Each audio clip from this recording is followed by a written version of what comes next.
Imagine discovering the love of your life caught in a web of lies and deceit. I'm Matt, and this is my story. One sunny afternoon, my drone revealed a horrifying truth. My wife, Faye, entangled in a scandalous affair with our neighbors, Taylor and Brianna Hennings. The betrayal shattered me, but I refused to crumble.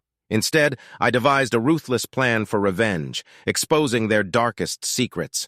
Join me on this gripping journey of heartbreak, vengeance, and ultimate justice. The sign on the frosted glass door said, Matthew J. Singletary, Director of Corporate Systems Analysis. That's me, Matt, to my friends. I'm almost 6 feet tall, heavy, blue-eyed, confident, and a pretty well-respected businessman. At only 29, I believed I was the only one with that title in the whole business world. When people asked what my title meant, I used to shrug. No one told me either. But my role in the company was clear. My job? Well, if the business world was an old Western movie, I was the quick-draw cowboy who came to clean up the town. My boss, the owner of Restonelson Enterprises, used me like a hired gun. He sent me to different parts of his business to check everything from top to bottom.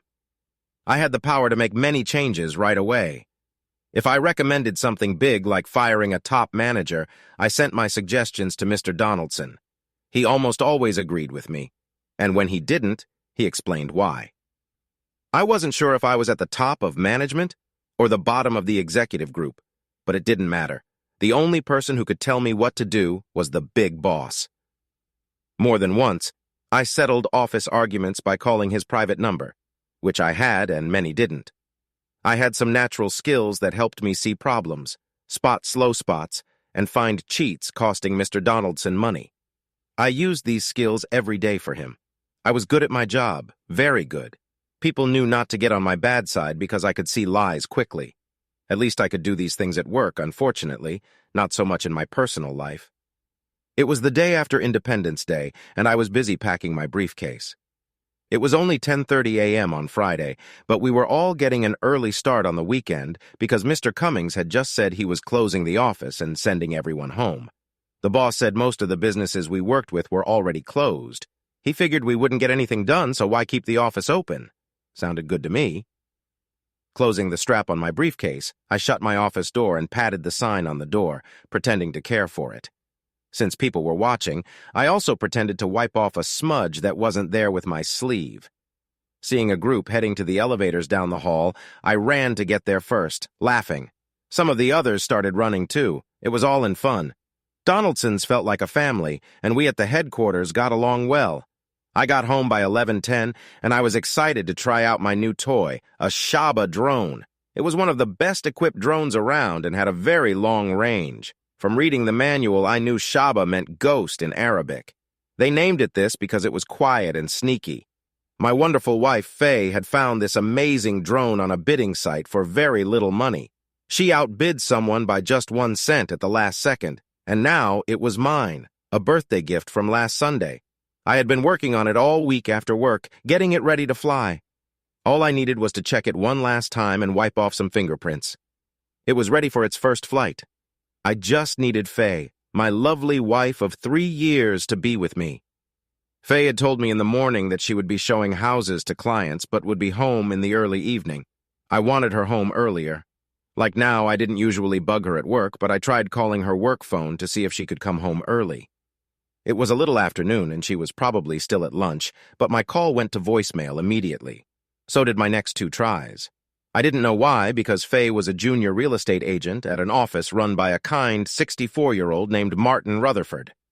The main office was on the southwest side of town, but I knew Faye wasn't there. I had called their landline first. I was a bit annoyed because Mr. Rutherford had a rule that Rutherford agents always be reachable by their work phones. Well, maybe she was in a part of town with a bad cell signal. It happens. Giving up, I decided not to wait for my wife. She might not be that excited about the Shaba's first flight anyway. Flying toys weren't her thing. I rolled the drone onto the driveway in front of our 2-car garage, started the small motors, and tested all the different functions. I decided to give the new gadget a quick test flight. I flew it back and forth in front of our house for a few minutes. This helped me get used to the controls and the camera on the big remote. I was really impressed with the clear video quality from the 1080p camera underneath. I landed the small machine on our driveway. While its rotors spun slowly, I took the remote control inside the house to get out of the sun. I hooked up the video feed to the big screen I usually use with my laptop. I liked using the bigger screen, and it worked great with the remote control for the Shaba. I quickly took off again, but this time from the comfort of my desk in our study. I guided the drone over the street, turned it to the right, and climbed to 40 feet. That height was enough to avoid hitting any poles or houses around. After seeing the world through the drone's camera for a few minutes, I started to relax and enjoy myself. It reminded me of the old days when I learned to fly. My Uncle Jake taught me when I was a teenager. I flew solo at 15 in a small plane, and at 17 I got a license for multi-engine planes so I could fly Uncle Jake's twin-engine Cessnas. Those were some of the best years of my life. Now, renting even the smallest plane was too costly. Faye and I were going through tough times, and I couldn't spend money on flying. This little drone was the closest I could get to being in the air, and I loved it. I flew the drone a few blocks without anyone noticing. It was very quiet and small. Most people only pay attention to things at eye level, so they didn't see it. But I could see them. Kids played in their yards, people washed their cars, and a golden retriever got a bath in one yard and clearly didn't like it. Everyone was busy with their daily activities on a warm summer afternoon. I stopped the drone just short of a nice brick home near a cross street and practiced hovering and changing altitude. I didn't want to keep moving east because I'd get close to Miss Kelly Sanderson's home. She was about the same age as Faye and me, though some said she had celebrated her 30th birthday many times over the past few years. We knew she had gone through her third divorce and was looking for another husband or a short-term relationship. Kelly was known for flirting a lot.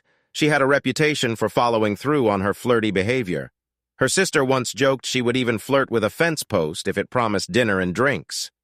I heard this through an open window and quickly moved away.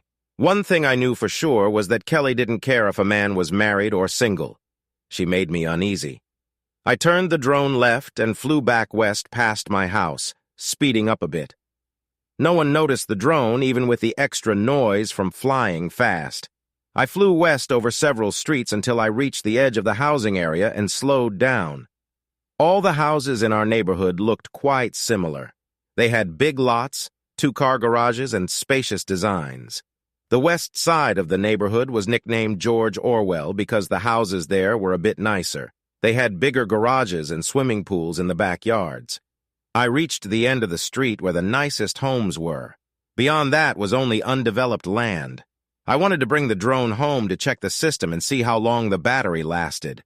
As I turned the drone around to head back, I noticed a flash of color near Taylor Henning's house. It caught my eye because it looked like the same red as my wife's Lexus, the car we bought recently for her to use with clients. There was no reason for her car to be at the Henning's house, but there it was. I was sure it was her car even before I saw the details. A moment later, I zoomed the camera in and saw the license plate. It was definitely Faye's Lexus. What the heck? I muttered to myself. I didn't like this at all, not one bit. My gut told me something was very wrong and my mind was racing. Whatever was happening, I knew I wasn't going to like it. Movement caught my eye. I saw something moving in the Hennings' backyard, so I turned my drone, the Shaba, in that direction. I started to slowly lower it, making sure I didn't hit any buildings or power lines. Once I was sure it was safe, I moved closer. God damn it, I shouted, even though no one else could hear me. About 30 feet below and 50 feet away, my wife, Faye, and our neighbors Taylor and Brianna Hennings were lying by the pool enjoying the hot summer day. But they weren't just sunbathing. They were naked. God damn you, I groaned, feeling my stomach tightened with pain. Faye and Taylor were together while Brianna was there too. I took a deep breath, trying to control my emotions. I brought the drone closer, focusing on the scene. Brianna was lying on a poolside lounger and Faye was beside her. Behind Faye, Taylor was with her. I had to close my eyes for a moment. This wasn't a bad dream that I could wake up from. When I opened my eyes, it was still happening. I forced myself to watch for a few minutes, letting the betrayal sink in. Strangely, I managed to push my anger and sadness aside. After a while, it didn't bother me as much. It felt like I was watching a bad movie with poor acting. Taylor didn't seem impressive. He had a bit of a belly and didn't look very fit. I couldn't understand why Faye chose him. Brianna, on the other hand, was fit and had brunette hair. She was attractive, and I realized I didn't know Faye was interested in women. It was just another thing she had hidden from me. I started to get mad again. Anger made it easier for me to think. I couldn't see any reason why Faye would do this. I thought our marriage was good. I was wrong. Judging by what I was seeing, I had been clueless. I was 29, and Faye was 27. We had been together for almost 5 years. We dated for a year, were exclusive for another year, and then got married. Our third anniversary was 2 months ago. I thought our sex life was great. We had sex several times a week and kept things exciting. We hadn't been arguing. I didn't believe I had been distant or unfeeling, at least not as far as I knew. I couldn't figure out why this was happening. I clenched my jaw and forced my mind to stop spinning. I made decisions at work, and it was time to make a decision now. I knew I had to move on. I couldn't think of any good reason for Faye's betrayal. It wasn't a case of force, given how she was acting. I couldn't see myself forgiving Faye or the Hennings. I thought about it for a while longer, testing my thoughts and my resolve. There was nothing that could change my belief that my marriage was over. I took a deep breath and decided to start my life anew without Faye. First, I was going to make sure they knew that their actions had consequences. I checked that everything was being recorded from the drone. It was in clear, bright color and high definition. I would have all the evidence I needed for a divorce. I wasn't naive. I knew things might not go well for me financially. I had a friend who had gone through a divorce, and he had vented to me many times. These days, adultery didn't matter in divorce court. Everything was no fault, and no one was held responsible for breaking marriage vows. Boy, isn't life great now? But divorce isn't just something that happens in court. I felt everyone needed to know why our marriage ended and who was to blame, so I collected whatever proof I could find. The drone moved closer to the scene, getting lower until it was just a few feet above the ground. I aimed the camera so it was almost level and positioned the drone until they filled the screen. I could see them clearly as they worked hard. Sweat was dripping off them in the hot sun, and their faces looked strained. They couldn't hear the drone yet. They were busy and didn't expect to be filmed. I didn't care if recording them was right or not. I'd deal with any fines later if I had to. Suddenly, Brianna opened her eyes behind her dark sunglasses and looked straight at the camera. To her, the drone must have seemed like a giant bug buzzing close by. Just for fun, I moved the drone up and down. Her mouth opened wide in shock. My wife, Faye, stopped what she was doing and turned to see why Brianna was upset. There it was, the shot I needed. Faye's face was slick with sweat, and her mouth was open in surprise. Both women were clearly screaming, but I couldn't hear them. The drone didn't have sound recording, which was a shame right now. Brianna jumped off the lounger and tried to run to the pool. She stumbled and fell in, taking the lounger with her. My soon-to-be ex-wife also ended up in the pool, still screaming. Taylor scrambled to get up and figure out what was going on.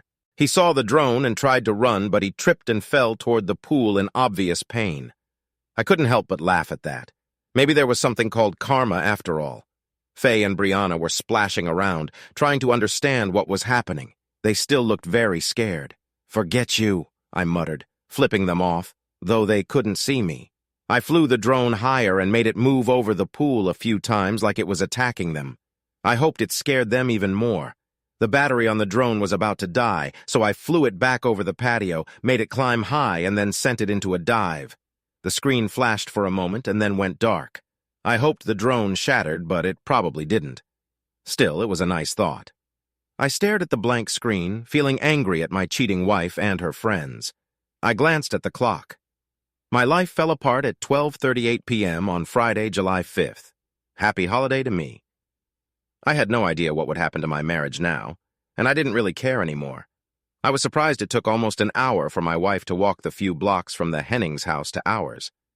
We'd lived here for 18 months ever since we bought it. I remembered how hard we worked to save enough money for the down payment. The mortgage was tough, too. Faye wanted the house to show we were moving up in society. She was so happy when we moved in. Back then, I was glad, too. Then she needed a new car for work, $60,000 worth.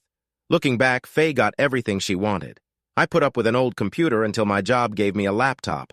Faye got a nice new car, and I got a second-hand drone. Now Faye got to explore her new life, and I was left to wonder what happened to mine. While waiting for her, I watched the video I made of the three of them. I had some extra time, so I made a video of the best parts of my day. I thought maybe it would come in handy someday. Faye burst through the door furious. Her hair was wet and clinging to her face. She was still wearing the suit she had on for work that morning, now stained in different spots. One of her heels was broken. She had it in her hand while wearing the other one on her foot. "What were you thinking?" She screamed at the top of her lungs. Her face was bright red, and she looked furious. Her eyes seemed to be throwing daggers at me. It was clear she had realized the broken drone at the neighbor's house was my doing. I had started to wonder if anyone would ever figure it out since it had been a while since it crashed. I let out a small laugh. Faye was trying a strategy I often used during tough interviews at work. It seemed she had heard that the best defense was a good offense. I allowed myself a small grin. This only made her angrier. "You could have killed someone with that thing," she yelled. I just watched her, feeling distant. The loving woman I had married seemed gone. Faye was normally very pretty. She was 5'4" with shoulder-length brown hair. Her heart-shaped face had always charmed me with her cute nose and pink lips. She had a good figure and nice legs. But now, standing there soaked and angry, she looked like a different person. "What's wrong with you?" she shouted again. "I don't know what I was expecting. Maybe an apology, but I could play this game too." "You cheated on me," I roared back. I'm almost 6 feet tall with a deep voice, so my shout got her attention.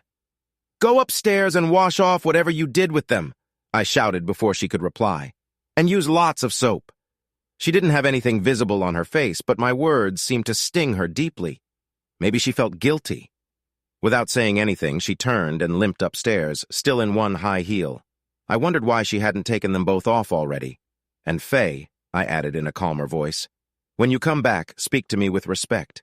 You've disrespected our marriage enough today. No more yelling, understand?" She didn't reply, but she went upstairs without arguing. I soon heard the shower in our bedroom start up. Faye came back down after about 15 minutes, quicker than I thought she would. Maybe she wanted to get this over with or plead her case. She was wearing one of my old sweatshirts, jeans, and sneakers. She seemed to be trying for a modest look. "Sit down," I said, motioning to the couch. I was sitting in my lazy boy chair. She slipped off her sneakers, sat on the couch, and started to speak, but I cut her off. "I want to understand something," I said. "Why did you decide to cheat?" Faye flinched. "Sorry," I quickly added. "I'll try to keep calm." I took a deep breath. "If you don't mind," I said more calmly, "can you explain why you decided to end our marriage by being with someone else to someone's, and how long this has been going on?" "Matt, baby," Faye started measuring her words. "I am sorry you saw that at the Hennings house. I picked up on that. People choose their words carefully in my line of work." "You're sorry I saw it," I interrupted. "But not that you did it right?" Faye's lips tightened.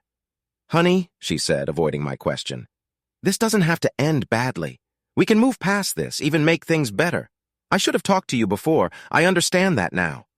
She leaned forward. "Listen, Matt, neither of us were virgins when we got married. I've only done things with Taylor and Brianna that I've done with you before, okay?" She paused, watching my reaction. "Listen, all we need to do is make a few changes and everything will be fine." She was watching me closely. I clenched my teeth and kept silent. Honestly, I wondered where she was going with this. She wasn't really apologizing. She was just upset I caught her. I motioned for her to continue. "And I'm not a bad person," she added, clearly upset by what I'd said earlier. "Don't you dare call me that." I didn't reply. "Look, it was just—" She started. "Oh, come on," I interrupted, slapping my knee in frustration. I shook my head, disappointed. I read about stuff like this online. "Did you know there are lots of websites where people talk about being cheated on for support?" I asked, not really expecting an answer. "It was just sex is the second most used excuse," I said. "I was hoping for the #1 excuse. The most common one is I made air quotes with my fingers. It's not what it looks like. Couldn't you be a bit more original, Faye? Faced, tightened. It was just sex, really," she insisted. "That's all it was. Just 3 people having some fun in the afternoon, nothing more." "Fun," I shot back. "I guess I misunderstood." "Well, heck," I said. "Should have known better, huh?" I leaned forward in my seat. Hey, you know what? I asked in a mocking tone. I like fun too. How come I wasn't out there? Can you tell me why I wasn't included in this fun?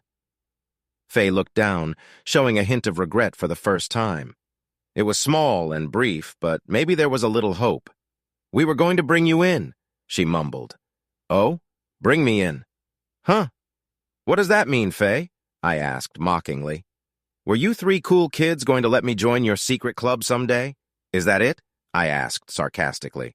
She didn't answer right away, so I continued. Bull crap, I snapped.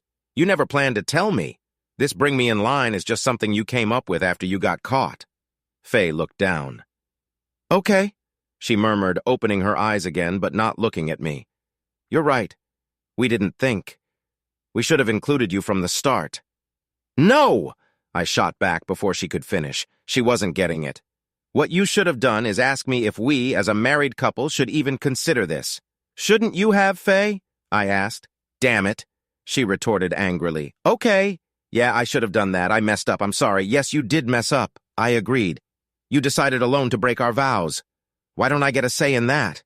She looked frustrated. Baby, it's not too late, Faye pleaded.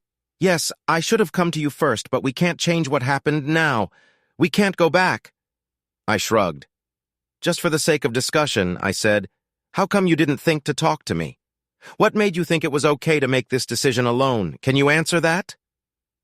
She waved her hands, lost for words. She probably hadn't thought she needed an explanation. I groaned, taking a deep breath. Well, okay, let me ask differently. Why didn't you bother asking if I wanted to join? You said it was just 3 people having fun, right? Like I said, I like to have fun too, I continued. Why didn't you think your husband might want to join? You might have convinced me if you'd explained how it was a good idea. Why wasn't my opinion important when you were setting things up, huh? I paused. Why? I don't know, Faye admitted, hanging her head. I guess I didn't think you'd actually join in, she added after a moment.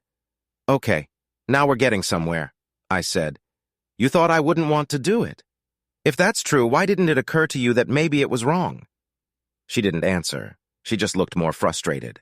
There were many things Faye didn't want to talk about. Right and wrong were among them. So I brought the conversation back to something I had said earlier. I'm just an old stick in the mud, and you all are the fun ones, the cool ones who know how to have a good time. And besides, you're the smart ones. You get to do all the cool things as boring folks don't get to do, right? That's not how it was, Faye protested.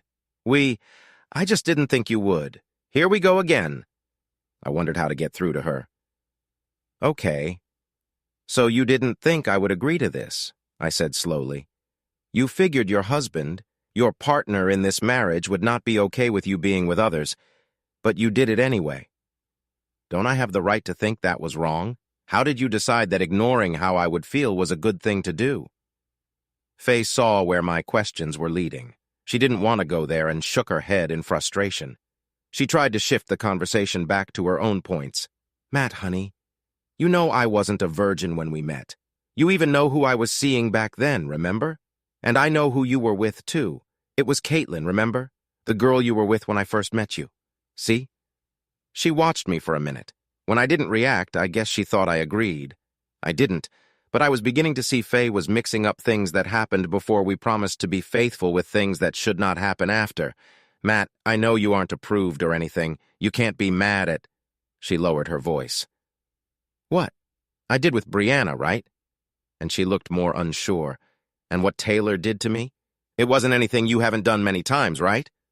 So I cut her off, bringing my hand down in a chopping motion. No, Faye, it wasn't about just the sex. It's that you were doing it when you shouldn't have been, damn it. She didn't like that at all. She tried to recover. But wait, Matt, you said you wouldn't mind being with Brianna. You said that. Faye leaned forward to make her point. It's not too late to make things right, honey. I messed up big time by not including you from the start. But we can move on from here. She moved closer to the edge of the couch and leaned towards me to emphasize her words. Listen, Matt, look, here's what we can do, honey. She reached out her hand as if to touch me, but stopped because I was too far away. My face must have looked really angry. At that moment, I would rather have had a big bug touch me than her hand. Seeing my reaction, she didn't get up to come closer. Taylor and Brianna and I were talking after. Faye said, after that thing happened over at their place. She was stumbling, trying to avoid making me mad again. Taylor suggested it, honey. What we can do is you could have me and Brianna both, or just one of us alone if you wanted it that way. And for 3 months, Taylor wouldn't be with anyone but his wife to make up for the time you missed. She stopped talking. I wondered if she realized how bad that sounded. So, I guess 3 months is how long y'all have been doing this, right? I asked. Faye nodded a little. Is that right? 3 damn months? I was getting more annoyed. Answer me, damn it, I shouted when she hesitated. Yes, damn it, just 3 months, Matt. She paused. So, what about it, honey?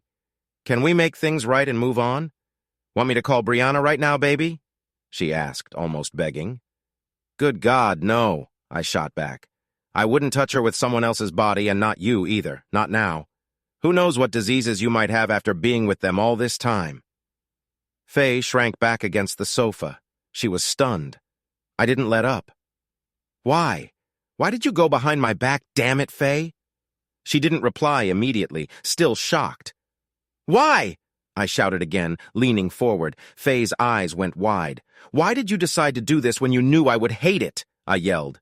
She swallowed hard, holding onto the seat cushion. Why?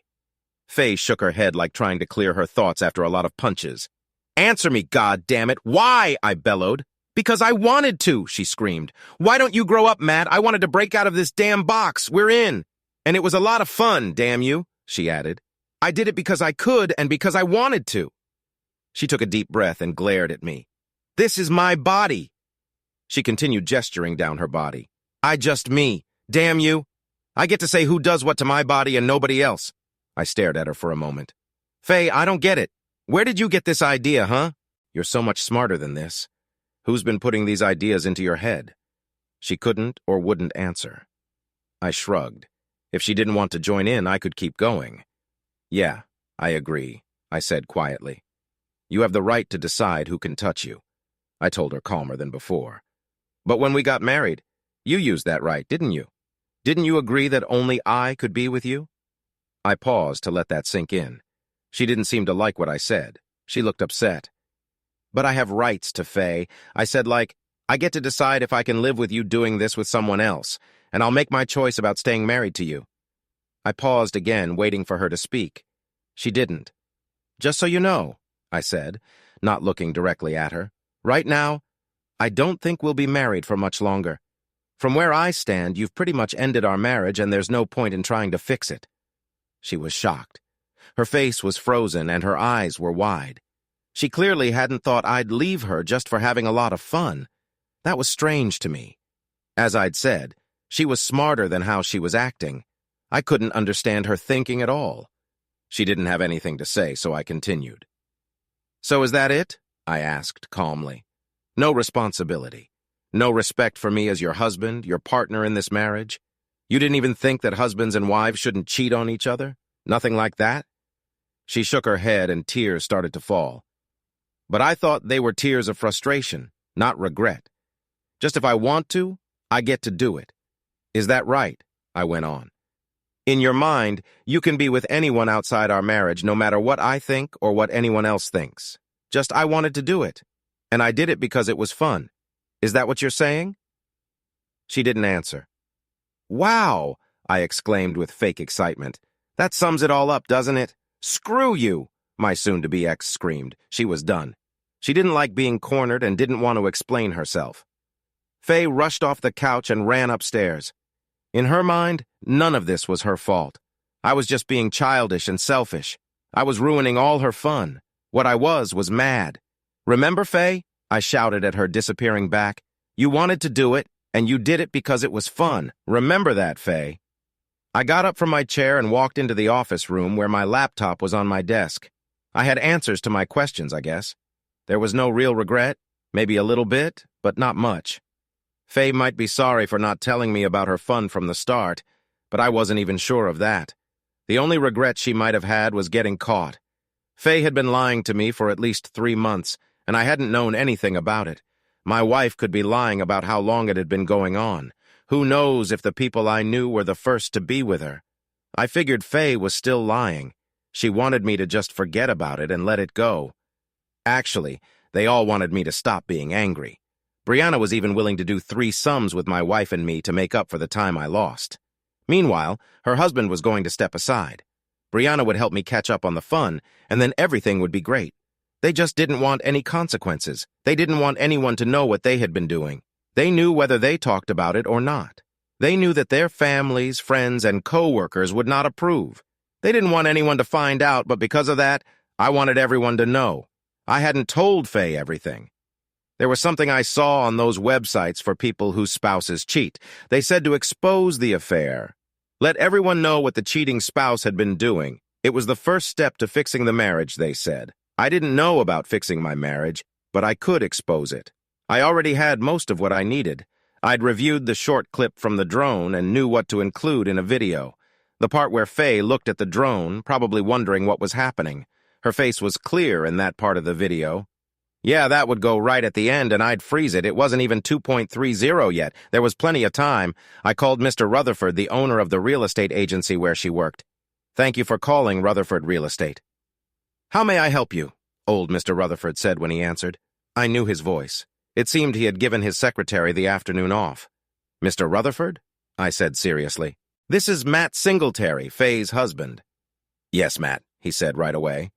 His voice was friendly. His office had a lot of success selling homes just before Labor Day last year. To celebrate, he had a big picnic on some land he owned outside town. Everyone from his office came along with their families. Rutherford and I had talked for a long time about various things. Sir, I started slowly, unsure how to bring this up. Mr. Rutherford, do you have an email address? I need to send you something urgent, a quick video clip that needs your immediate attention, I said formally. Sure, son, he replied, and call me Martin, okay? Within seconds, I had his personal email address. I sent him a message with a video attached. It showed what happened between my wife, Taylor Hennings, and his wife that afternoon. I waited for Martin to open the email and see the video. My God, he finally said, breathless. I'm sorry, Matt, he said softly. I had no idea. Neither did I, Martin, I replied calmly. But I want you to notice this happened today. See the date and time. It was going on even before that. I don't know when it started, but it ended right after what you see there. The thing is, one of your managers and his wife are having an affair with my wife during work hours. They're doing this on your clock. He was silent for a while. I'm sure he knew this could lead to a lawsuit, and I was aware of that too. What they did caused me a lot of pain, which many lawsuits are based on. Since it happened during work hours, Martin's business could be in big trouble. But I didn't say anything about suing. I'm open to suggestions, he said carefully. I don't have any suggestions, sir, I replied. It's your business, and I'm just bringing this to your attention. What you do next is up to you. I see, he said, sounding doubtful. Exactly, Mr. Rutherford. I'll be divorcing my wife, and your employees have ruined a marriage, but what you do with them is your decision, okay? Well, sir, I need to get going and take care of some things. Goodbye, sir, and thanks for all your kindness, I told him. Well, goodbye, Matt. I'm really sorry this happened. It's not your fault, Mr. Rutherford. Some folks just don't have any integrity. Goodbye, sir. I hung up and moved on to the next task. I created a text group with all of Faye's family, her brothers, sisters, parents, all her friends, and our neighbors whose numbers I had. I sent them the same video clip I'd sent to Mr. Rutherford. Then I waited. The truth about what these 3 did was about to come out, and their perfect little world was about to fall apart. Faye came down the stairs slowly, holding the railing for a moment. I guess she wanted to talk to me again and try to fix things. Honey, she started, you're making too big a deal out of this, baby. We're all adults. Some extramarital activities won't harm our marriage. I love you. You know that, right? I would never hurt you on purpose, honey. I just made a mistake. I'm sorry, really sorry, and I want to make it right, okay? I sat back in my chair and waited. I didn't listen closely. Nothing she said would change anything. The phone in the kitchen rang loudly. Faye looked at it, annoyed, but didn't move to answer it. I think you should get that, I told her calmly. It's for you. She stepped into the kitchen, picked up the phone, and listened. Oh, hi, Dad. Listen, I can't really talk right now. Can I call you? I thought Mr. Rutherford would call first, but her father was quicker. I could hear him from across the room. What are you doing, Faye Ann? He shouted. What's this video of you with some guy out in public? He didn't understand it was a video, but he was very upset. Faye turned and looked at me with a horrified expression. She seemed stunned. "Remember what you said, Faye?" I asked, just loud enough for her to hear. "You did it because you could, and because it was fun, right?" I reminded her. She looked at me blankly. She was getting yelled at by her father, but I don't think she understood a word. "Well, baby," I said, "I did this just like you asked. I did it because I could, and I have to tell you it was a lot of fun. I said that last part just to be mean. I wasn't feeling kind." Her phone started playing the Star Wars theme on the coffee table. I picked it up, tapped to answer, and handed it to her. "Here, this is for you," I said. She took it with her right hand while her dad kept shouting at her from the house phone in her left. Mr. Rutherford was mad, too. Even though her phone wasn't on speaker, I could hear him loud and clear. Without using any bad words, he told my soon-to-be ex-wife that she was fired, as was her work buddy. He said if Faye wanted her last check and personal stuff, she needed to come to the office within half an hour. Otherwise, she'd find the doors locked and never allowed back. He'd send her things by mail. I went outside and backed my old Land Rover to the porch. I was about to load my stuff into it, and I didn't care about the big tire marks left on the lawn. I didn't live there anymore, and the yard was someone else's problem now. A few minutes later, Faye ran out screaming, "You jerk!" She yelled it over and over, got in her car, started it, and drove away fast. I shrugged. My parents had been married 3 years before I was born, so I definitely wasn't a jerk in that sense. But I didn't care about her opinion anymore. My phone beeped, then it beeped again and again. Because I sent the video to a lot of people, their replies were also going to everyone else in the group, including me. A quick look showed Faye was getting a lot of angry messages from her family and friends. I loaded my clothes, my guns, and some other personal stuff. It made a small pile that easily fit inside the Land Rover. On my last walk through the house to check if I missed anything, I put on a holster, checked my gun, and tucked it under my shirt. The house felt hostile now. I'd stay armed from here on out. When I was done, I made a quick call to my parents and told them the short version of what happened. I asked if I could stay with them for a while. They only asked if I'd be there in time for dinner or if they should keep something warm in the oven. It was nice to know I could count on someone. Looking back to that day and the following week somewhat, even I was amazed at how fast things had gone from calm to crazy. Cocked pistol, they call it in the armed forces when things get that intense. With Faye's lack of regret thinking about saving our marriage wasn't even a small bump on the road to complete breakup. I didn't bother to debate with myself about what to do. Solving problems quickly was one of my best talents at work. Others wanted to study an issue forever, hold meetings, and worry about all possible outcomes. I made quick decisions and acted on them. Most of the time, what I did worked. Sometimes it wasn't perfect, but it was always better than wasting time. Faye thought I was making a big deal out of nothing. She felt she could make decisions about our marriage without caring about my views or the effect on us.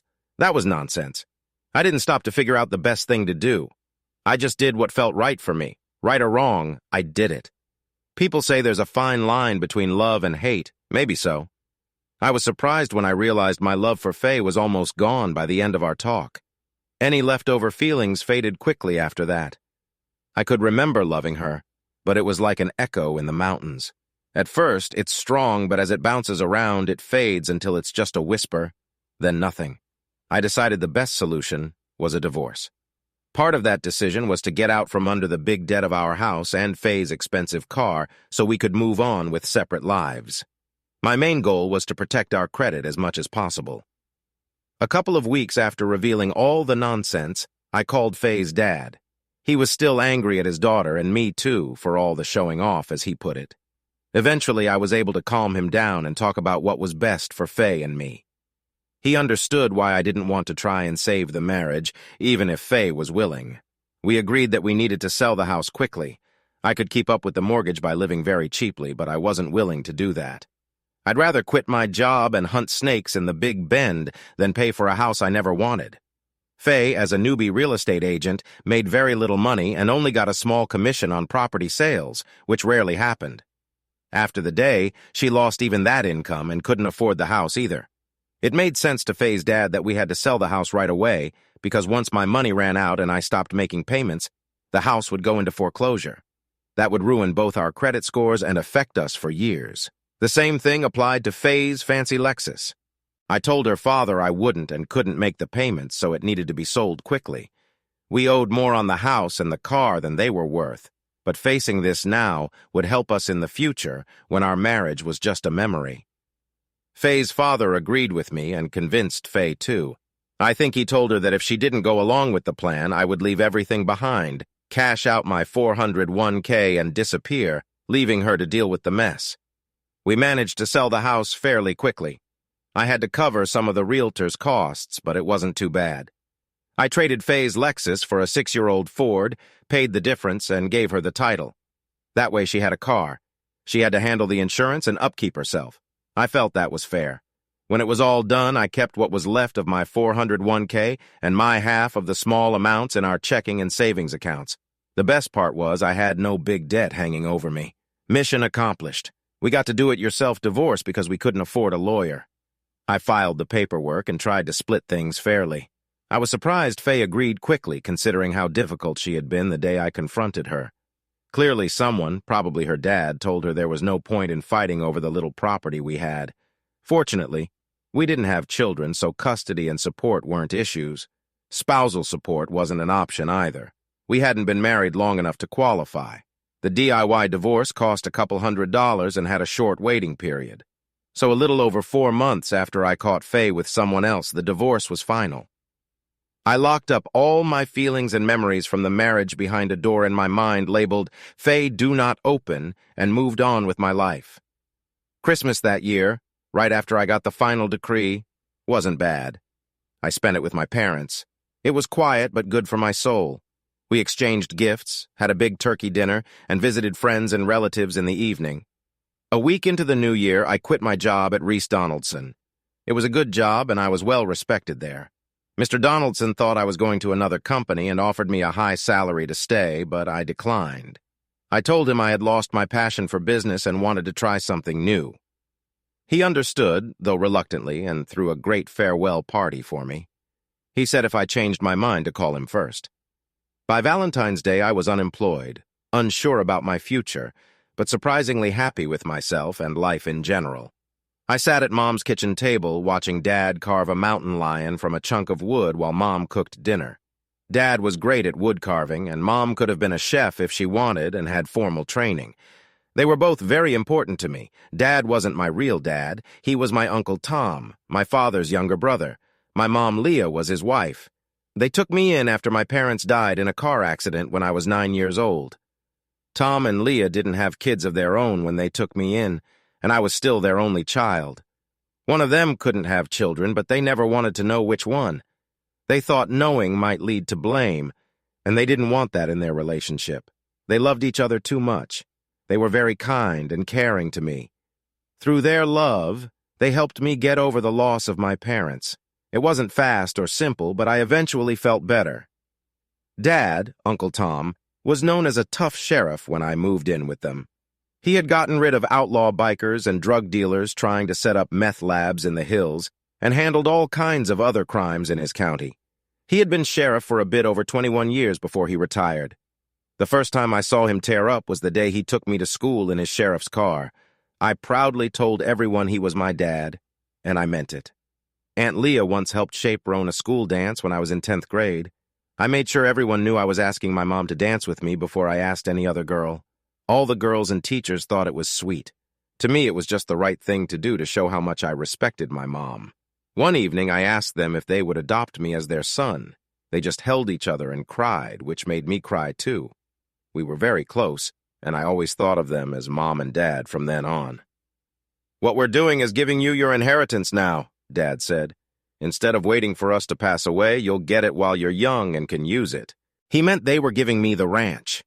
At 53 and 51, Mom and Dad wanted to buy a big RV and travel the country. They had already bought it and a little Jeep to tow behind. They planned to visit places like Glacier National Park and the Grand Canyon. "But Dad," I said softly, "it's too much. I know you want to travel, but you need a place to come back to when you're tired of being on the road." "Yep, we know that, son. That's why we bought a house in the north part of the city. It'll be there when we need it, and between us, your mom and I don't want this place anymore. We didn't want to farm or raise cattle and horses at first. We just bought it when I decided to retire. It was a place to go when I stopped being sheriff, and we never left. Now's our chance, you see." "Oh, I see," I said, pretending to be upset. "You don't want it anymore, so I get the hand-me-down ranch and I'm stuck here. Is that it?" "Nope," Dad answered calmly. "The land here is worn out and not good for farming. Most of the springs have dried up, so no cattle or horses either. But oil companies keep looking around. Some have made offers and they'll come back. You can get a good price from them and sell the place." I thought about it. The property started as one section of land, 640 acres, plus another 300-odd acres nearby. Grandpa, Dad's father, bought the section from a widow and the other land after a good harvest. Dad didn't like farming. That's why he became a sheriff and still didn't want to work the land from morning to night. He had sold parts of the property whenever he could, and we had about 500 acres left. The other 300 acres went to a neighboring farmer. "Okay, Dad, I'll do it," I said, "but it's really too much. How about I sell everything and we split the money 3 ways? Me, you, and Mom. What do you think? How about we make it an 80-20 split and you send us emails twice a week and call us every Sunday?" Mom suggested firmly. She came over and hugged me. "We love you, son," she said softly. "Let us do this." I looked at Dad. He didn't answer. He had gone back to carving something. He left the room for the garage without saying a word. The discussion was now in Mom's hands, and I knew I couldn't say no to her. I tried to negotiate. "What about a 50-50 split? I'll text and email you all the time. I'll call you on Sundays, holidays, and birthdays," I offered. "Deal." Mom said right away, "Now put that chair down on all 4 legs and go get cleaned up for dinner," she ordered. She looked at Dad. "Tom?" Dad was already on his way to the garage. I hurried to wash up and help Mom set the table. That's how it happened. In early April, the year after I found out Faye had cheated, I stood on the front porch of Mom and Dad's old house and watched them drive away. Their new RV had all the comforts, including a full shower and a queen-sized bed. They were dragging a tiny Korean car behind them so they could stop and drive around to see local sights, towns, or whatever they wanted to that day. When they drove over the hill a mile away and disappeared on the other side, I sighed and went back inside my house. It didn't feel like home anymore. From the outside, it looked like an old farmhouse, like many built around 1930. My dad, who worked in law enforcement, made sure our house wasn't too appealing to criminals. Inside, the house had it all.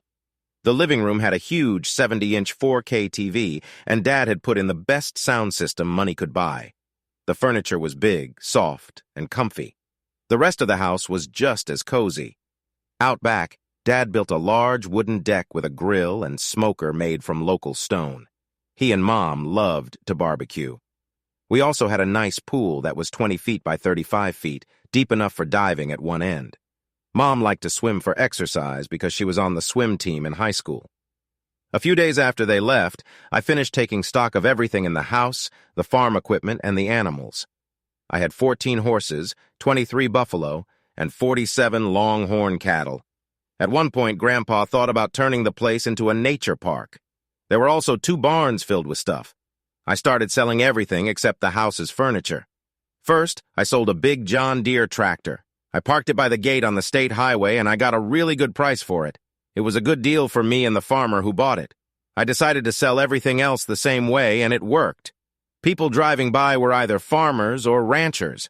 Even if they weren't looking to buy, they knew someone who was. The farm and ranch equipment sold quickly. In May on a Friday, I got a call on the house's landline. I thought it was Mom since it was her turn to call. "Hello," I said in a laid-back tone. "How y'all doing? Good afternoon. Is this Mr. Singletary?" It wasn't Mom. The woman's tone was a bit condescending, like she was doing me a favor by talking to me. I decided to use a trick my dad used as a sheriff, pretending to be a simple, uneducated hillbilly when dealing with tough suspects. They never realized what was happening until it was too late. "Yes, some," I answered slowly. "It sure enough is this. Here's Matt Singletary himself. Please hold for Mr. Wingate." The line went quiet, so I hung up. About 3 minutes later, the phone rang again. "Mr. Singletary?" the same woman asked, sounding a bit irritated. "Yep, I surely am," I replied. You still holding on to that fellow Wins late? I asked, pretending to be curious. No, Mr. Singletary, I meant for you to hold on, not, oh, I'm just as sorry as can be, but I can't do that. I only hold on to women, folk. I don't think it's right for a man to be holding another fellow. There was a pause, and I heard the woman take a deep breath.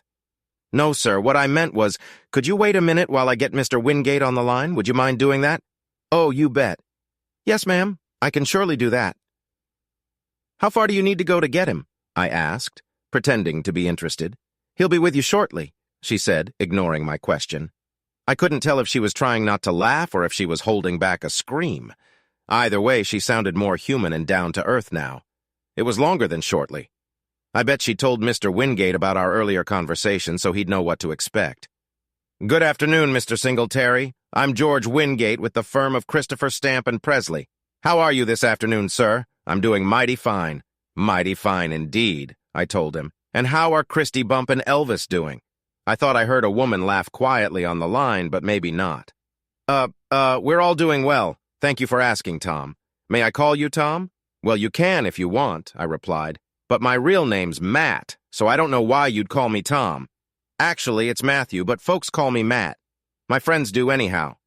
Okay, Mr. Wingate said. Can I please speak to Tom? Please? No, I answered firmly. There was a pause. May I ask why not? Wingate asked, sounding a bit annoyed. He ain't here, I replied. Another pause followed. Before Mr. Wingate could say more, I decided to end the short answer game. I was getting a bit bored with it. My dad gave me the whole ranch, signed it right over, and then took off on a trip to who knows where. It was him and my mom both. Do you want me to give them a message when I hear from them? No, that's not necessary. You might be the person we need to talk to. Did your dad give you the land title? I hadn't mentioned my dad, so I knew he was trying to mess with me. He wanted to make me feel small without being obvious. I smiled. Yep, he sure did. I said to Mr. Wingate, who acted all high and mighty. Good, Matt, he went on. A team from SunCloud Petroleum was near your land a few days ago. They saw you're selling some of your farm tools, and we were wondering if I'm sorry, but the tractor is already sold to Mr. Jenkins from Whisper Lake. So is the hay baler, the disc harrow, and that big plow, but I still have a lot of other stuff you could buy. No, Wingate interrupted sharply. He paused. Matt, we wanted to see if we could talk about buying your ranch. That's what you're doing, right? We work for SunCloud and can offer you a good price for your land. We can arrange a round-trip ticket to Oklahoma City for you so we can discuss this more. Why would I want to go to Oklahoma City? I asked, sounding confused. Well, that's where SunCloud and our company are, Mr. Singletary. Oh, wow, I laughed. You really had me going there, but I can't fly in those airplanes. I get motion sickness very bad every time, I explained. Why don't you and whoever you want just drop by my house whenever it's good for you? He seemed to be checking his calendar. Maybe he had his assistant check others, too. I didn't know, but it was a long pause.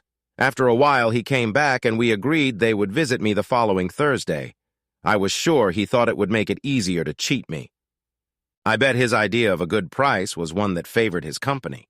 I took a break before calling a lawyer who knew a lot about selling big properties and land rights.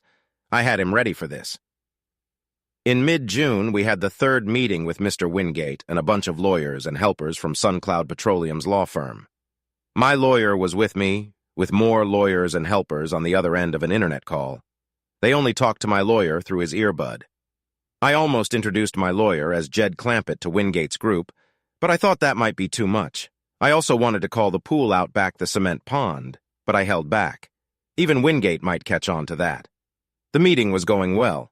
SunCloud Petroleum had made better offers in our previous meetings and calls. In the last call, they made an offer which had Carl Patterson, my lawyer, very happy. Carl would have loved to play the part of Jed Clampett and was a bit upset when I didn't let him. Oh well, Carl thought the money they offered was probably the best we'd get. I agreed, and we set up this final meeting to sign the papers. There were no last-minute issues, and I could tell they were happy to finish this deal. All righty then, I said, acting like I was reading the papers. Carl had already approved them and knew more than I ever would, so I was just pretending. You all agree I can stay here for 181 days after today to sell all the furniture and other stuff, right?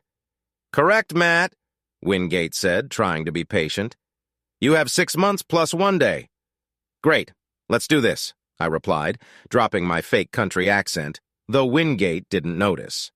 I took the pen from one of Wingate's young assistants and signed everywhere she showed me. This took some time since there were lots of documents and signatures needed. Sherry Woodward, Wingate's paralegal, was helping me. She was very pretty and probably smarter than her boss. When she first came into the house, she noticed all the modern appliances, the well-kept house, and the tidy pool and deck in the back. When she saw my framed degree in business management and MBA on the wall, she looked surprised. None of what she saw matched the clueless hillbilly image I had been showing Mr. Wingate. She stepped away from the kitchen door that led to the pool and deck, licking her lips slightly. I thought she might whisper something to Wingate when he rudely told her to fetch something from his briefcase in the SUV. He barked the order and didn't sound very nice about it. She obeyed and brought back whatever he asked for without whispering anything. Sherry Woodward stood close to me. Her hip and right thigh touched my left shoulder. She leaned over to point out where I needed to sign the papers. Up close, she was even prettier and had long legs. She was slim with a nice figure under her blouse. She smelled wonderful. I didn't mind her being so close. When I got to the last signature, I looked up at her and winked. Wingate and his people couldn't see that from where they sat. Sherry had to hide a grin with a fake cough and covered her mouth to stop from giggling. It was all done. I gave her the pen back and handed my copy of the papers to my lawyer. Then I waited. We had agreed that the Wingate Group would transfer the money to my bank right after we signed. Normally this doesn't happen, but they agreed because they thought I didn't know much about business. My bank was ready to receive the money, and I planned to move it quickly. I didn't trust Wingate. My lawyer turned his laptop to me. I entered my password and hit enter. The money from Wingate went straight into another account, and the original one was closed. Maybe I was a bit paranoid, but sometimes people are out to get you. You can never be too careful. Well, it's been interesting doing business with you, Mr. Wingate, I said, shaking his hand as I stood up. Just so you know, not everyone with a Texas accent is dumb. It's just a way of talking. I saw him start to understand. And by the way, I continued, I would have sold the property for half the price if you hadn't been so arrogant. I told him with a smile. I knew people from his firm would talk about this. Not all of them were loyal to him, I figured. At least one wasn't. Yes, it was childish, but it felt really good. They all left and got into their big black SUVs. Some of them bit their lips to stop from smiling. One guy's grin broke out once Wingate's door was closed. Sherry lingered for a moment. I whispered an invitation for dinner. She nodded and gave me a slip of paper with her phone number and hotel name. Sherry and I had a great time that evening. I took her to the best restaurant in town. Then we went to a nightclub with all kinds of music, including slow dancing. We had lots of fun. When we got back to my place, we talked about Wingate for a long time, actually, over breakfast. We were very busy when we got back from the club. I wasn't sure what I wanted to do next, but I knew flying would be a part of it. I took some refresher courses to get my pilot certificate back, including ground school and flying with an instructor to get up to date. My Uncle Jake, my mom's older brother who taught me to fly, died 6 years ago. He left everything to my mom, including 5 small planes stored behind the north barn, about 3/4 of a mile from the house. I hired 3 aircraft mechanics to fix them up so they could be certified as airworthy. It didn't take long. I paid the mechanics for the job, not by the hour, and I paid them well. They had plenty of time to work on my planes. All 5 planes passed inspection easily. I started selling them to dealers, except for one I sold to a private pilot. He got a good deal because he reminded me of myself. I didn't make much money, but I didn't need to. Finally, only 1 plane was left, and I wasn't even trying to sell it. I loved flying Uncle Jake's old plane. Spending an hour or 2 up in the sky made me feel free. I was sitting at a picnic table under a big pecan tree. It was next to an old, run-down building with a small sign that said, Jesse's. The locals all knew what it was. Jesse was an old man who looked like he had lived through a lot. No one knew his age, but it didn't matter. Jesse's had the best barbecue around, known only to the locals and a few city folks. It was late August and very hot in Texas. Just before noon, it was pleasant enough under the shade of the pecan tree with a gentle breeze blowing. A light smell of smoke rose from the barbecue smokers out back, making people hungry. Despite looking shabby, The place was clean inside and out. I came here often since it was on the route between the big city and my parents' old place, which was now mine. But today I wasn't going anywhere. I just wanted some good Texas brisket. I flew over in an old Cessna 172 and landed on a grassy area next to Jesse's place. I sat at one of the picnic tables outside enjoying my lunch. I was eating a big brisket sandwich dripping with barbecue sauce, some borracho beans, and mustard potato salad. While I ate, I thought about getting a slice of Jesse's pecan pie. I convinced myself that working hard every day meant I could afford some extra calories. I wasn't really paying attention to what was going on around me. The heat rising off the old black top road nearby gave me a headache. I noticed a couple of cars pull into the parking lot but didn't look closely, even though I heard some women's voices. At just over 30, I didn't have much in common with folks in their 20s. I kept eating and thinking about the pecan pie. Then I heard some voices from another table. "You're going to just go over there and sit down with that cowboy?" one voice asked. That caught my attention.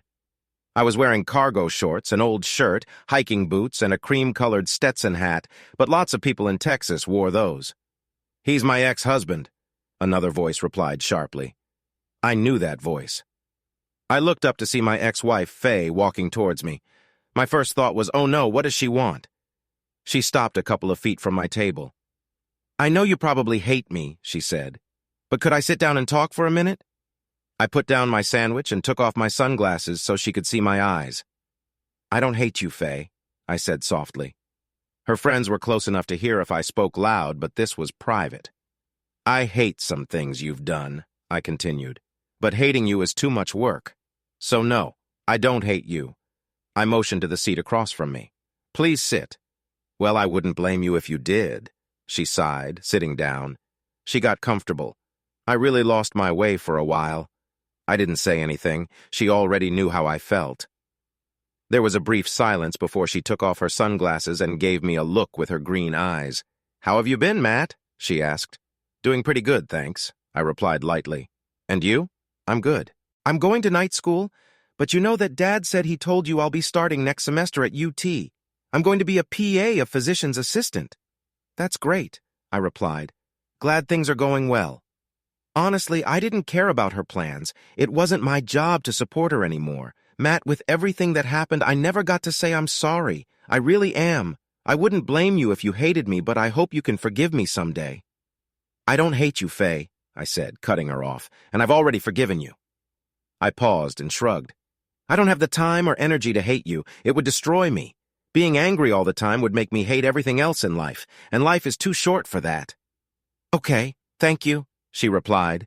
She moved closer to me on the bench, invading my space.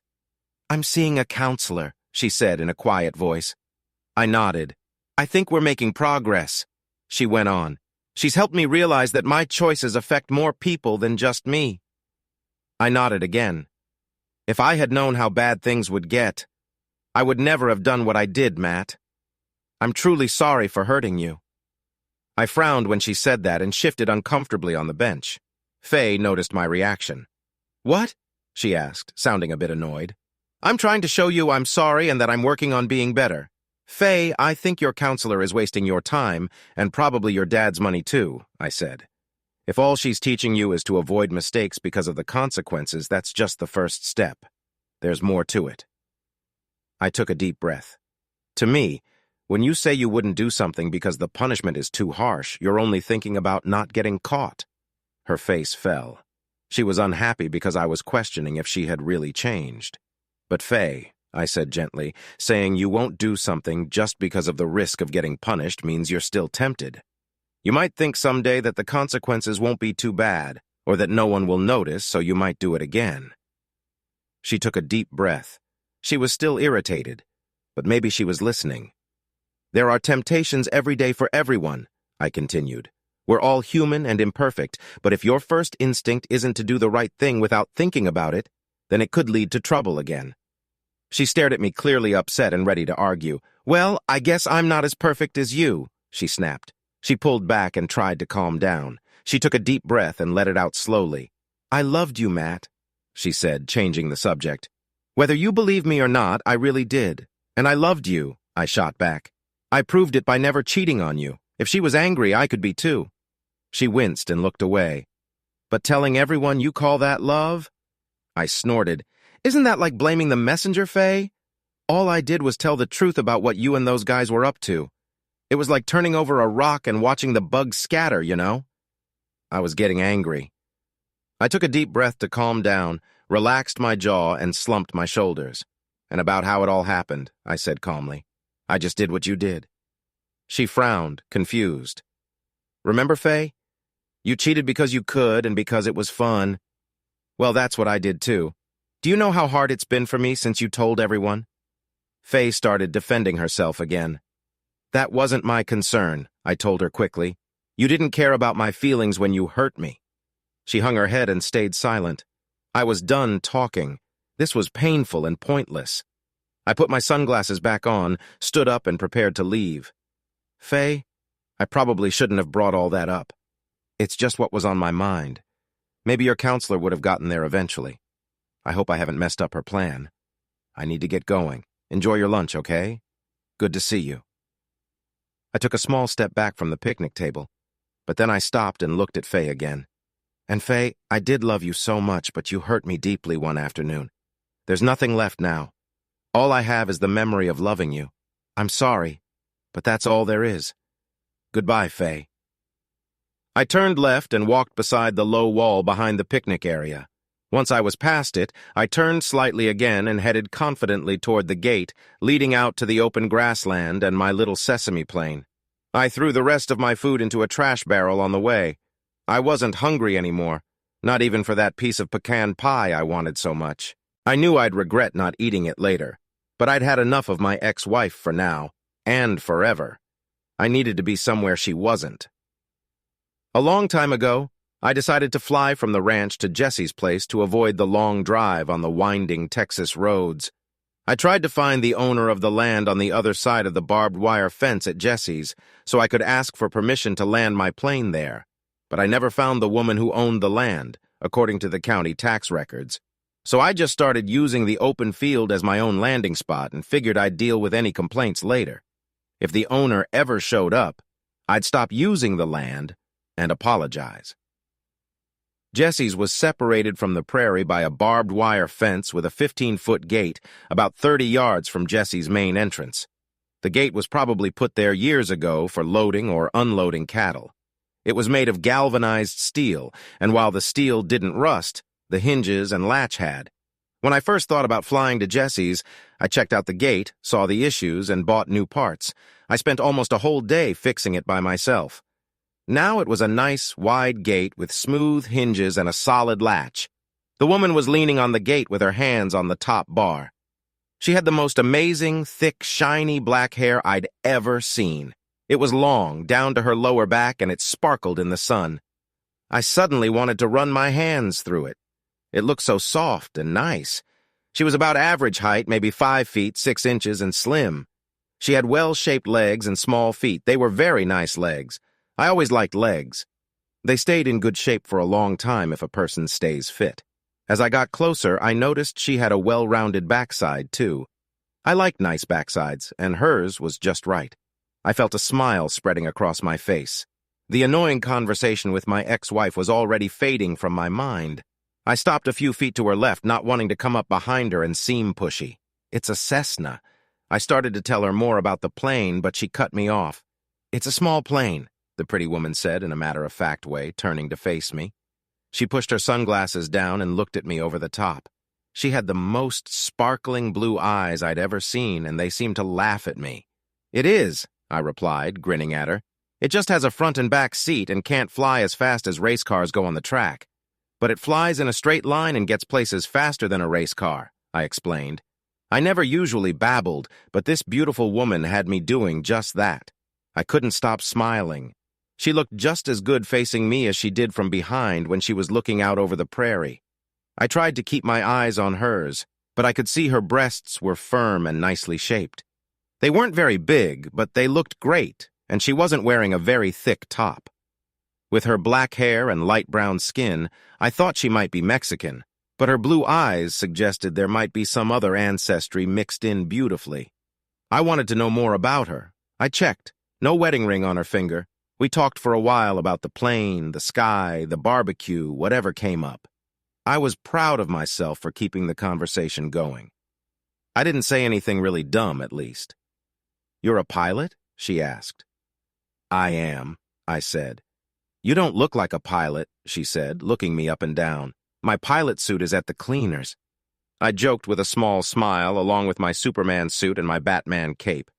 She laughed lightly and playfully hit my arm. She had moved closer over the last few moments, or maybe I had moved closer to her. I wasn't sure what to think, but when she touched my arm, it felt like a jolt of energy. I wanted more. "I really am a pilot," I said. "I just flew down from the ranch to get some of Jesse's barbecue. I love it and have been dreaming about it for the last 3 nights. I grinned. "It is good," she agreed with a nod. "So, want to go for a ride?" I asked, smiling. "A ride?" she echoed. "You want me to go in your little plane?" she asked sweetly. It seemed she had been waiting for this and maybe had thought about it for a while. Maybe she and I were thinking the same thing, and I knew I wanted to know her more. "Sure," I answered. "I have a Mustang at the ranch. We can be there in 20 minutes in the plane. I'd love to see you riding it with your beautiful hair flying in the wind," I said, truly meaning it. I could picture it clearly. She looked at me, then turned and walked back to the group she came with. "Julie!" she called out loudly. "Wow!" She had a strong voice. Julie, a short girl with dark hair, heard her right away and came over. "Throw me my stuff! I'm going on a plane ride!" the girl shouted. Julie seemed to understand as she tossed a leather purse through the air, landing close to my future co-pilot. Julie had a good arm. I was impressed. The girl picked up the purse and walked back to me with it. She pulled out her phone and looked at it while I watched. She tapped a few icons and then put it to her ear. The little cloud of dust from the purse settled. "Stevie," she said into the phone. "Mersey, hey, I'm going on a plane ride with Cowboy." "Yeah, a plane ride, and we're going to see his ranch and stuff, okay?" So her name was Mersey, I hadn't known, and I wondered who Stevie was. I knew Julie had a strong arm, but that was it. "Yeah, I'll be fine," she said, then looked at me. "It'll be fun." "Yeah, Cowboy is really nice." "No, you don't know him. I guess someone on the other end was worried about her going off with me. I stepped closer and smiled. I liked being close. She smelled nice. I took out my wallet, pulled out my pilot's license, and held it up for her to see. "Yes, I know. Hold on. I do know that." "Yes, Stephanie, stop talking, please," she said. "Listen, write this down, okay? You have something to write with?" She rolled her eyes at me, then waited. She took off her sunglasses to read the card. She had beautiful blue eyes, a cute nose with freckles, high cheekbones, and nice lips. Without her shades, I could see her face better as she talked to her friend. "Okay, his name is Matthew James Singletary." "Uh-huh, Matthew. And his pilot's license." "Certificate," I whispered. "His private pilot certificate number is 5,555,555 inches," she continued, not missing a beat. I liked that. She was smart and quick. She listened again. "Yeah, that's it. If something happens and the cops need to find Cowboy, that's how they'll know. Because he's wearing a big cowboy hat, that's why someone took over on the other end." "No, I don't know yet," Mercy said quietly. "I'll call you later, okay?" She closed her eyes and bit her lips while listening. "Okay, I'll be careful. Love you too. Bye." She hung up and put her phone away.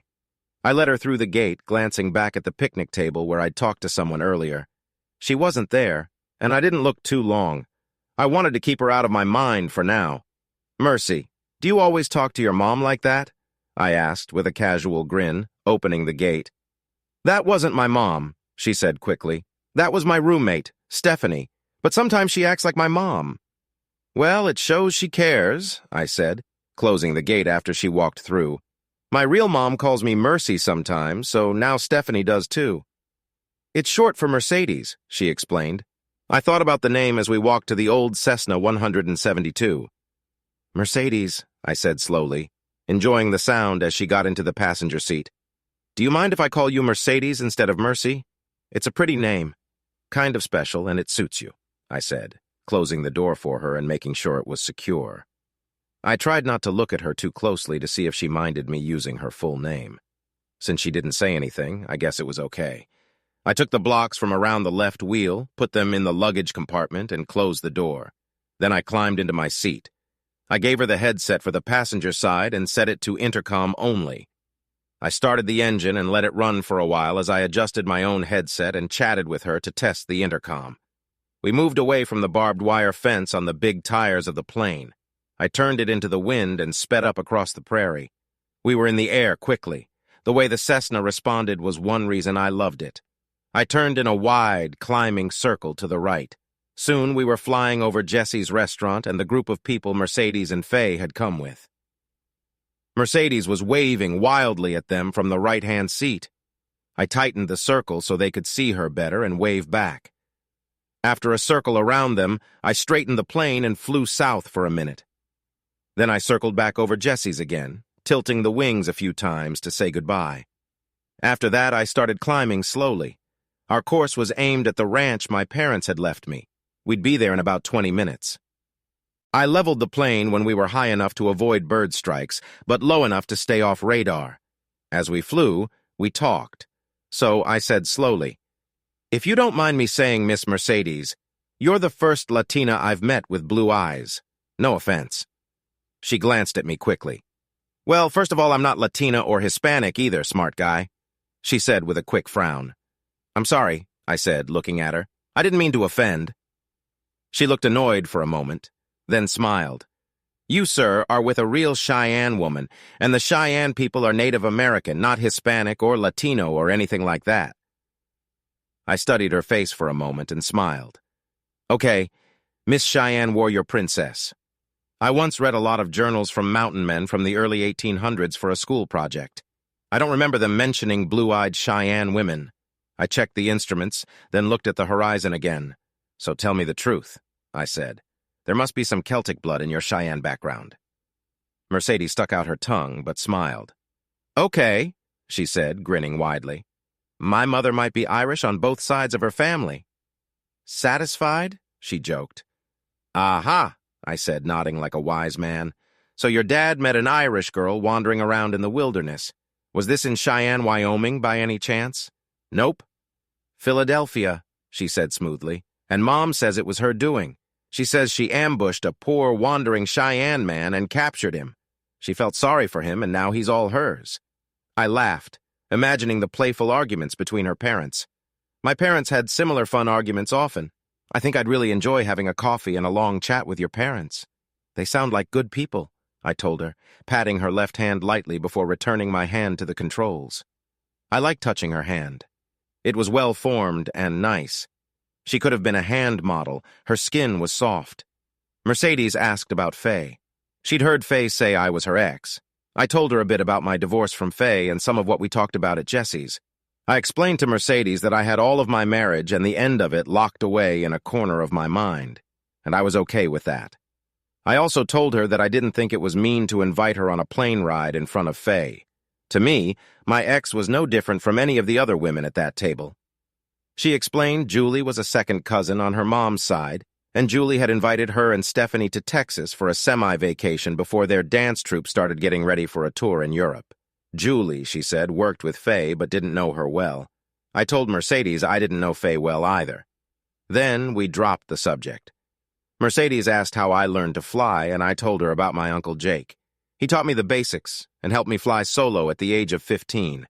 Flying was now one of my favorite things to do. From there, we talked about whatever came to mind. My navigation by feel was perfect. The ranch appeared over the horizon sooner than I wanted. I was having the best time talking to this pretty Cheyenne woman. I aimed the plane at the part of the prairie I used as a runway and explained to Mercedes about downwind legs and upwind legs. We flew the downwind part and turned hard to the right. Then I landed the old Cessna smoothly on its tricycle landing gear. I taxied the plane close to the big barn where we kept the tie-downs and wheel chocks. We secured the plane against any strong winds. This was Texas, after all, and Texas was all about wind blowing across miles and miles of, well, more miles. Mercedes helped out wherever she could. Once we were done, I guided her through the wide walkway beside the barn. From there, we could see the house about 100 yards away. "Okay," she said, looking around and pointing at the house where my Range Rover was parked near the back porch. "Where's this Mustang you were talking about?" "Oh, it's over here," I said, changing direction quickly, heading towards where the small group of horses were gathered by the corral fence. They watched us eagerly, hoping for a snack. I didn't have any apples, but they didn't know that. "There she is," I said, pointing to a 3-year-old sorrel filly who was moving around excitedly. She seemed to know she was the center of attention. "Hey, Ginger," I called out, holding out my left hand to her. Ginger came over and nuzzled my palm looking for a treat. "Mercedes, meet Ginger. Ginger, this is Miss Mercedes, Cheyenne warrior and all-around good person." I introduced them. Ginger shook her head and snorted while Mercedes tried to hide her laughter. "What?" I asked, puzzled. I couldn't figure out what was so funny. I checked my zipper to make sure nothing was wrong, but everything was fine. "I thought you said you had a Mustang," she giggled. "I do," I said. "That's her. She was running with a small wild herd in Nevada before she was captured a couple of years ago. She's a real Mustang. Not many of them left." Mercedes laughed again. "I thought you meant a Mustang car. You know, vroom, vroom, vroom." I burst out laughing. "Not quite. Why did you think I said I'd like to see you riding her fast?" "I thought it was just cowboy talk." She grinned. I matched her smile. It was nice she could joke about herself without getting upset. Attractive women who could do that were rare. I liked her more and more. "Nah," I drooled, "but I'd still like to see you riding her with your beautiful hair blowing in the wind." Then I thought of something else. "You do know how to ride, right?" She grinned. "Yes, summers with Grandpa running elk, remember?" she explained. "But I can't ride in these shorts," she said, looking down at them. "I'd get so chaffed that I wouldn't be able to walk for weeks." I nodded. She was right. Riding in those shorts would be painful. I didn't want her to suffer. There had to be a way around this problem, but I couldn't think of one just then. I smiled back at her. I loved her playful grin. "So what's your Cheyenne name, if you don't mind me asking?" I said. She gave me a quick look to see if I was serious, and she saw that I was. "It's Little Dove that calls at morning," she said, waiting for my reaction. I tilted my head, picturing the meaning of her name. After a moment, I nodded and smiled. "Very nice." "A beautiful name for a beautiful woman," I said sincerely. She liked that. She gently patted my chest, and I realized she had moved closer to me as we talked. Being near her felt really nice. We took a short break at my parents' old house, stocked up with water bottles, and then went exploring. We drove across the land to where I thought our small herd of longhorn cattle would be, near a spring that never dried up. The prairie beyond my ranch seemed endless. I hadn't found anyone claiming to own that land, and it seemed to be under government control. No one stopped us from letting our cattle graze there, so we used it.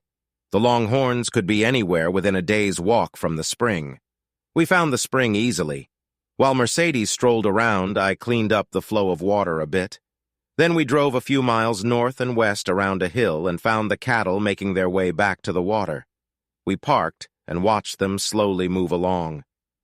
Mercedes was amazed by the widespread of their horns. To keep the conversation going, I talked about the history of longhorn cattle and the region, including the ancient ruins under the hill we had just passed. She wanted to see the ruins someday. I promised to take her. I also told her about the buffalo, although they were probably in a different area since they didn't get along with the longhorns. It was getting late. We walked back to the house, chatting about random things. Nothing too important, just friendly talk.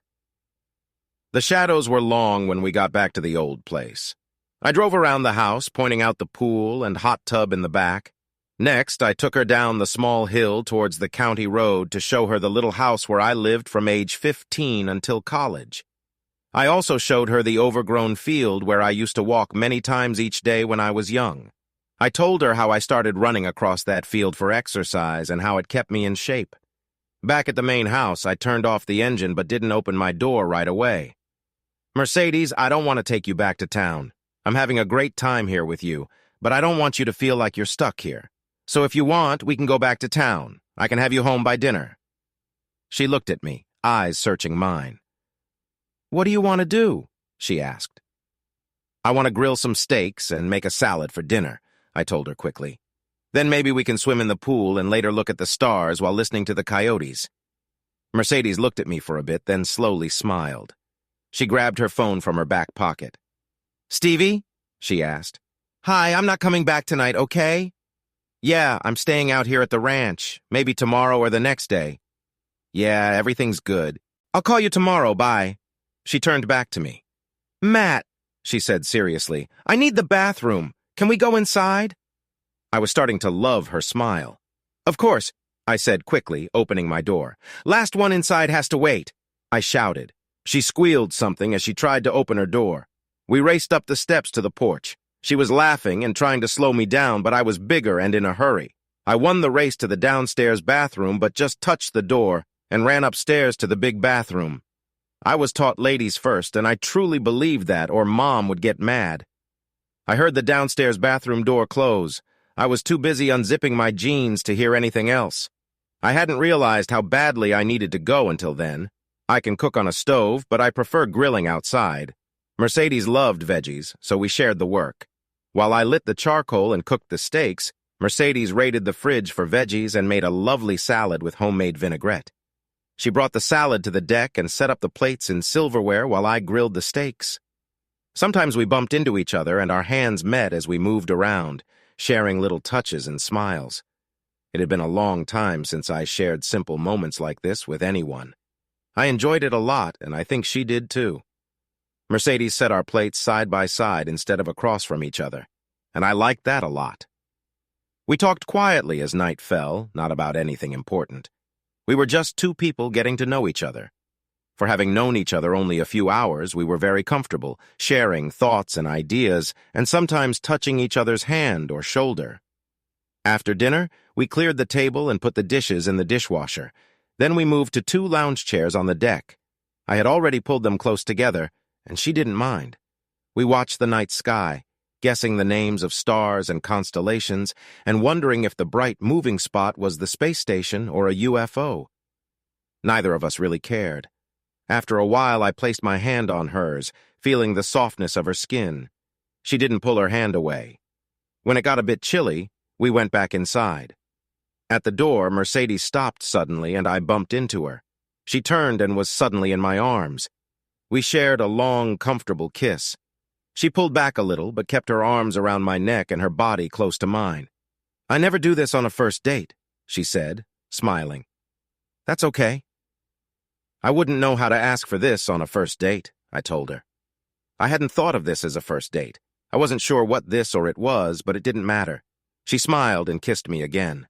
This time our tongues touched, and we kissed for a long, sweet moment. My hands ran up and down her back, and her breathing got faster. She pulled away and whispered, "Cowboy, honey." I hummed, enjoying the moment. "You remember when you showed me around the house this afternoon?" "Yeah," I answered, kissing her chin and moving to her neck. "Think you can find that big bed upstairs again?" I didn't answer with words. I knew what she meant. I locked the back door and took her hand. We walked through the living room, turning off lights as we went. I let Mercedes go up the stairs first. Watching her move was like seeing poetry and motion, as the song says. When we reached the bedroom, I turned down the covers. Mercedes pulled off her top and shorts quickly. Our clothes ended up on the floor, however they fell. We kissed again, deeper this time. I gently pushed Mercedes onto the bed and knelt down between her legs. I love making a woman happy this way. It's like taking control and helping her feel good. If you do it right, she can't think of anything else. My Uncle Jake taught me that women warm up slowly and cool down slowly like a tub of water. If you match their body's responses, you'll never lose a woman. Faye was the only exception I knew. Uncle Jake taught me to fly, and during long flights we talked a lot. He loved to talk about flying and women. He was never married, but always had many girlfriends. They were all good-looking, and some were as young as recent high school grads, while others were older, but still very attractive. Sometimes Uncle Jake would ask one of his girlfriends to show me how certain body parts fit together. My parents would have been furious if they knew what happened at his house. I wanted to use everything Uncle Jake taught me to make Mercedes happy. I breathed softly on her and kissed her thighs. "Shave?" I asked, noticing she was smooth. "Laser," she replied. I could feel her moving softly on the bed. Then I started again from the beginning. "If you tell anyone about this, I'll call you a liar," she whispered softly. "But you have to stop now. I'm so tired, she said. She moved a bit to get comfortable, gasped, and then relaxed with a soft sigh. I didn't do that, I said, amused. She giggled a happy, playful sound. I think I just made myself happy again, she said, pleased. We lay together talking quietly and sharing kisses now and then. So why didn't you do this with your ex-wife? Mercedes asked after a while. Excuse me, I said. I did all this and more whenever I could, I replied. She was quiet for a moment. Then she must have been really foolish, she said with a laugh. Ha, I replied. Just so you know, I'm really, really interested in you, woman. She thought about that. Well, you do have your moments, cowboy, she whispered. You're finally getting it right. I started tickling her, which led to a playful wrestling match. That ended with her on top of me, moving together until we both reached another peak of pleasure. When I woke up the next morning, Mercedes's hair was spread over my chest, her head on my shoulder, and her legs wrapped around mine. Earlier, just before dawn, she'd woken me by moving on top of me, sharing another sweet moment together.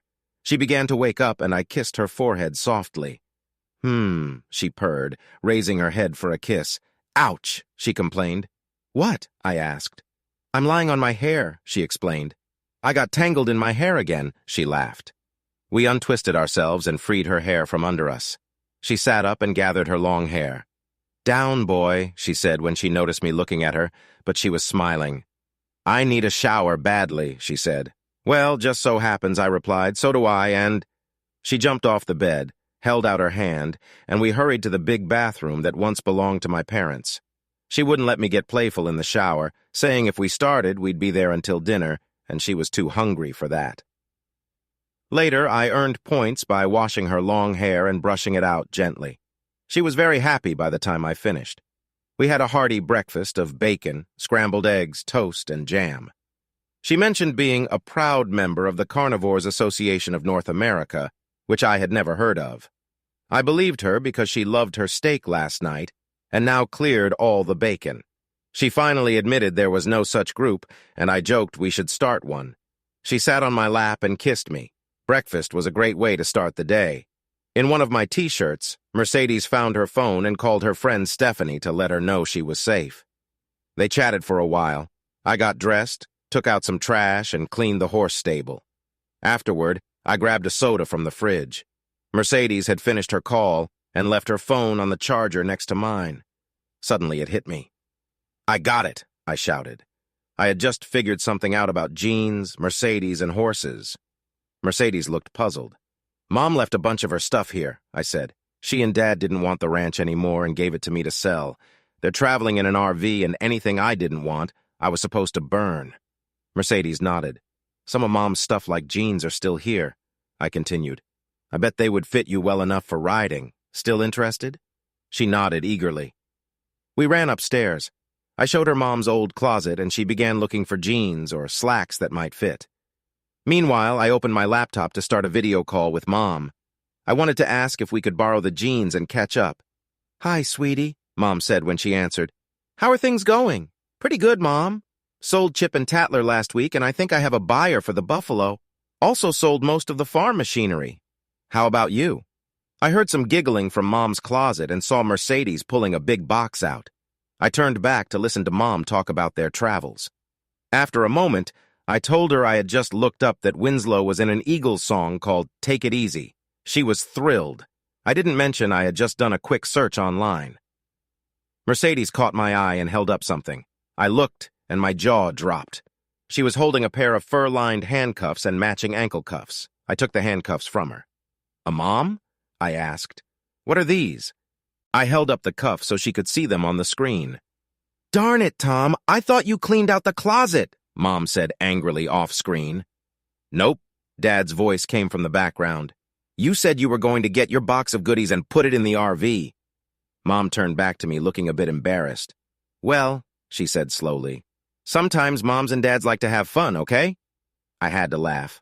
Mom, I get it. Now tell me more about these. She sighed, thinking. Finally, she said, Matt, your dad and I are older, but we still like our fun and games, okay? Mercedes handed me something else from the box. I decided we were done with the conversation for now. I blinked and held the item in front of the camera. "What is this, Mom?" I asked.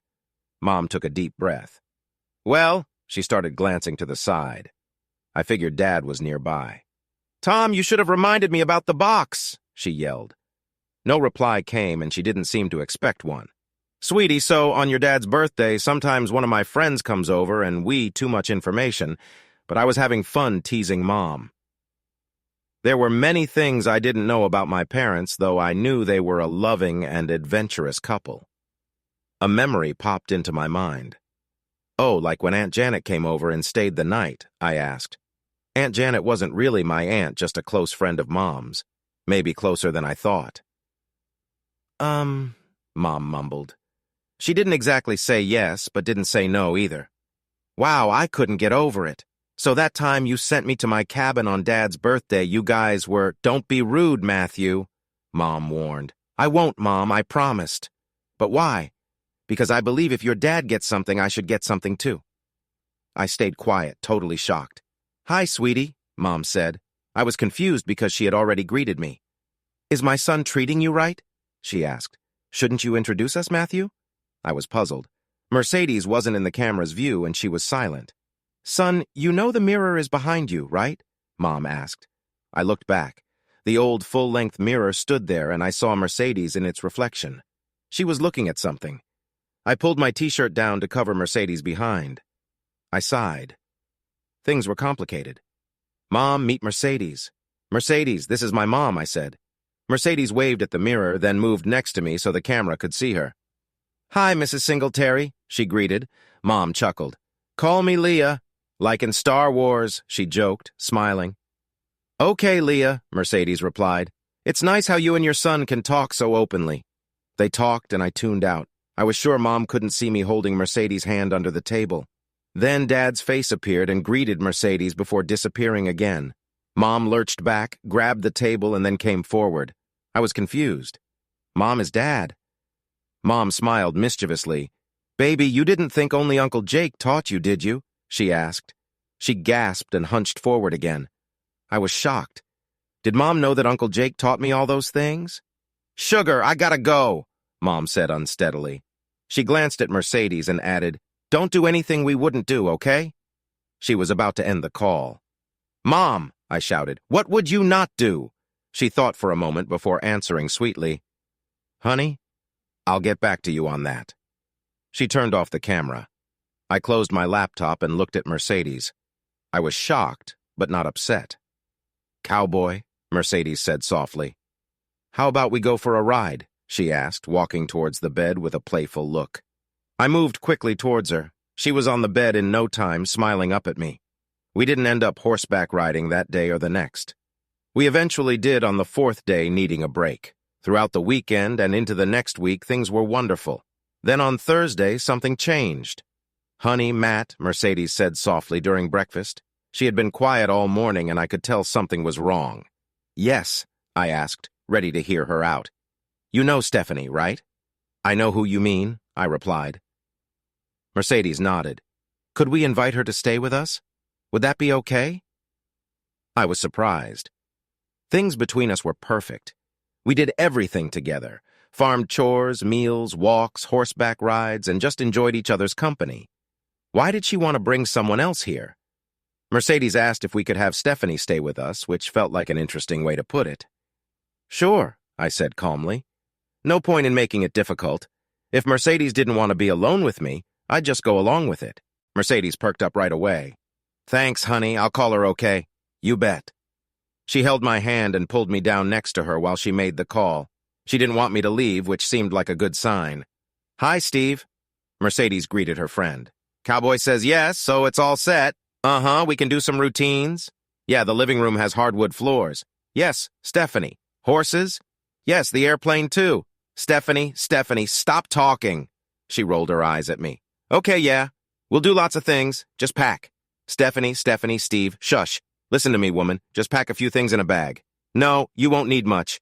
It's pretty casual here, okay?" "Yeah, I know. Listen, pack my brushes and hairdryer." "Yeah, you know what I need?" "Right." She mentioned we again, which made me feel good. I waved a hand to catch her attention. "Hang on a minute, Steph," Mercedes told her friend. "Does she know how to get here?" I asked. Mercedes just mentioned bringing things to the ranch. She sighed and shook her head. I smiled. If she can get to McReady's airfield, we can pick her up in the Cessna. What do you think? I asked, giving her the address and directions. She has a GPS, Mercedes said, interrupting me. She gave Stephanie the address and looked at me. When? She asked. How soon can she get there? Mercedes asked, and then came back with an answer. A couple of hours? I nodded, checking the clock. Tell her we'll be there at 1 o'clock. Then I remembered something Mercedes told Stephanie. I motioned for her to cover the microphone. Was she worried about what you mentioned? I asked. Mercedes laughed. Not really. Steph is. Well, maybe likes to show off a bit. I smiled back. I had a fun idea. Okay, tell her or put her on speaker and I'll tell her. Mercedes put the phone on speaker and set it down. I sat next to her. Stephanie? I asked. Hey, this is Cowboy. Hi, Cowboy, she replied brightly. She wasn't shy. She'd chatted with me when Mercedes took breaks during one of their long calls. Steph, we'll fly down to meet you at McReady's, but you should know it's National Flying Day. Did you know that? No, what does that mean? Stephanie asked, confused. I grinned at Mercedes. It means everyone in a small plane must fly without clothing if they take off between 7 a.m. and 11 p.m. Sorry, but there's no way around it, I joked. Mercedes covered her mouth to keep from laughing, her eyes full of joy. Well, Stephanie said, unsure. I guess it's okay. Do I need to drive to the airport without clothes? Oh, no, I said. But when you get to the parking lot at McReady's, you need to be without clothes when you get out of the car and walk to the plane. Very important. I was having fun joking with her. Wait in the car until you see us taxi up to the side of the field near the parking lot, okay? Okay, Stephanie said happily. I went to the kitchen to make sandwiches. We had a nice beef roast last night, and I wanted roast beef sandwiches. Mercedes helped me do a quick check on the Cessna. We did put a change of clothes in the luggage compartment, but we flew only wearing sandals. Are you sure this will be okay? Mercedes asked. Yet again. Honey, I replied patiently, I've never been stopped by sky cops while flying. Not once. I grinned. This was going to be great. McReady's was a small airfield outside the city. It didn't have a control tower and wasn't in the big city's airspace. It was quiet and mostly for weekend flyers. I knew the owner and staff well. We liked each other. I flew over the airfield looking down at the parking lot. It was almost 1 o'clock and there a small car pulled in. I banked the plane so Mercedes could see. Is that Stephanie in that green car? I asked. It's not that bad of a color. Yeah, that's her, Mercedes told me. I straightened up, flew a downwind leg, and landed the Cessna. As we taxied toward the parking lot, a pretty blonde got out of the car wearing only sandals. She walked to the edge of the grassy airstrip, carrying 2 small bags. She approached the Cessna with confidence, accepting my signals to go around to where Mercedes was. In moments, Mercedes was out of the plane, handing me the small bags which I quickly tossed into the passenger seat behind me. Stephanie got in and settled into the remaining back seat while Mercedes climbed into the front seat next to me, buckling her seatbelt with clear excitement. We were all smiling, feeling a bit mischievous. I started the engine, taxied out, and got the plane in the air a couple of minutes later. Victor Papa Romeo 319 ER, said a voice on the radio. It was Gene, the airfield's owner. He wasn't an air traffic controller, and the airfield didn't have a control tower, so this was likely just a friendly call. I motioned for Mercedes and Stephanie to put on the headsets I had set out for them. Victor Papa Romeo 319 ER, I replied, smiling. Ah, 319 ER, request you return to McReady Field for a passenger check-in and inspection copy? Gene could barely hold back his laughter. I could hear chuckles in the background. I grinned even more. Negative, McReady, I replied. 319 ER is headed home for a very important sunbathing session, 10-4. There are a lot of people here who would really like you to stay and socialize, Matt, he said, dropping the formal tone. I understand, Gene, I said, but it's very, very important for me to get where I'm going, copy.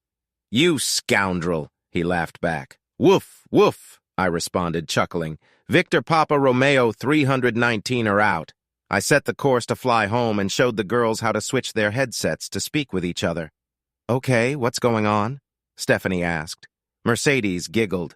You got tricked, girl, she said to Stephanie. There's no such thing as nude flying day. Very glad to see you, Miss Stephanie. I joked, offering a handshake. Ang, Stephanie replied, swatting my hand away. Like that man said, you scamp.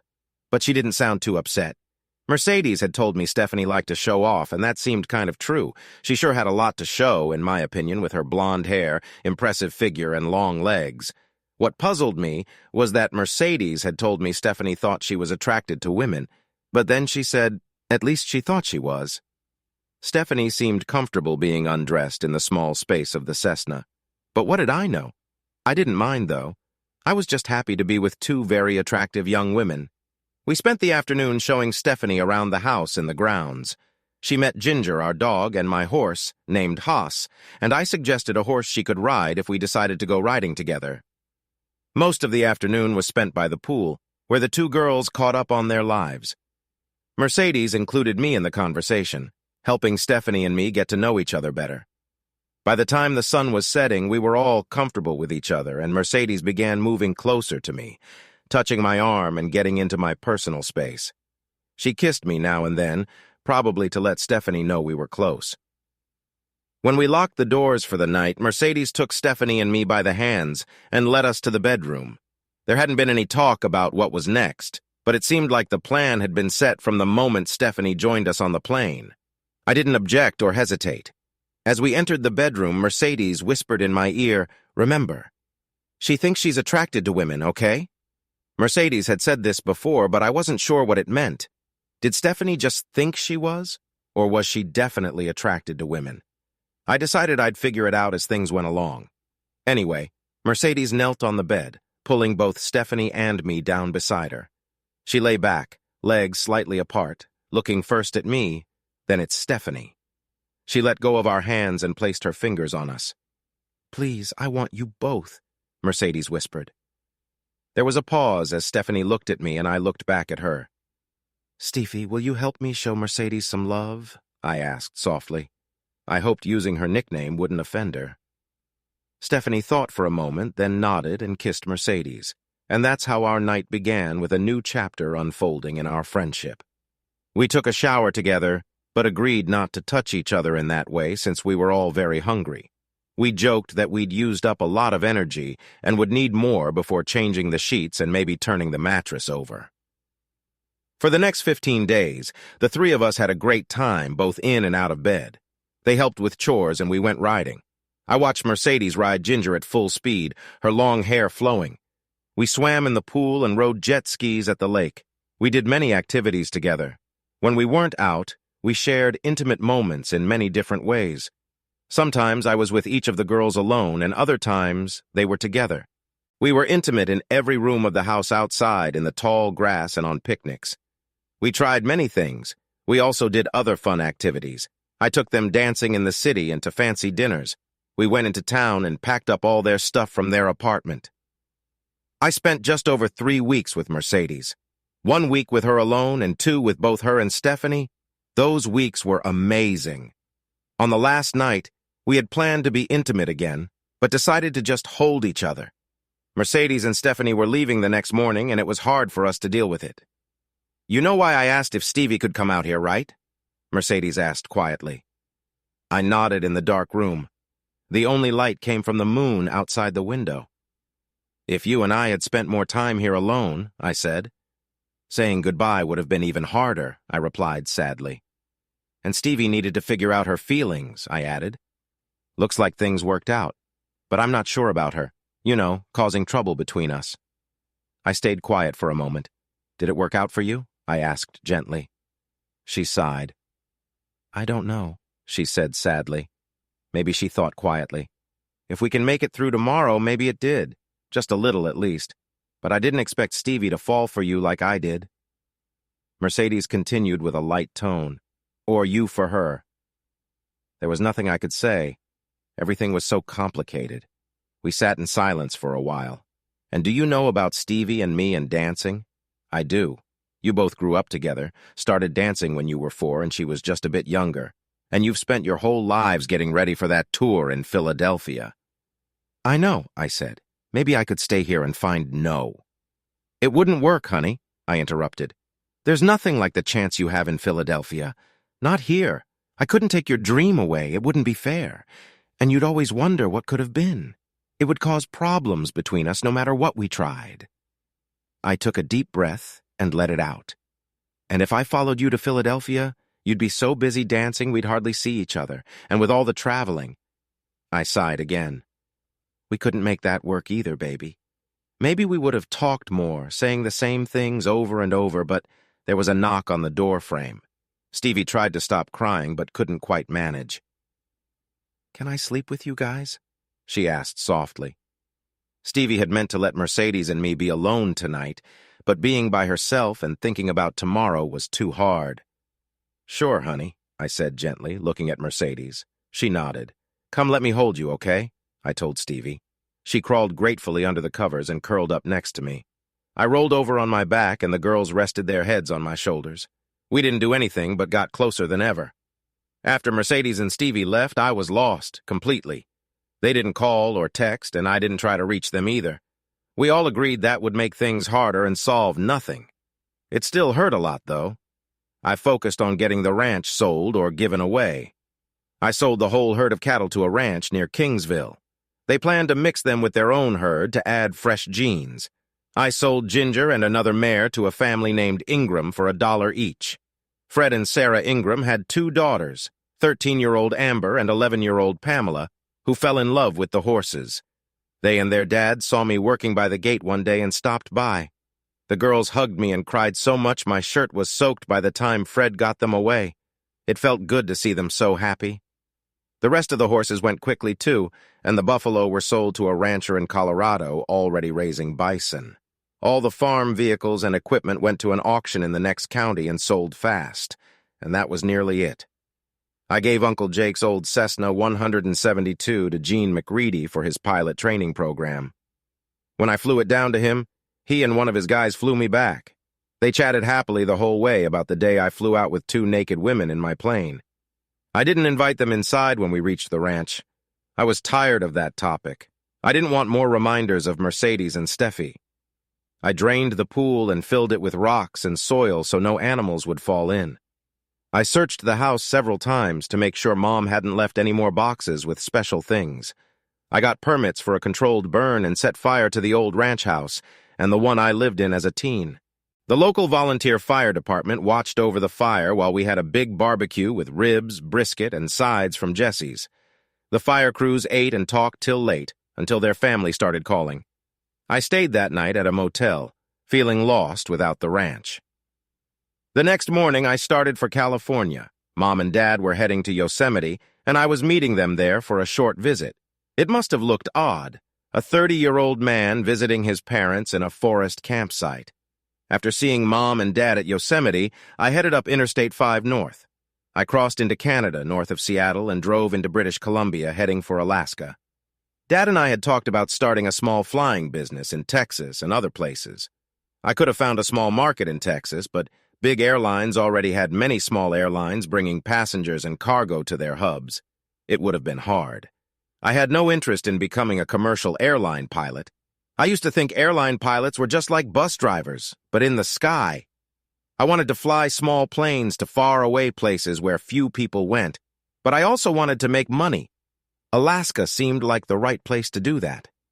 In Alaska, I quickly found a job. Living there was expensive, so I needed to work. I ended up flying small planes for a company based in Anchorage. Frederick Simpson owned 6 orders. He used them to fly small groups of people to remote villages and deliver items like food that spoils quickly. This job was perfect for me. I got to fly a lot and learn about running a small business.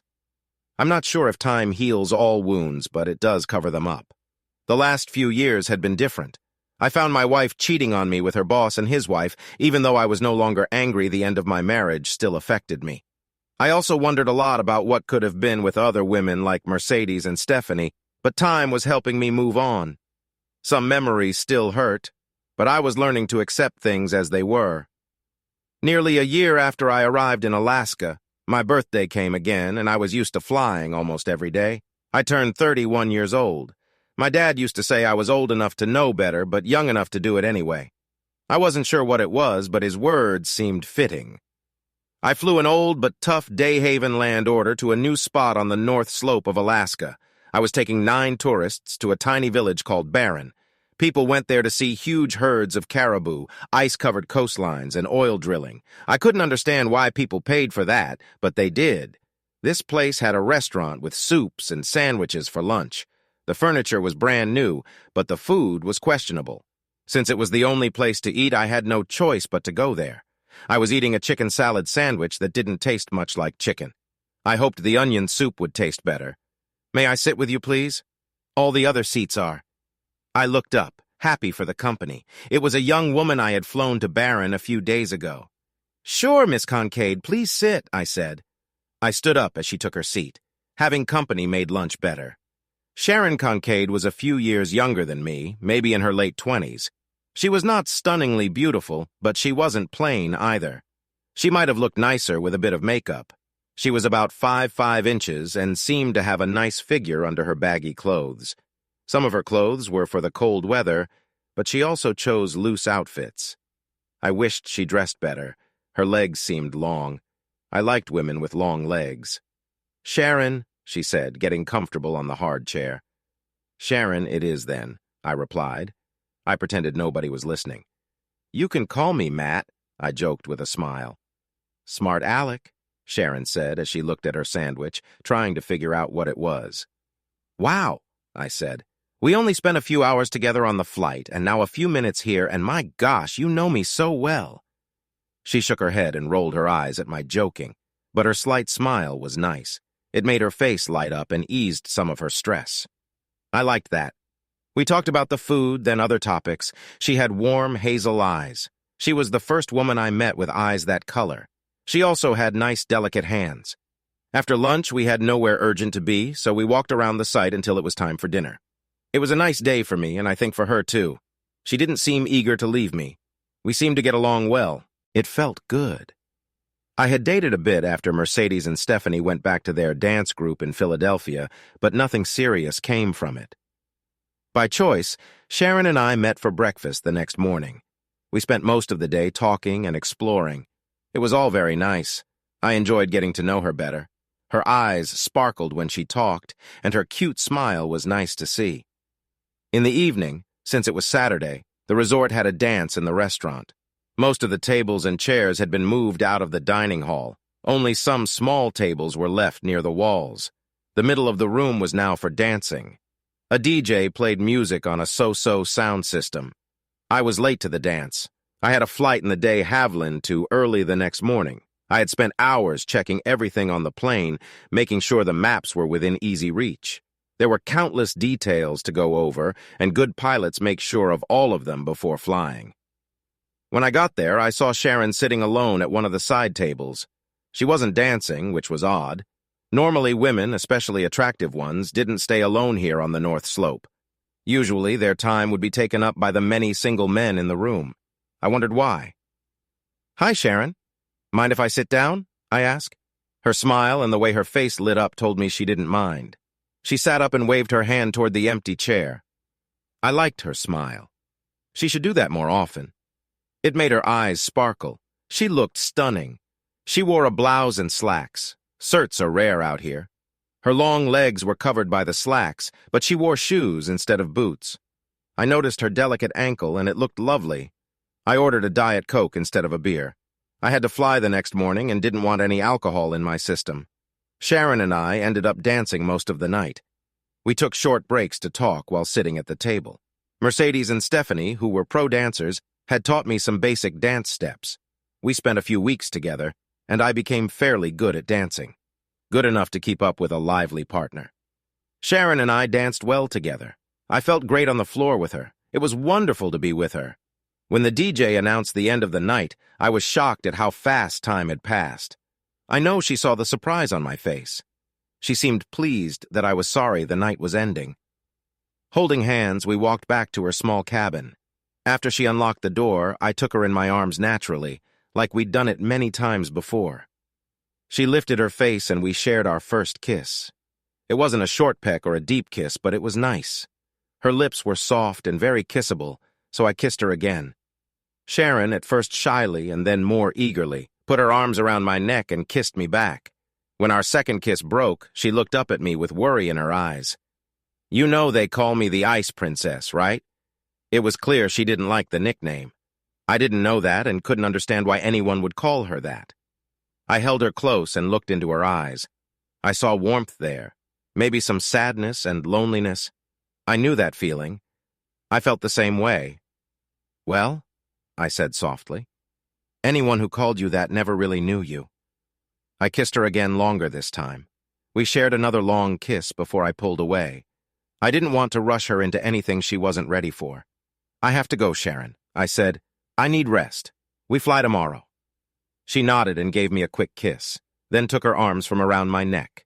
I smiled and walked away. I didn't hear her door close and wondered if she was watching me, but I didn't turn to look. As I walked to my small room near the hangar, I thought I could have convinced Sharon to let me stay, but I knew I didn't want to push her. I liked her too much to risk ruining what we'd started. I was almost asleep when I remembered I had called her honey, and she hadn't minded. The next day we were in the air at 918, heading to Fairbanks about 400 miles away. The plane I was flying had a range of over 550 miles, even when fully loaded. We had 10 people on board, including me. The de Havilland I flew was set up as a float plane. Wheels were under the float so we could use a runway or water for takeoffs and landings. I hadn't been certified in float planes for long. Mr. Simpson wanted a more experienced pilot but had to settle for me. He wasn't too upset. I actually enjoyed landing on water, though it wasn't easier than concrete if something went wrong. Sharon Kincaid was in the co-pilot seat for the trip. I invited her as she boarded, hoping she wasn't mad at me for last night. She wasn't. She gave me a sweet smile and climbed into the seat smoothly. She looked around the cockpit with interest. She looked wonderful. I wondered how I'd missed that earlier. I could get lost in those bright haze lice of hers. After I finished the routine captain-to-passengers announcements, Sharon and I chatted over the intercom for a while. The others weren't wearing headsets, so they couldn't hear us. Sharon and I were getting good at talking to each other easily. We were learning more about each other, and it felt nice. It was something I had missed since Mercedes and Stephanie left. We were flying VFR, which means Visual Flight Reference. I could see the horizon and know if we were flying level or if something was wrong. There were thick clouds high above us, blocking the sun. The landscape below looked like every other part of the wild Alaska wilderness. Around noon, I started feeling uneasy. Fairbanks is just south of Prudhoe Bay, and we had been flying long enough in that direction that we should have been close to Alaska's second-largest city. But we weren't seeing any signs of it. My anxiety grew. We should have heard radio calls or seen other planes near Fairbanks, but there was nothing. The visibility was low, so I wasn't too worried about not seeing other planes, but it still felt strange. Fairbanks, November Yankee 195. I called the Fairbanks controller just to make contact. No answer. I tried twice more and then stopped. I moved my seat closer to the controls and looked at the instruments. Sharon put her hand on my arm when she saw I was worried but didn't say anything. I took her hand and held it softly. She didn't pull away or ask questions I couldn't answer yet. Another thing to like about her. One of the instruments flickered. I saw it out of the corner of my eye. I leaned closer and tapped the attitude indicator. The display spun crazily for a few seconds before it settled down. I swallowed hard. My senses and a look outside told me we hadn't done a big roll, but the instruments showed that we had. I tapped the GPS compass. It spun around wildly. Great! Some of my instruments were lying, and I didn't know which ones to trust. The engine sounded steady, which was good, and the controls responded, which was also good. The plane's old mechanical systems did not rely on electronics. I checked the circuit breakers. Everything seemed okay, but who knew? I thought about turning them off and on again, but sometimes that can make things worse. I leaned back in my seat. Something was definitely off. "Sharon," I said over the intercom while squeezing her hand, "we're in trouble. Get everyone's attention, please." She did exactly what I asked without any unnecessary questions. She turned in her seat, waved to the other 8 passengers, and yelled at them. When some didn't react, she screamed louder. She had a strong voice. I was glad I had a headset on to protect my hearing. I pulled back the throttle until I felt we were in a slow, shallow dive, though the altimeter wasn't working right to confirm this. Slowing down reduced the noise so I could talk to the passengers in the back. I turned as much as I could in my seat, though it wasn't easy with all the controls in front of me. "We are in trouble," I shouted. spacing out the words so they understood. They all looked at me right away. The mood among us changed at once. My instruments are dead. I can't tell what direction we are going, if we are going up or down Oregon. Our speed, nothing, we might be lost. Suddenly we could see the sunshine again. I turned back. We had flown out from under the thick clouds. We were flying straight into the sun. Oh no. At this time of day, that meant we were flying east. A huge range of mountains was coming into view ahead of us. Without thinking, I turned the plane to the right and aimed southwest. The sun doesn't rise exactly in the east or set exactly in the west, especially here, but seeing it gave me a rough idea of our direction. Changing course even roughly was better than staying on our current one. Okay, we just found out we've been going east, but we should be heading south, I yelled to the passengers. I still don't know where we are, but now I've got the old girl heading towards the cities and towns. We're dealing with our problems as we go, and we actually were, sort of. Alaska doesn't have a lot of people, and most of the state is wild land. Once, a military plane from Eielson Air Force Base near Fairbanks crashed just 7 miles from the runway. Nobody had ever stepped foot in that hard-to-reach valley where the plane crashed, and it was only a few miles from Alaska's second-largest city. Going southwest from wherever we were was better than heading east into the cold wilderness of northern Canada. But it still didn't mean a nice hotel room in Fairbanks anytime soon. Even with the engine running low, we were soon going to run out of fuel. I needed to land this old de Havilland plane somewhere before the engine stopped. I liked controlled landings better than crashes. I put my microphone back in place and said, "Sharon?" "Yes," she answered quickly, looking at me. Her eyes were calm, not scared. "Can you tell the folks in the back what I'm about to say?" "I need to focus on flying," I asked. "Sure," she said quickly. "Go ahead." "Okay, tell them we're running out of fuel in about an hour. Make sure they know it's not right now. We still have some time. Ask everyone to look out the windows for a paved runway. If we don't see one, look for a lake. Somewhere with calm water where I can land the plane, okay?" She didn't answer right away. I realized I'd spoken a bit too friendly. Maybe she didn't like that. "Okay," she shouted to the back. "Matt says we're low on fuel, so we need to find somewhere to land. Either a paved runway or a lake. Everyone look for a good spot, okay?" It was a good version of what I'd said and probably easier for them to understand. I reached out and took her hand. She held mine, too. Even with all the problems, touching her made me feel warm inside. The engine kept running strong. It had moved us southwest, but I didn't know how far. An hour later, I was worrying more. Where we were wasn't as concerning anymore as running out of fuel soon. I had made some rough guesses about how long we'd been off course and how much fuel we had left. The fuel gauge showed we were very low, but it might not be correct if it was broken too. I decided we would have to land soon, but I wasn't sure how hard or soft it would be. I slowed down a bit more trading speed to save fuel. We started a gentle descent. "There! Over there!" someone yelled loudly. I heard him over the engine, but didn't see who it was. "Where is there? Which direction?" I asked quickly. Sharon repeated my questions to the back. "Left," she said, a bit behind us, like at 7 o'clock. "Know what I mean?" "Got it," I replied. Good way to say it. She was keeping calm. I was glad Sharon was with me. I turned the plane left, not too sharply as we were flying slow. A small lake appeared in front of us about 7 or 8 miles away, hidden by mountains until now. Thank whoever spotted it. "Good job," I told Sharon. She passed on the thanks. We flew over the lake, then did a right turn to avoid a mountain. I slowed down again and did a slow pass over the water. It looked really good. A mountain lake surrounded by pine or fir trees. I couldn't see any objects in the clear water that could damage the floats on landing. I made my choice quickly, as I often did. "Okay, Sharon, tell them we're landing on that lake. Everyone needs to tighten their seatbelts and brace themselves, okay?" She nodded from the corner of my eye. "Okay, everyone," she shouted over the engine. "We're landing on the lake below. Please tighten your seatbelts and get ready. Hold on tight. It's going to be a bumpy ride." I couldn't help but smile despite everything. Sharon was an amazing woman, and I loved being with her, even in a plane that wasn't going to be flying much longer. I glanced at her, still smiling, and gave her hand a quick, gentle pat. She held my hand, kissed the back of it, and then let go so I could put it back on the throttle.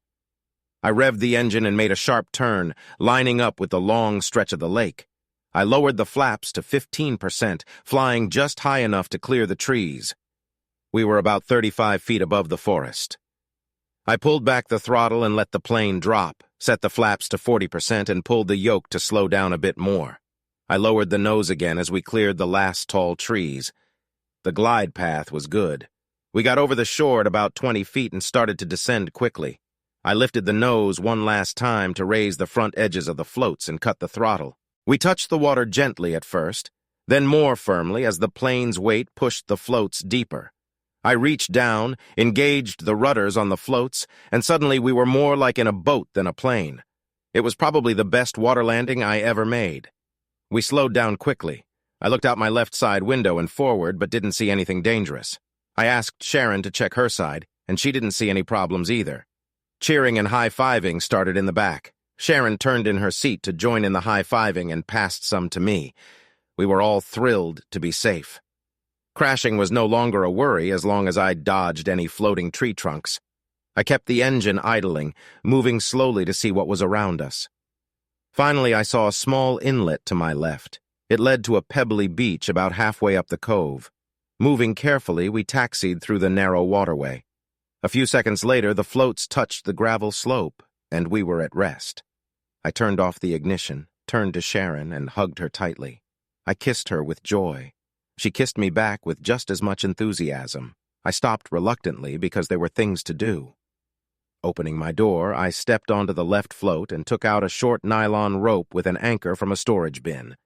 I clipped the rope to a landing gear support and walked to the front, avoiding the hot engine exhaust pipes. From there, I dropped onto the shore. The pebbles were wet, probably because the floats had pushed water up the slope, but the ground was dry a couple of yards inland. Pulling the rope tight, I pushed one of the anchor flukes into the pebbly soil and stepped on it to drive it deeper. The plane was secure enough for now. We'd do a better job later. Looking back, I saw the passenger hatch open, and a man was climbing down onto the float. "Hey," I called. "Everybody come out and get on dry land. Try not to get your shoes wet." In 20 minutes, all 9 passengers were on shore with me, trying to stretch and walk off cramps. They had their small carry-on bags with them. We get the rest of the luggage later. While they stretched and relaxed, I climbed back up and checked the fuel with a dry stick. The fuel barely wet the end of it. "Okay," I yelled to get everyone's attention. They were already watching me.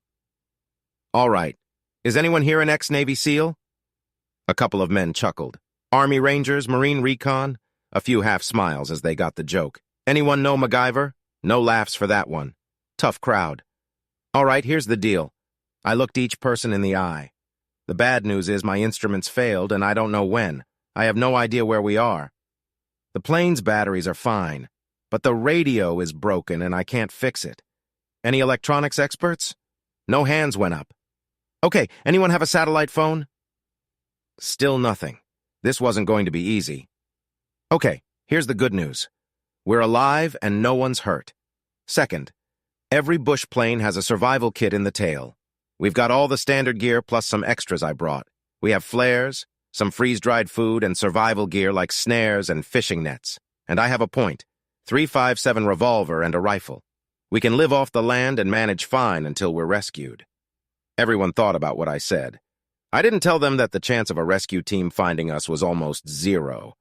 We had flown for hours over the empty, cold Arctic landscape, and even after adjusting our course, we still saw nothing but the same barren land. It told me we were completely off track. Anyone searching for us would start by looking along our expected route and a little bit on each side. They would have to move slowly. Finding something as small as a person or even an aircraft would be very hard from a height or at any speed. I was sure we were really lost, as in way off the map lost. I thought I'd give them a couple of days to get used to the wild before telling them we had to walk out and save ourselves. We kept busy. We set up 2 strong ropes, took useful stuff out of the plane, and explored the area. Evening came before we knew it. One of the guys had checked the nearby woods and found a nice, clear area about 50 yards from the water where we could set up camp. We left the old outer plane where it was. It would be fine. At our new campsite, there was a small spring within walking distance with very cold water. Downhill from the camp, we made our bathroom, some holes in the ground. I sent everyone except Sharon to look for branches to use as firewood. Sharon and I cleared a section of the forest floor of pine needles and plants and brought rocks from the lake shore to build a fire pit. In my survival gear, I had a steel and flint fire starter and some plastic cigarette lighters.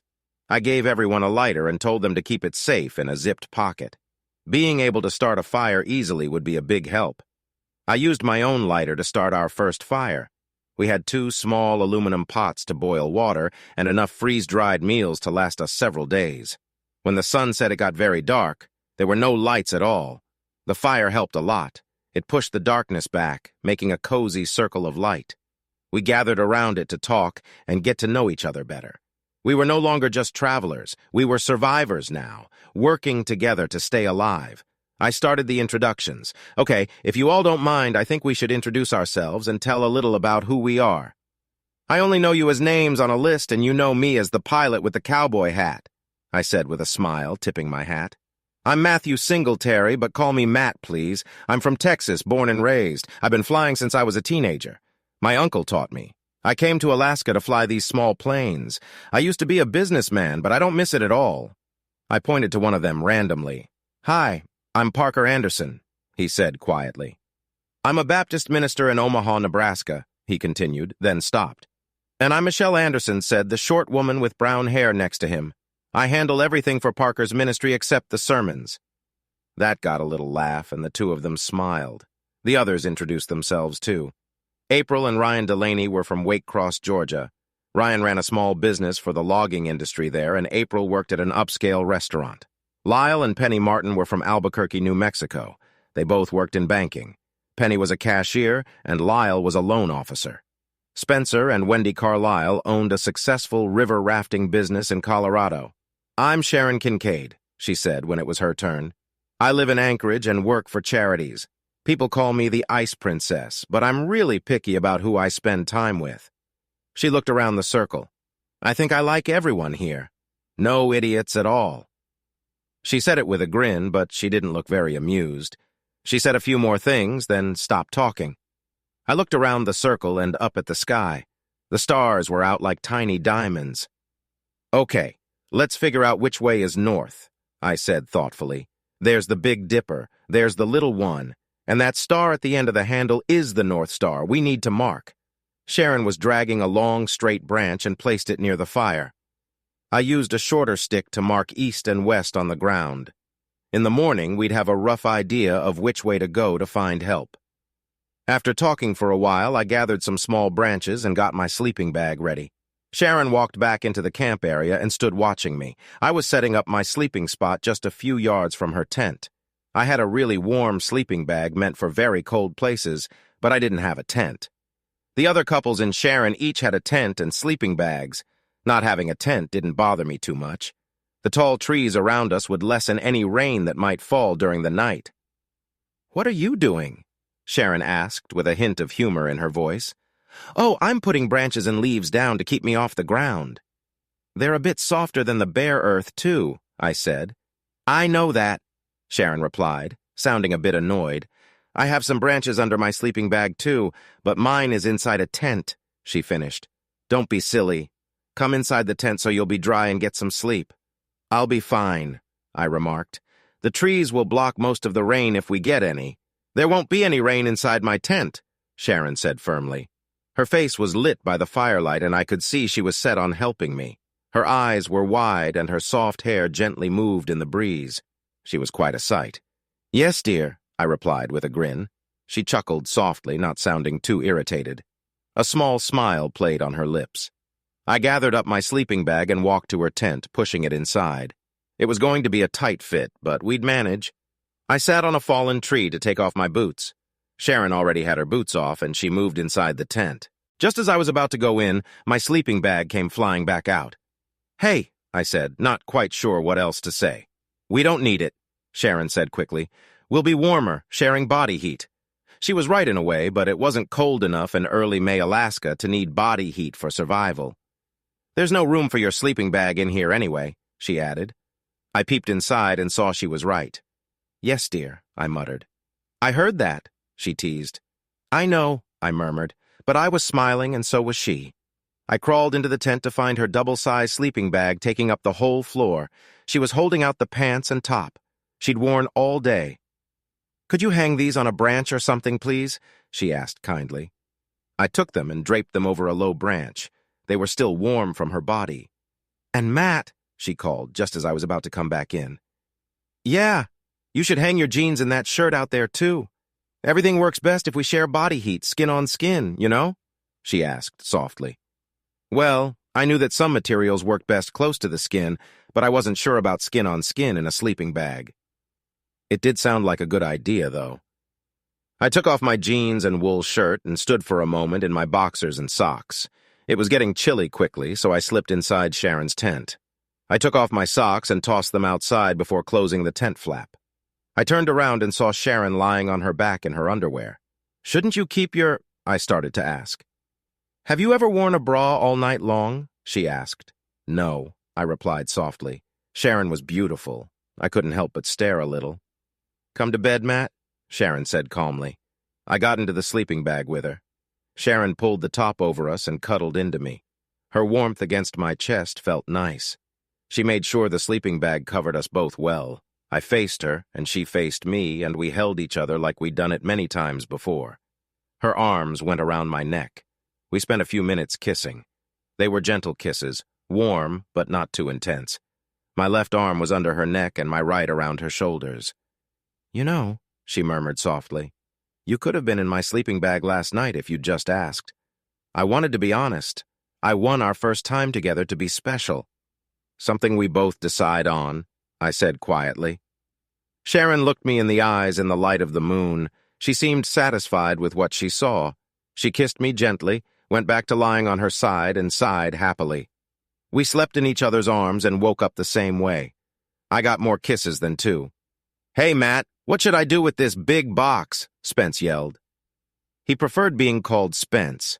He was at the back of the order trying to find anything useful inside the plane. At first, I had no idea what he was talking about. Then I saw him lift a big box from the last seat in the passenger cabin and hold it up. It looked pretty heavy. I adjusted the heavy pistol on my hip. Many people in Alaska carry guns openly, but I wasn't used to it yet. "No idea," I called to Spence. "Bring it out here and let's see what it is." I remembered when I saw it on the ground in front of me.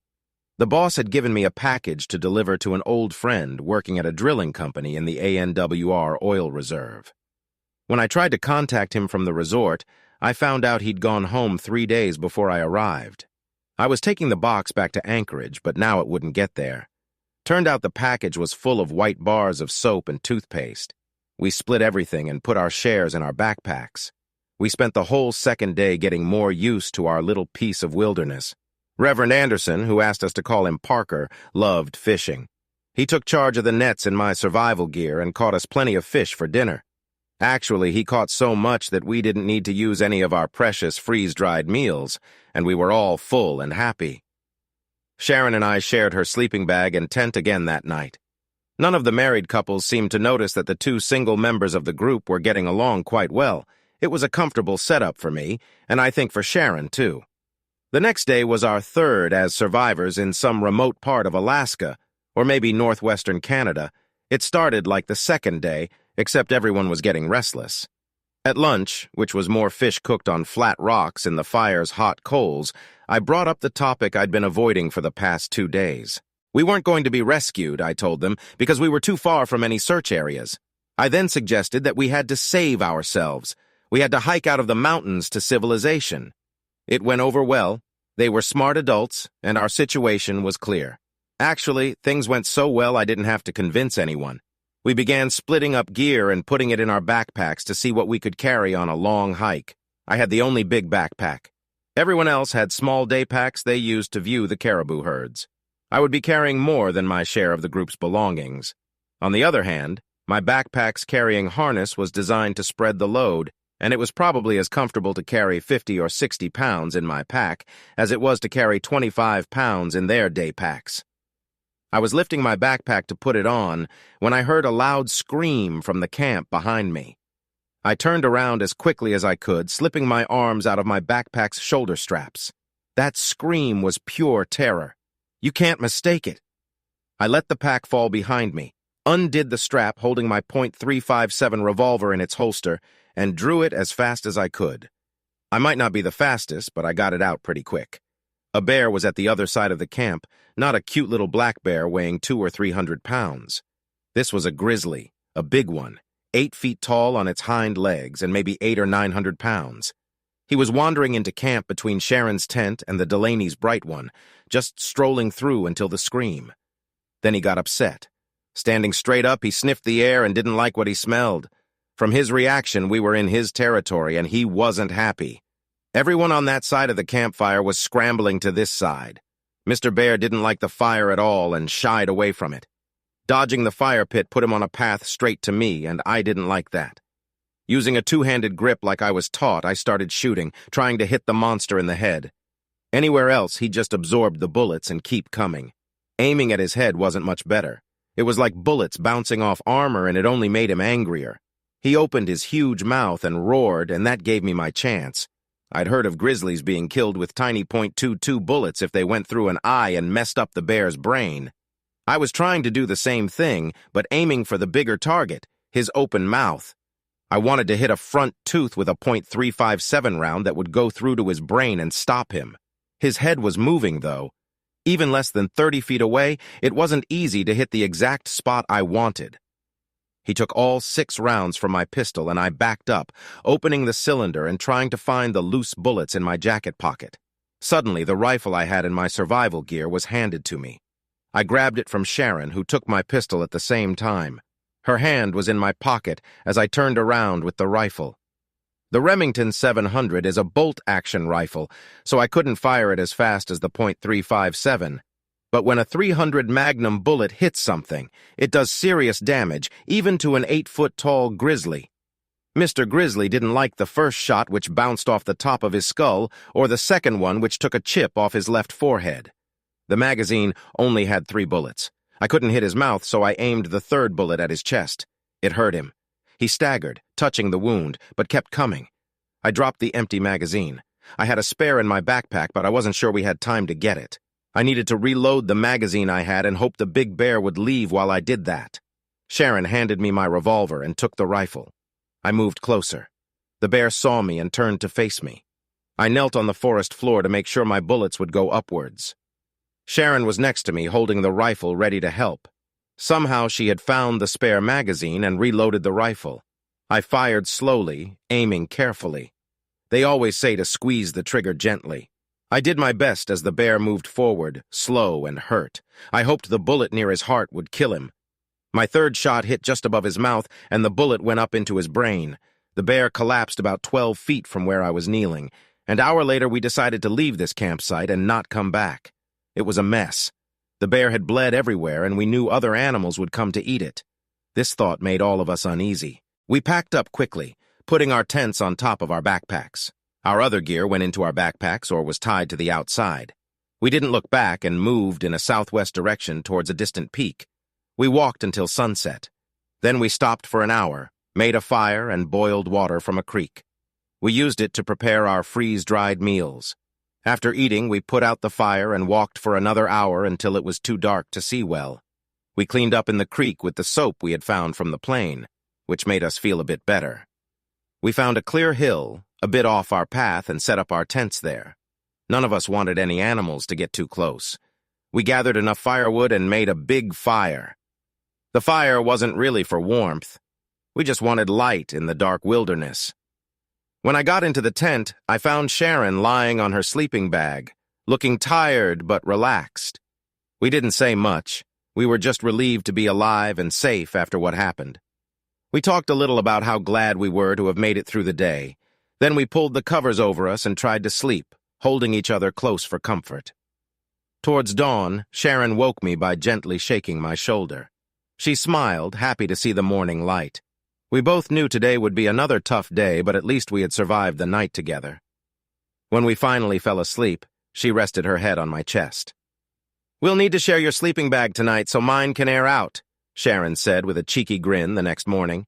"But mine is only a little bigger than a regular single bag. Not a big double like yours," I replied. So she responded with a laugh. I understood her meaning. We didn't try to stay apart at night. Also, I didn't want to lie in a wet spot. Her bag definitely needed to dry out. Ours wasn't the only sleeping bag needing to air out that morning. Sharon and I hadn't noticed, but other couples in camp had also been busy the night before. We all felt a bit tired, but in good spirits. We smiled at each other knowingly. We heated creek water in 2 small aluminum buckets. Each bucket held about a gallon. We mixed the hot water with cool water and washed off from last night's activities. This became a routine for the rest of our days in the wilderness. The soap we found in the plane's cargo helped a lot, though it took a couple of hours cleaning up was worth it. Washing ourselves started another habit. We stopped worrying about modesty. We had no choice but to live close together, and we were still fearful after the bear attack. So someone always stood guard when another needed to use the facilities. We didn't see the need to discuss it. It felt necessary. Modesty disappeared further when we realized we'd be changing clothes outside every night. No one wanted to sleep in sweaty clothes. Sleeping nude meant we'd get up the next morning without clothes and put on fresh shirts and pants outside the tents. All our tents were small and had no room to change inside. We had some extra clothes, but we also rinsed dirty ones in the river. Reverend Parker Anderson, our young theologian, never complained. He and his wife Michelle followed the same routines. I liked Parker. He stayed positive and was always there to talk to anyone feeling down. I asked if I could call him Padre, like naval chaplains in 1, 2, and he didn't mind. The nickname caught on quickly with everyone. It just felt right. The day after the bear attack was our first full day hiking. We had rushed away from the bear the previous afternoon, putting as much distance as we could between us and its body. We succeeded, but our legs and backs ached the next morning. We didn't cover 10 miles that first day, even though we moved for 12 hours. Walking near the river made the journey easier, and we needed that to build our strength. We were lucky to be fairly fit, but our daily lives hadn't prepared us for long-distance hiking. It took a couple of weeks for our bodies to get used to the constant movement, climbing ridges and scrambling over boulders. By 3 weeks in, we had settled into a routine and no longer battled sore muscles each morning. We started to see individual strengths. Penny Martin, who worked in banking with her husband Lyle, had been a high school track and field competitor and kept running as an adult. She adapted quickly to hiking and could have outpaced all of us if she wanted to. Lyle, an avid fisherman, helped with the gill nets. Between him and the Padre, we had plenty of fish to eat whenever we were near water, thanks to their skills. Ryan Delaney turned out to be the best cook and took on that role permanently. He cooked whatever Lyle and the Padre caught, as well as any game we brought in. As we walked, we gathered berries, wild onions, and other edibles to add to the communal pot Ryan managed. I became the designated hunter, using the Remington rifle to try to down a deer, reindeer, or moose. I started with 30 rounds and had already used 3 on the bear. I was very careful with the remaining bullets, making sure each shot counted. Sharon became our camp guard. She usually carried my .357 Magnum and escorted people to and from the latrine trenches, guarded parties gathering berries, and kept watch over anyone who needed to go anywhere. Everyone found a way to help with our big goal. A month into our journey, I was in front with my rifle, hoping to find a deer or moose for dinner. We wanted to smoke the leftover meat to take with us, so I was also looking for firewood. I followed some animal tracks that seemed to go everywhere and nowhere at once. Coming down a ridge, I saw 2 big deer licking a rock about 100 yards below. I was moving against the wind so they couldn't smell me. I stayed low and moved slowly. They didn't know I was there. The bigger deer raised his head and looked around, and I froze, worried I had scared him. I crouched over a small rock and looked at the deer through my rifle scope. I knew where the bullet would hit. The big deer took a couple steps toward me and shook his head. I took a deep breath, let some air out, and squeezed the trigger. The rifle's loud crack echoed in the mountains. The big deer fell dead before he hit the ground. The smaller deer ran away. I could have shot it too, but didn't want to waste a bullet since we didn't need the extra meat. I walked down to the dead deer. The rock they were licking was a few yards away, untouched by the blood. I remembered something from a TV show. Animals need salt like we do, but they get it from nature, not salt cans. We used our knives to shave pieces off the salt rock and a hatchet to get big chunks. We saw more minerals in the soil, but left it there. We packed enough to give everyone a pound or 2 to carry. We weren't sure how much we'd need, but better to have too much than too little. Our cook, Ryan Delaney, made everything taste much better with the salt. The salt added to our load, but we carried it because it was worth it. We had been trying to carry less weight. Sharon and I slept under just the rain fly of her tent, saving us from carrying the tent itself. We used her double-sized sleeping bag and left mine behind to save more weight. Everyone did the same. We only kept the ammo for my 2 guns, a couple of changes of clothes, and the salt. We became a lean, tight group moving through the wilderness. "Do you have something to say to me, Matt?" Sharon asked softly one night as we cuddled in the dark. "3 little words, maybe?" she teased. Sharon and I were growing closer. We spent a lot of time learning about each other. We talked a lot, sometimes forgetting the others were there, and whispered to each other in the sleeping bag at night. "Well," I said. "Oh, I know. It's going to rain." I looked outside. "Oh, I know. It is raining." "Yeah, that's 3. I teased her. We snuggled together. I lay behind her with my arm around her. She elbowed me in the ribs. "Try again," she said. "Oh, I just don't know," I said, wishing I had some armor. I rubbed my ribs. "Well, there is, no, I couldn't say that." "What?" she asked. I was thinking. "I could say I love you, but you already know that. You might not want to hear it." She turned to face me quickly. "Say it again," she said after a quick kiss.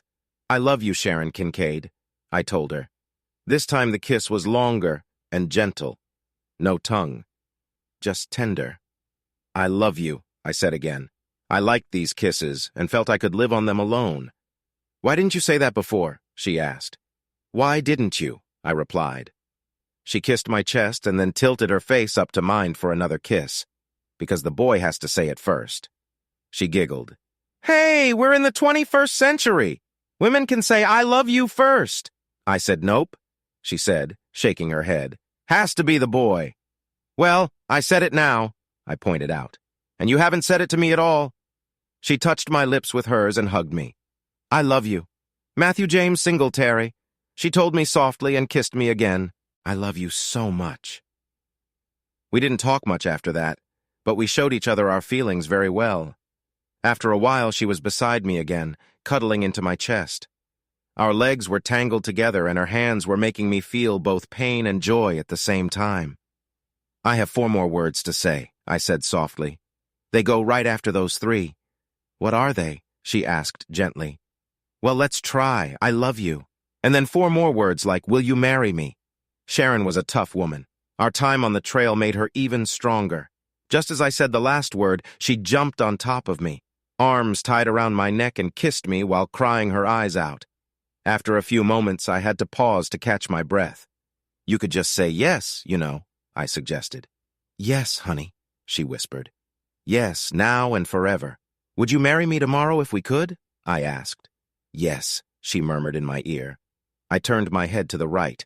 I didn't want to shout in her ear. "Hey, Padre," I called out. "Yes, Matt?"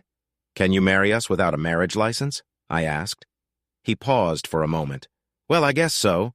You'd be married in the eyes of God, but the state of Alaska might think they need a fee for it. How about marrying us in the morning, and I'll pay the fee when we get to town, okay?"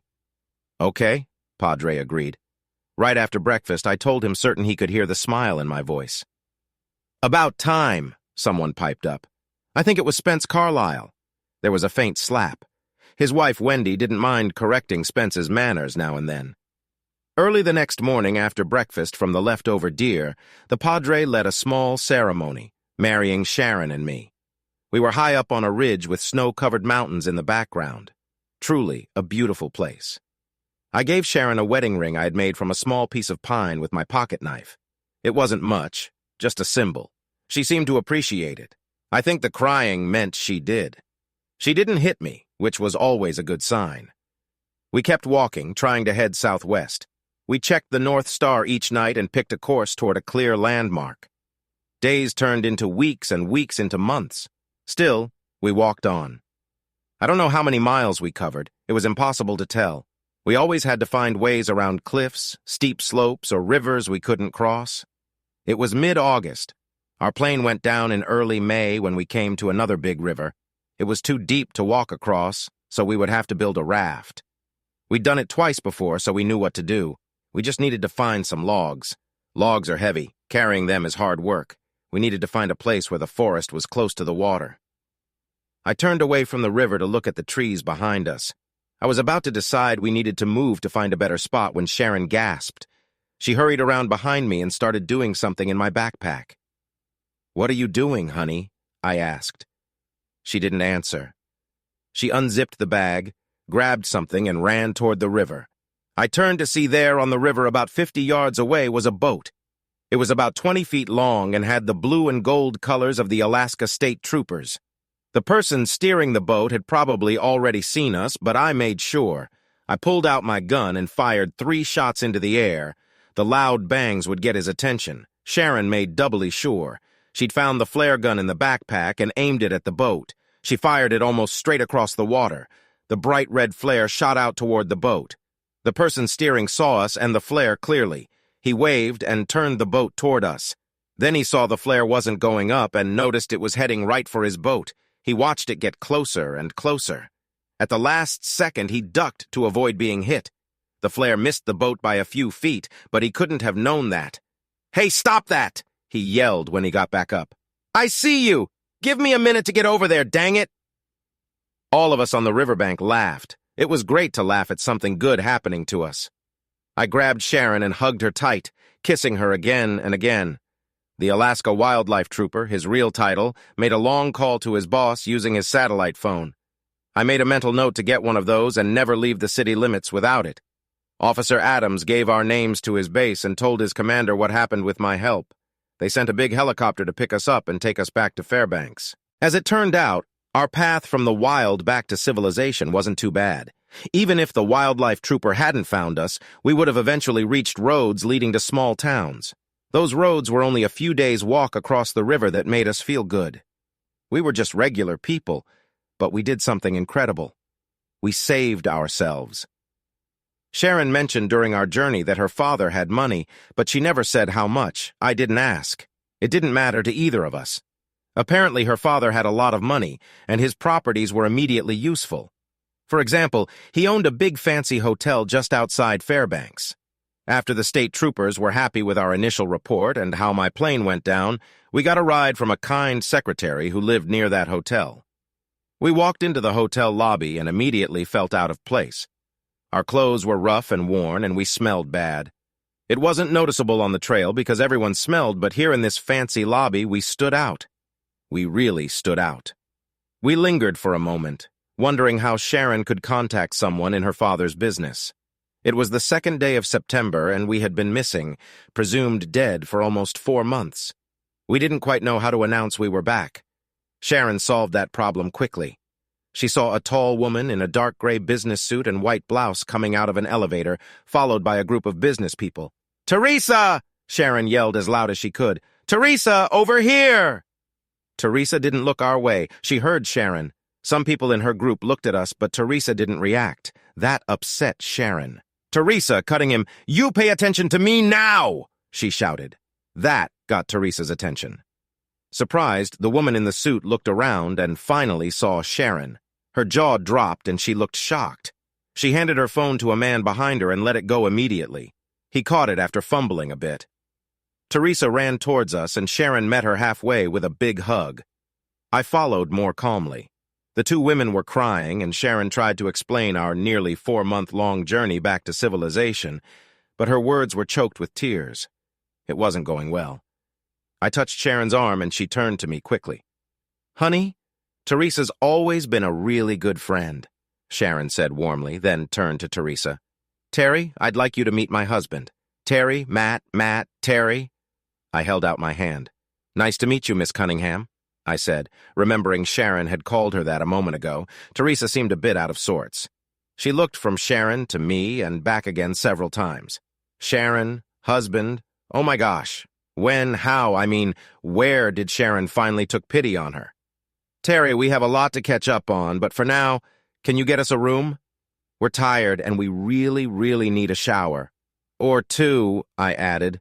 Sharon took my hand and smiled up at me. "Or more," she remarked. "Oh, God, yes," Teresa answered. I wasn't sure if she was reacting to how bad we smelled or just to Sharon's request. "Simon!" she shouted back to the group following her. "Get Sharon Kincaid! I mean, Mr. Kincaid's daughter and her husband in the penthouse, now!" Simon must have been the hotel manager or something similar because he was at the check-in desk, immediately talking urgently. Moments later, he returned with a keycard. He gathered all three of us and took us to what was clearly the VIP elevator. He swiped the card and the door opened. The elevator stopped on the 15th floor, and Simon led us to a set of tall double doors that opened into a huge suite. Inside, Sharon and I sat on one of the 3 sofas in a sitting area you reached by going down a few steps. Miss Cunningham sat on another sofa facing us. I felt a bit uncomfortable because I'd been sitting on hard tree stumps or the ground for nearly 4 months. I promised myself to get used to comfort again. "Terry," Sharon began. Apparently she and Miss Teresa Cunningham had been close before everything happened. "Terry, Matt and I, we tried all our credit cards and they've all been canceled. And I think Matt has a few 20s that got wet in the river, but I don't have any cash at all.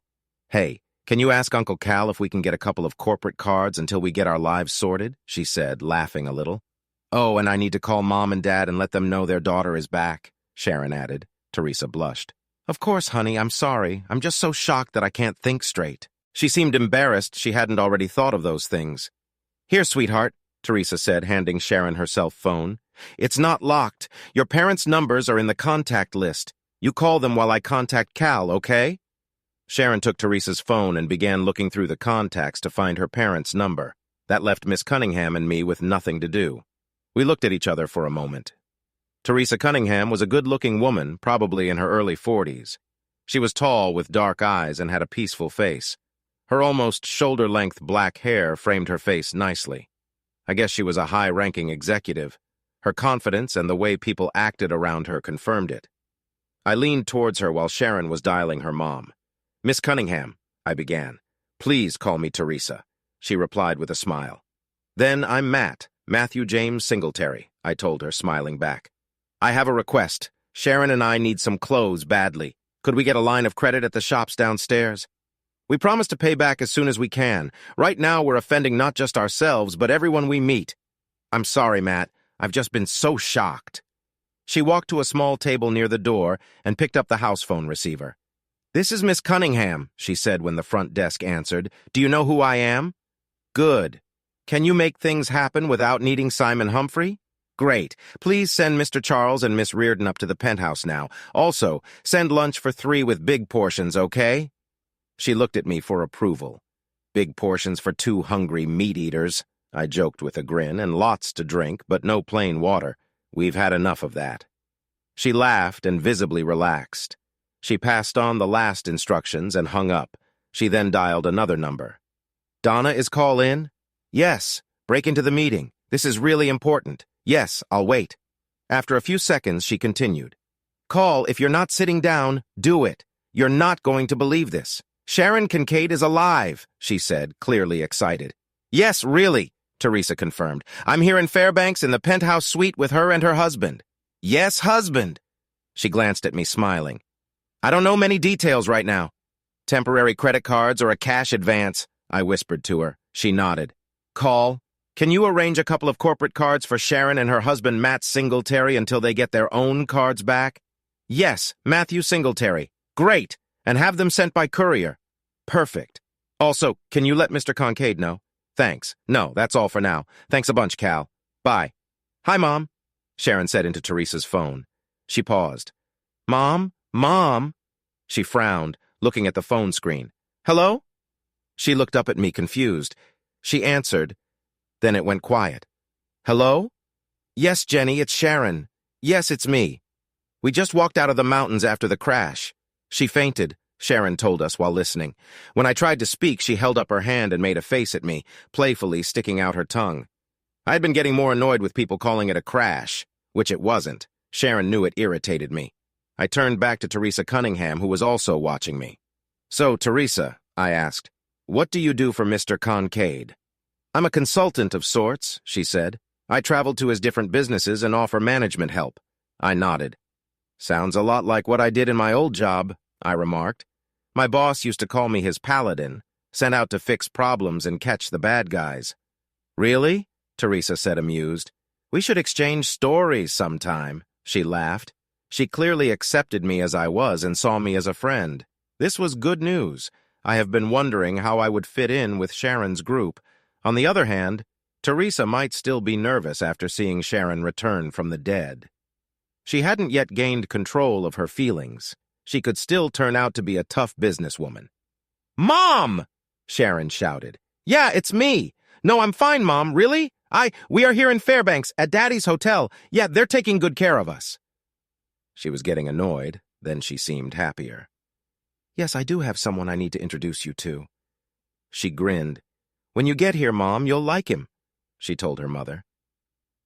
They talked for a while longer before Sharon hung up.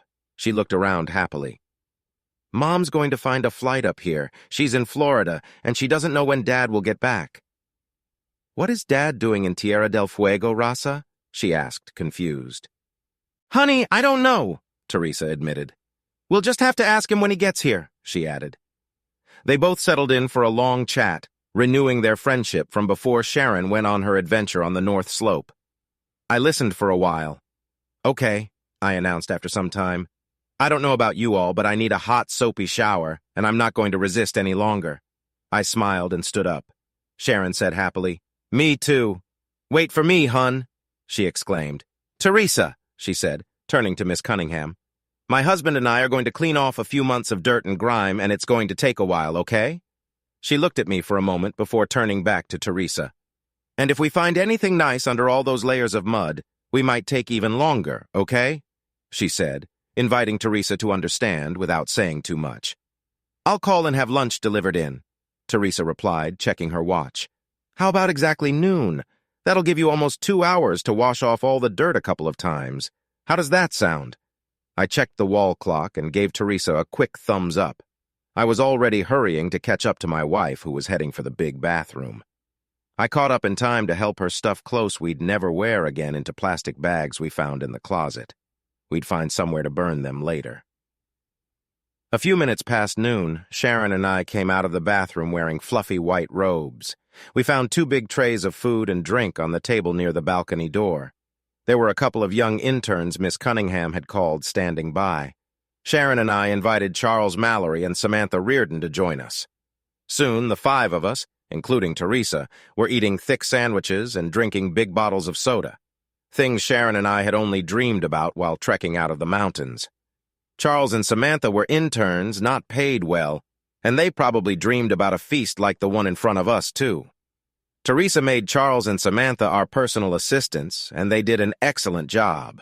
They quickly found out where my parents were and their phone number because I didn't know it. Mom and Dad was saved in my old contacts list, and all I had to do was tap the little green phone icon to call them on my now deactivated phone.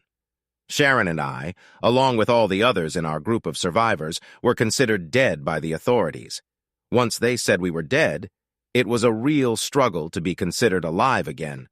I got to talk to my shocked parents and arranged for them to come up to Anchorage. They had to find a place to store their big RV, and then they'd be on their way. Teresa Cunningham upgraded their airline tickets to first class without me knowing.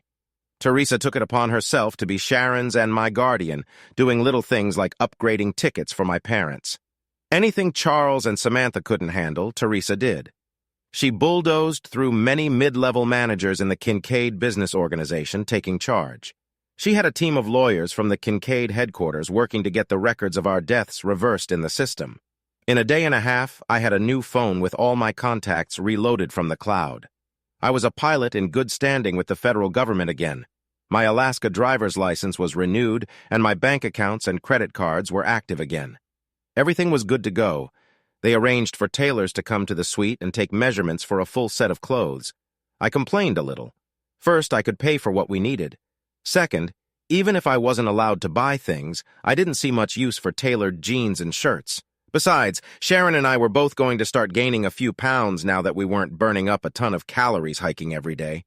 No one paid much attention to my complaints, but they did so very politely.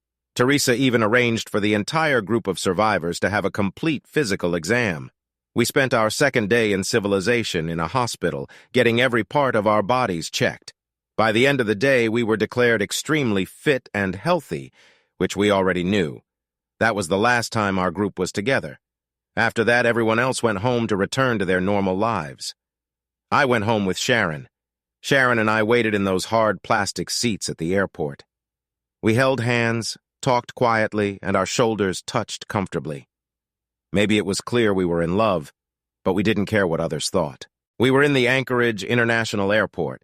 We had come in from Fairbanks on a small charter plane. We were waiting for Sharon's mother to arrive. Judith Kincaid had a terrible time getting to Anchorage. Her husband's company plane was lent out to a European businessman. Every other flight in this direction was booked solid. She finally found a standby ticket in Miami. She offered $10,000 in tickets anywhere in the world to anyone with a flight to Seattle who would trade with her. A family of 6 from Galveston took the offer. They decided to go to Disneyland in California instead of Seattle on their way to Alaska. Good choice, in my opinion. Now Sharon's mom's plane was here out on the tarmac. The arrival was shown on the overhead monitors with flight numbers and gate assignments. I couldn't wait. This was going to be exciting. I tried hard not to feel nervous. Sharon whispered in my ear that I was going to love her mom, her sisters, and her brother, too. I saw a tall woman with gray hair coming down the escalator. She looked around, searching. Her eyes met Sharon's and mine. I gave Sharon a quick kiss on the cheek to get her attention. I nodded towards the woman nearing the ground floor. Sharon looked and jumped up from her seat. She ran across the airport arrival lobby and hugged the woman who looked a lot like Sharon. I followed slowly, giving them time to reconnect. Judith watched me every step of the way over her daughter's shoulder. Sharon had already told her mom on the phone that she had a husband, so it wasn't a total surprise, but this was our first meeting. I put my hand gently on Sharon's back. She pulled away from her mom's hug and stood between us. "Mom, this is my husband, Matt. Matt, this is my mom, Judith. She likes to be called Judy." "Mrs. Kincaid," I said, hoping I sounded friendly. I was sure she had a lot of questions about how and why her daughter came home with a new husband. "Judy, please," she corrected with a smile. I was grateful for that smile. At least she wasn't angry. "I'm going to keep him around, Mom," Sharon said. "I might run into another one of those and need someone to help me." She pointed at the huge stuffed polar bear in the center of the lobby. Technically, it wasn't a grizzly, but I understood Sharon was just a bit nervous about introducing me to her mom. Judy glanced at the big bear and then back at her daughter, relaxing a bit. "I'm guessing there's a story behind that," she asked. Then she held up her hand. "There's our ride," she said as a driver in a uniform walked up. "Can we continue this at home?" She slipped past Sharon and gave me a kiss on the cheek. Score 1 for my side. Mom-in-law was not hostile. I really appreciated that. "So Matt is the greatest knight in shining armor, and he saved you from the dragon and everything?" Judy asked her daughter. We were sitting in the biggest family room I could imagine if I was into imagining such things. Sharon and I were on a sofa. "Mom?" Kincaid had her feet tucked under her on another one nearby. Judy was hooked by the story Sharon and I were telling. I think I even scored another point when I accepted tea instead of coffee. I wanted it in a big manly mug instead of a small cup, but Judy liked that too. "He is my knight in shining armor, and he did save me," Sharon said happily, holding my arm tight against her. We were sitting comfortably, some soft music playing and having a great conversation. "Hold on," I said. "Judy, you need to know your lovely daughter was right there with me when that bear charged us. I was shooting at it with my revolver, and Sharon found the rifle and brought it to me, walking straight at the bear. When I used all the bullets in my gun, she handed me the rifle and started reloading the pistol. By the time I used all the bullets in the rifle, she had the revolver ready again. She gave it back to me and loaded the rifle. I fired 3 more shots into the bear, and your wonderful daughter stood there, aiming the rifle at that beast until it finally went down. If there was a knight in this story, then there was also a warrior princess." Sharon brought her hand up to my cheek, turned my face to hers, and gave me a long kiss. She turned back to her mother with a contented look. "My husband," Sharon told her mother in a completely satisfied tone. She patted my leg warmly. We talked for hours telling Judy about our trip, the mountains we climbed, the rivers we crossed, sometimes on rafts or just by wading through if they were shallow, and how we got married one morning while nature woke up around us. Judy wiped tears from her eyes when Sharon shared that. She came over to our sofa and hugged her daughter. Both had a good cry. "Thank you, son," Judy said after a while. "Thank you so much." Then she hugged me tightly, too. "Thank you for bringing my daughter home, Matt." Well, we kind of brought each other home, I said with a rough voice. Judy patted my hand. I see, I know. You two are a team and you fit so well together. You obviously love each other and no one in the world will ever mistake how you feel. I do. I love him, Mother. I love him so much. Sharon was crying, which made her mother start crying again. Well, hell, I protested as tears spilled from my eyes. If you tell anyone about me crying like this, you'll ruin my tough guy reputation, you know? Sharon and Judy laughed a little, and we all let go of each other, so I guess I lightened the mood.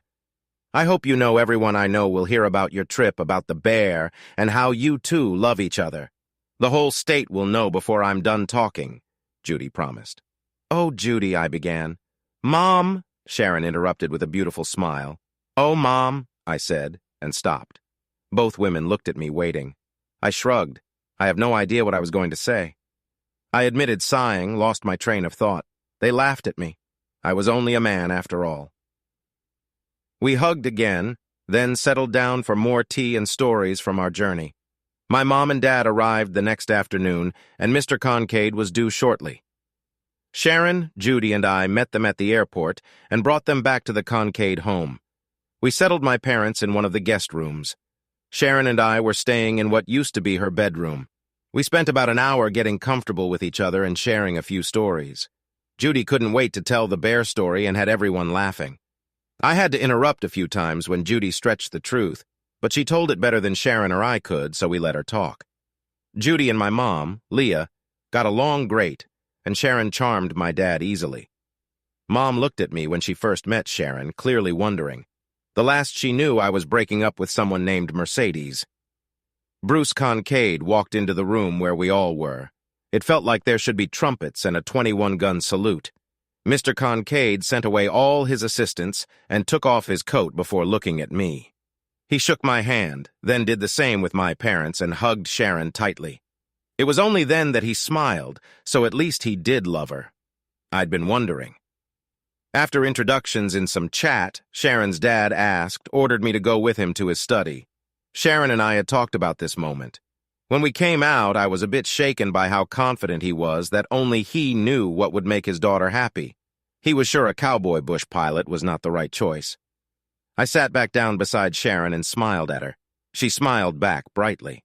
I nodded. Things had gone just like she said they would.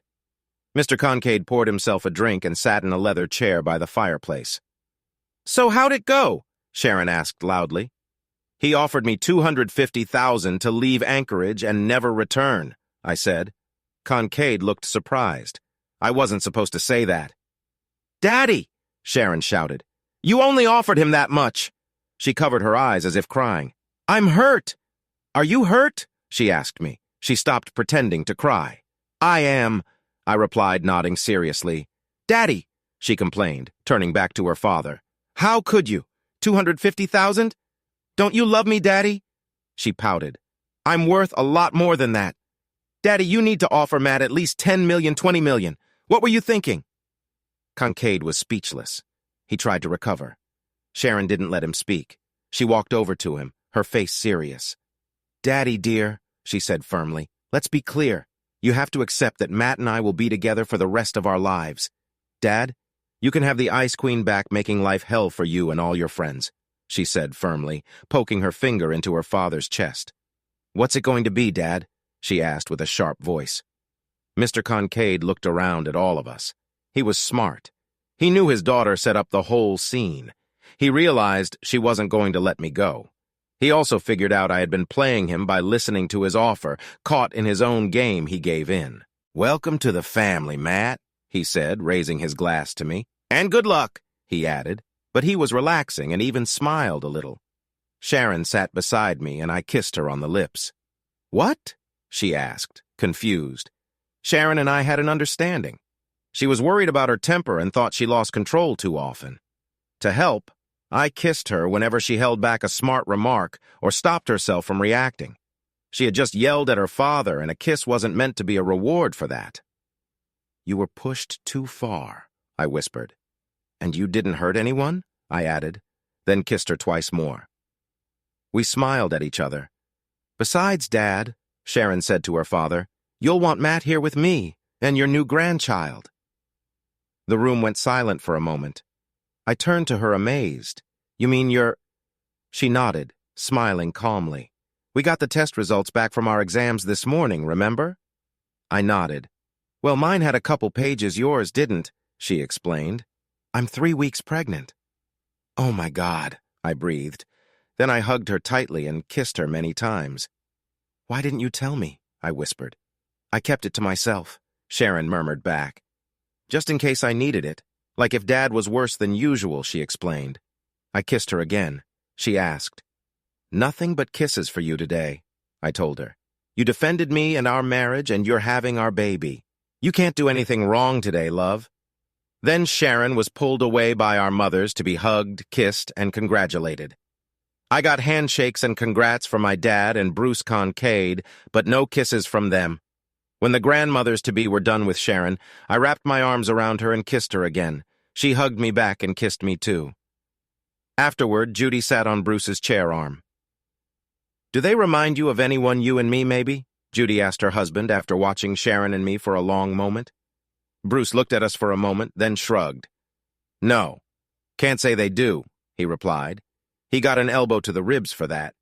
He winced, giving it a bit more drama. "Aha!" I laughed loudly. "That's where she gets it." Everyone looked at me puzzled. "I always get elbowed in the ribs or pinched or something," I explained.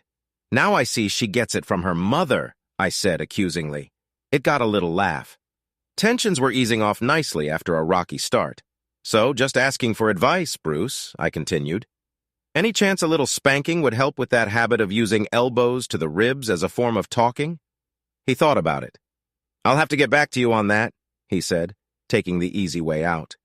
It earned him another elbow, but he grinned broadly. I was starting to like my new father-in-law, and I thought he was starting to like me too. My dad had been standing by the balcony door looking at the view outside. As he came back to sit, I asked him, "Hey, Dad, do you think a spanking would work with Mom? Would it help with some of her little pats and pinches?" Dad didn't respond beyond raising his eyebrows as he sat down. He tightened his lips, but didn't reply. He shook his head. "Why not?" I asked with a grin. Mom had been looking at a painting and was coming back to her chair beside Dad. As she passed, she patted me on the arm. "Wouldn't work at all, honey," she said quietly. "I like it too much," she explained and sat demurely beside Dad. Dad shrugged and looked smug. Judy burst into loud laughter. She tried to cover her mouth with both hands, but she couldn't. "She likes it too much," Judy wailed. She fell onto her husband and tried to stuff his shirt into her mouth. My eyes got wide. I looked at Sharon.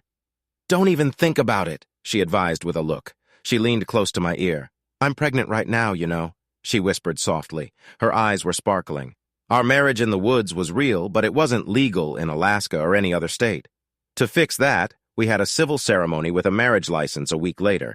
Sharon and I didn't want a big, flashy ceremony with lots of guests and stress, but we couldn't fully avoid it. So, a month after the civil ceremony, we stood before the preacher at the Kincaid's church and exchanged the same vows we'd shared before our friends and the minister in the wilderness. Mother Kincaid only invited 216 guests. Sharon's dad gave us a wedding gift, a travel pass for endless flights with one of the world's biggest airlines. We used it a lot. We chose warm places where we didn't need heavy clothes or boots, and where hotels had plenty of hot water for showers, baths, and jacuzzis. We loved all the hot water. After months of tough travel with little chance to clean up, we wanted to relax and enjoy ourselves. Thomas Bruce Singletary was born just under 8.5 months after we found out he was on the way. His sister Judith Leah was born 14 months later. They both had me wrapped around their tiny fingers from the start, and they knew it. We decided to wait before having more kids, so our first two could grow a bit older. I was sure Sharon loved me deeply, and I thought we were very happy together. We were, until I learned that nothing between a man and a woman is perfect forever. Sharon was dying. She had been getting worse for almost a year. The cancer was very aggressive. It was eating her up. She held on for nearly 4 months longer than the doctors had expected. But this time, when I brought her back to the hospital, we both knew she wouldn't be coming home. Her breaths were short and quick. The morphine wasn't enough to ease her pain anymore. She was hurting a lot, but still trying to stay alive just a little longer for me and our 2 kids. But oh, how she was suffering. I got up from the plane chair the hospital provided next to her bed. I leaned over my wife of a few years and kissed her lips. I wasn't sure if she could still feel it, but maybe her breathing slowed for a moment, then went back to the same rough, weak gasps. I bent closer and whispered in her ear, "Honey, I'll always love you. Tommy and Judy know you love them, and they love you. We'll love you forever. You don't have to fight anymore. It's time to rest. I'll take care of the kids, and they'll look after me too. Don't worry. We'll be okay." I kissed her forehead and lips again, then stayed there, stroking her weak arms and face. A few seconds later, she breathed out softly and never breathed in again. The machines started making a loud wailing sound, but they were telling me something I already knew. My Sharon was gone. Tiredly, I stood up straight, then bent down to kiss her one last time.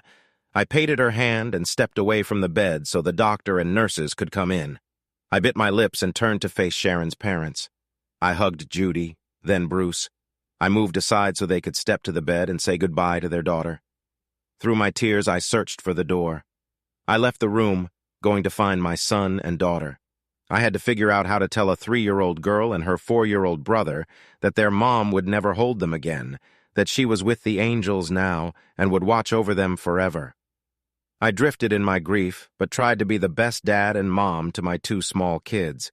I had to help them through their sadness while dealing with my own and not letting our grief take over. I found myself hating Anchorage and all of Alaska. My in-laws lived there, and I had a great relationship with them. But there were too many memories of places and things I shared with Sharon. Like hurt animals looking for a safe place, my children and I moved back to Texas, where we wouldn't be reminded every day of what we had lost. Bruce and Judy, my parents-in-law, weren't happy with my choice, but they understood.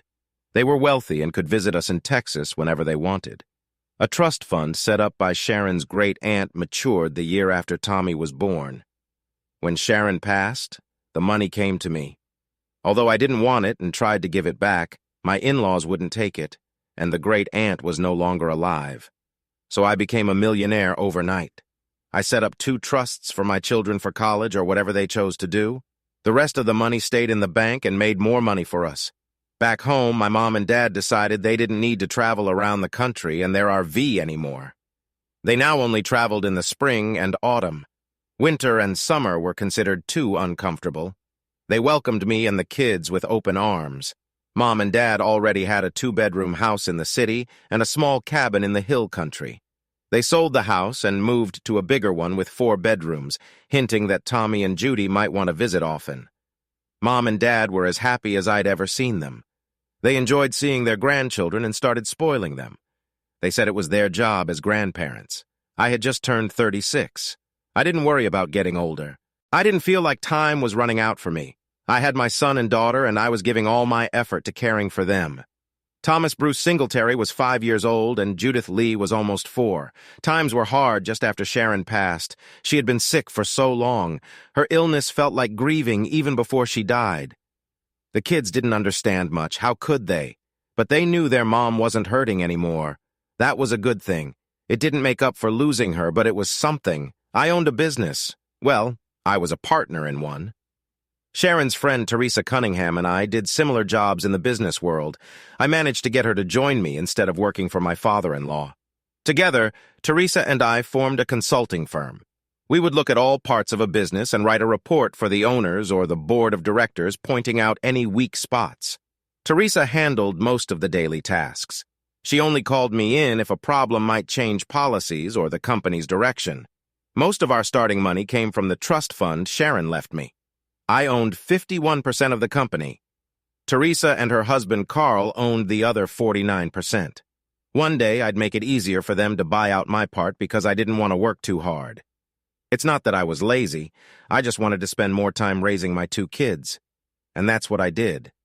One bright, sunny Texas day, my son and daughter talked me into taking them to a place with what they called pizza. It wasn't very good, but they had lots of little games and rides for kids. Even at almost 4 years old, Judy knew how to put a game token in the slot. She would giggle during the startup of the game, clapping her hands with joy. Only then would she start playing the game or get on the ride. Sometimes I wasn't sure what the game was about, but my kids seemed to just get it. Whatever, they had fun, and that was what mattered. I sat in one of the booths watching my kids a few feet away. They were on a small merry-go-round that turned very slowly. I would have been bored, but they seemed to like it. I helped them get on and then sat back down. I was always ready, of course. I carried my Glock 38 with me to protect my children. I looked around at the other parents who looked just as bored.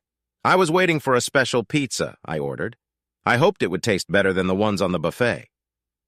The kids would come back when the ride was over to help eat the pizza or choose something from the buffet. I guess they'd pick the buffet. Watching their happy faces made me smile. We would always remember Sharon, but we were learning to live without her. It had been almost a year since she died. "Hey, cowboy," a woman said. "Got room for a couple of girls?" I wore a Stetson outdoors. It was next to me on the plastic seat. So calling me cowboy wasn't weird, but why would anyone? Then I half recognized the soft voice. I turned my head quickly to see a beautiful woman and a little girl standing beside me. "My God," I whispered. "Mercedes." I stood up without even thinking about it, facing a lovely woman with dark hair and bright blue eyes. She smiled shyly, then more confidently. I wasn't sure if I should hug her or not. I wanted to, but I remembered reading she got married some years ago. True, I also read she was getting a divorce, but I didn't know if it was true. "Hi, Matt," she said softly. She walked up and kissed me gently on the lips. That solved the problem. I almost hugged her back, but decided to just hold her elbows and brought her close for another kiss. I wasn't about to get involved with a married woman, and she knew how I felt about that, but she wasn't acting married. There was a tug on the knee of my jeans. I backed away a little from Mercedes and looked down at the cutest little girl, except for my Judy. I had to smile at her. She wasn't shy. She smiled back. "Are you my mommy's friend?" she asked in a sweet little girl voice. I squatted to her level. I always thought it was rude for adults to talk down to kids. "I think I must be," I said. She looked just like a little version of Mercedes. "Are you my friend?" she asked. "Forever and ever," I replied. Little Mercedes grinned happily, scooted closer and hugged me, giving me a kiss on my cheek. I hugged and kissed her back. "What's your name, sweetie?" I asked. "Matea," she said in her small voice. "But you can call me Maddie." I was shocked. It was like a girl version of my name. Was it on purpose? I looked up at Mercedes. She smiled and nodded. She had named her daughter after me. I felt a bit shaken. Mercedes mouted later to me. I knew I had to find out how this all started. "How old are you, Maddie?" I asked. The second question adults always asked kids. 3? She answered quickly. She had trouble showing 3 fingers, so she used her other hand to help. I stood up and looked for my kids. Their ride had stopped and they were getting off, looking at me and the 2 strangers with me. I crouched down as they ran up. "Tommy, Judy, meet my good friends. This is Mercedes and her daughter, Maddie." The kids stared at each other, unsure what to do. I suggested we get some pizza and refill our drinks. Judy wanted ice cream right away, but I gave her a look. She knew better and dropped the idea. Soon all 3 kids were on one side of the booth eating pizza and talking like they'd known each other forever. They started kicking the table to hear the thump. "People who kicked tables don't get ice cream," I said loudly. The kicking stopped immediately. Between getting pizza for the kids and fetching my special order, Mercedes ended up sitting close to me. At first, there was space between us, but she moved closer. We were sitting hip to hip. It didn't bother me. I liked it, but I didn't get to ask, "What are you doing here?" I said, hoping to start a conversation. I didn't think to keep my voice down. "Had to find you," Maddie shouted, pointing at me. Her voice cut through all the noise. I was surprised. My chin might have dropped. I glanced at Mercedes. Her face was turning red, and she didn't look at me. Maddie was happy with the reaction and repeated herself, making faces. My kids joined in, of course. "Eat your pizza, then we'll get ice cream," I told them softly. The promise of ice cream worked like a magic. They quieted down and took bites of their pizza. I looked at Mercedes, still blushing. I was smiling, charmed by the kids. "For the record, I've been trying to find you too," I said. "But my guy couldn't track you down. You just disappeared. You were looking for me?" she asked, surprised. She looked into my eyes and her blush faded. "I read you were getting a divorce," I said cautiously. I tried to contact you, but couldn't find any info. I even hired a private investigator, but he lost your trail in Billings, Montana. She grinned. Well, my uncle runs far. Great-Uncle Walter picked me up and took me to his home in Wyoming. Maddie and I stayed with him and his girlfriend because my ex Reggie was being difficult. We needed to hide away for a while, she explained. It worked, I said, grinning. My investigator said it was like you vanished. I'm really glad you came, I continued. How long can you stay? Mercedes looked at me, searching my eyes. She leaned in closer. Until you kick us out, she whispered in my ear. Instead of speaking, I kissed her softly, not too deeply. 3 pairs of small eyes watched us closely. What's that song? I asked. Until the 12th of never? I couldn't stop smiling. I kissed her again. We turned back to the kids who were still watching, but didn't interrupt. They were focused on finishing their pizza for ice cream. Mercedes and I ate our pizza one hand and holding hands under the table. Where are you staying? I asked. I wanted to move them to the ranch soon. Mercedes might have other thoughts, but I was sure I could convince her. She chuckled, glancing out the window. We just got here. Maddie, my investigator, and I were heading to the hotel when we saw your truck. He recognized it, so we stopped here. She explained, chuckling again. He's out there in his car with our luggage and everything in the trunk. I laughed. Mercedes and I were like kids again. I thought renewing our old love would be tricky, but it felt easy and good. Want to stay at the ranch with us? I asked gently. You still have it? I thought. I nodded. Sort of. Same place, new house, I explained. Can Joe, his name is Joe Conway, put our things in your truck? Mercedes asked quickly. I took out my key remote, pointed it at the big window, and opened the doors and tailgate. I only have 2 child seats, I warned. No problem, Mercedes said. I brought Maddie's seat from Cheyenne. She pulled out her phone. Joe, this is Mercedes. Could you please put our stuff in Matt's truck in the back part? She asked, looking at me. Tell him to put them in the truck bed, I told her. We'll pay extra for the help, okay? I thought that was fair. Daddy, my son Tom asked. I looked at him. Are Maddie and CD staying with us? He asked, glancing at Mercedes. I think so, I answered calmly. Mercedes has been my friend for a long time, and I think Maddie will be too. They can be your and Judy's friends. What do you think? Tom shrugged. Okay, he said, accepting it. Yeah, Judy cheered. She stopped excited and turned to Maddie. You want to ride horses? Maddie's eyes widened. Horses? She exclaimed, thrilled by the idea. She nodded happily. We finished our pizza with only some crusts and a mushroom slice left. Ice cream cones were devoured, leaving sticky faces, and the kids tried a few more games. Before leaving, Joe placed Maddie's booster seat between Tom and Judy's. Tom's was still behind me, his preferred spot, and Judy didn't mind. All 3 kids fell asleep a few minutes after we left the parking lot. I had custom seats in the new pickup, wide and comfortable. Mercedes looked at the sleeping kids with a tender smile. With them asleep, she unbuckled her seatbelt and moved closer to me. If that isn't the cutest backseat full of kids in the world, I don't know what is, she declared. I glanced in the mirror. I had to agree 3 adorable kids and 2 were mine. Baby, Mercedes said softly. I'm so sorry about Sharon. It was so sad. She was a wonderful woman, I told her. She was a great wife and mother, but she was in so much pain when she finally passed. It was hard on Judy and Tom, but we're slowly moving on. Mercedes patted my arm and kissed my cheek. I have a message for you from Sharon, I remarked after a while. Mercedes looked a bit nervous. A message from a late wife can be unsettling. I glanced at her. Well, indirectly, I said, easing her worries. A couple of months before she died, Sharon asked everyone to leave and made me lie beside her. She wanted to talk without straining. I pointed at a building we were passing, Jesse's Barbecue, where Mercedes and I first met. She recognized it immediately. Oh, honey, we have to go there soon. Okay? She asked happily. She was calling me honey again, just like before. I liked it. We will, I assured her, patting her thigh. We will. Anyway, Sharon told me that when she was gone, she wanted me to find someone to love me and the kids. She made me promise. I told Mercedes. Mercedes looked down, so I continued. I don't want to scare you, but I promised her to love and to let me and my kids be loved, if that's not what you want. Stop, Mercedes demanded, pointing at a park up ahead. I brake and pulled in without waking the kids. Dust drifted past the cab.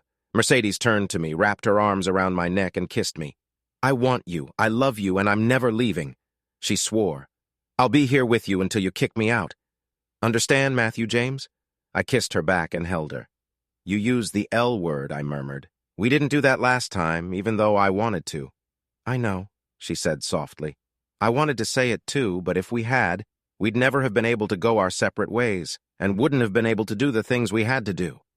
My voice was heavy with emotion, but this time, little dove that calls at morning, it was her Cheyenne name.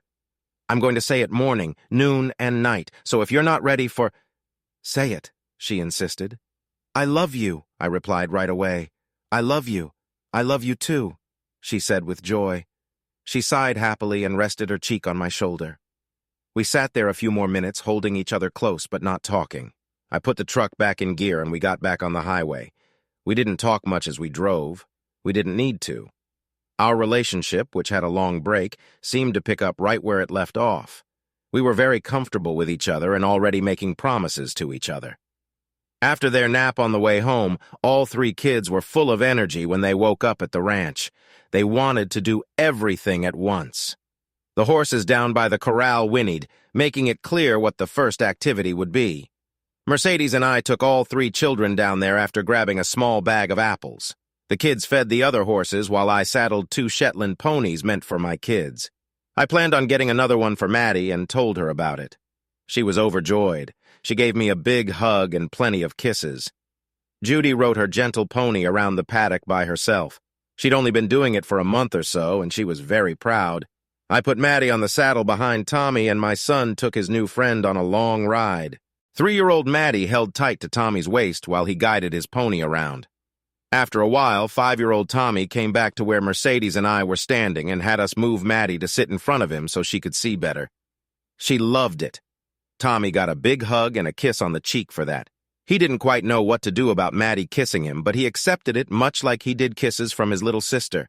He tolerated them, but didn't return the kisses. After some time, the kids decided they wanted to go swimming. We took the saddles off the ponies, watered them, then brushed them before letting them back into the field.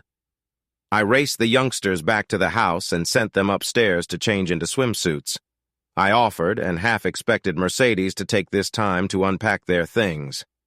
We'd already chosen her and Maddie's rooms while I watched all the kids in the waiting pool, but she didn't want to do that. She opened one suitcase to get out her and Maddie's swimsuits, and we all headed to the waiting pool. Mercedes and I watched as the 3 kids laughed and played in the sunshine and water. As the sun began to set, I lit the grill and cooked a couple of steaks for myself and Mercedes and some chicken drumsticks for the kids. I made baked potatoes and roasted some asparagus tips and mixed veggies to balance out the meal.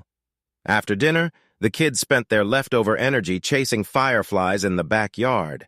They were tired by bedtime. Mercedes and I supervised showers for all of them. My 2 kids used the master bath in my bedroom, and Mercedes took little Maddie into the hallway bathroom.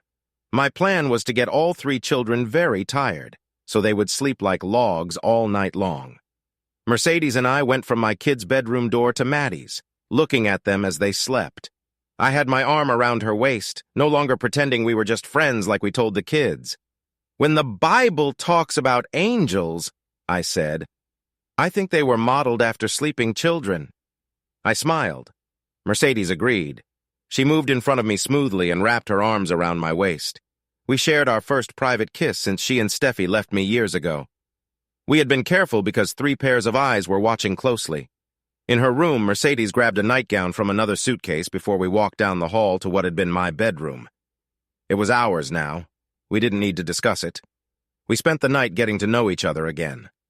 Mercedes got up just before dawn, put on her nightgown, and went to her bedroom where she still hadn't unpacked. We pretended to sleep in separate rooms for almost 3 weeks. Mercedes would get up early to go back to her bed, but one morning the alarm didn't go off. The first sign of trouble was when all 3 kids jumped into bed with us and demanded breakfast. They didn't care who made pancakes and sausage, but it needed to be done quickly so they could watch cartoons. Mercedes was in a nightgown and I was in my boxers. We were lucky we had put on something before falling asleep the night before. I didn't want to think about what would have happened if they'd caught us without clothes. Way too many questions. I decided to change the batteries and the baby monitors in their rooms. I also turned up the volume so we could hear them better. After we got caught, Mercedes officially moved into the master bedroom with me. To our surprise, none of the children seemed to care that Maddie's mom was now sleeping with Tommy and Judy's dad. They were not upset at all. We thought they would be very confused and upset. Because of this, we sat the kids down and talked to them about families. We told them we wanted me to be the daddy for all three of them, and Mercedes to be the mommy for all three. I told Tommy and Judy that their mother was in heaven watching over them, but Mercedes would take care of them daily. Judy and Tommy were okay with this because they liked Mercedes. Maddie asked if I would still read stories to her like before. When I said I would read even more stories and never leave, she was very happy. We expected telling our parents would be hard and that they would tell us to slow down and think it over. We thought they might resist a bit but not completely oppose us. We went to my parents' home first. After hugging my kids, Tommy and Judy showed Maddie the sandbox and swing set in the backyard. This gave Mercedes and me a chance to talk to my parents. "Mom," I said after drinking some lemonade, "this is Mercedes. We're going to get married. Hi, Leah," Mercedes added before my parents could say anything. "We've met before in a video chat Matt set up years ago. Do you remember?" Mom looked surprised. I think she wanted to ask lots of questions, but couldn't. She looked at Mercedes closely. "No, honey, I don't think Maybe if I remind you," Mercedes said with a smile.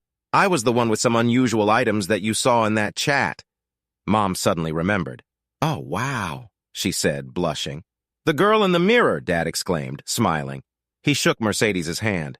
"Nice to meet you, young lady," he said, sounding pleased. Dad was on our side and brought us more lemonade. When Mercedes mentioned she was half Saiyan, my parents were amazed. Mercedes shared stories about her parents. My parents loved her stories and became very fond of Mercedes and Maddie. By the end of the evening, my parents were trying hard to get Maddie to call them Grandma and Grandpa, which she did easily. Maddie's other grandparents had always been distant, so she quickly adopted Tommy and Judy's grandparents as her own. A week later, we flew to Philadelphia to meet Mercedes' parents. I enjoyed meeting them. They accepted us after some initial concerns since Mercedes' divorce was recent. I suspected Mercedes had told her mom about us years ago because her mom hugged me warmly before we even introduced ourselves. By the time we left, Tommy and Judy had another set of grandparents who loved spoiling them. Mercedes called her ex-husband's parents to ask if they wanted to see Maddie, but they said no. All five of us then flew to Anchorage to meet Tommy and Judy's other grandparents. The kids enjoyed the flight, charming the flight attendants who gave them extra snacks and attention. Mercedes and I held hands and napped, meeting Bruce and Judy. Tommy and Judy's maternal grandparents went well, although I was nervous. They knew about my late wife's wishes for us to find a loving family. They were surprised I'd done it so quickly, but they welcomed Mercedes with open arms. Meeting all the in-laws went really well. Mercedes and I fit together like puzzle pieces. From the start, we clicked. We never had a traditional first date. It went from just met to totally together instantly. When she came back, we restarted our relationship smoothly, always looking out for any problems, but we didn't find any. Feeling good about it, Mercedes and I got married 3 months after she and Maddie surprised my kids and me at the pizza place. Being married to Mercedes was an adventure, but a fun one. We agreed on many things, but we always had good talks. When we didn't see eye to eye, we talked it out and decided together. Sometimes I agreed with her, and sometimes she came around to my way of thinking. The only tough times were when Mercedes wondered, what if? She worried that focusing so much on her dance career was a mistake. She thought about where we would be if she hadn't left for her career. I saw it differently. What happened was in the past. We couldn't change it. Plus, we had 3 wonderful kids because of it, and we wouldn't trade them for anything, even if she didn't want to admit it.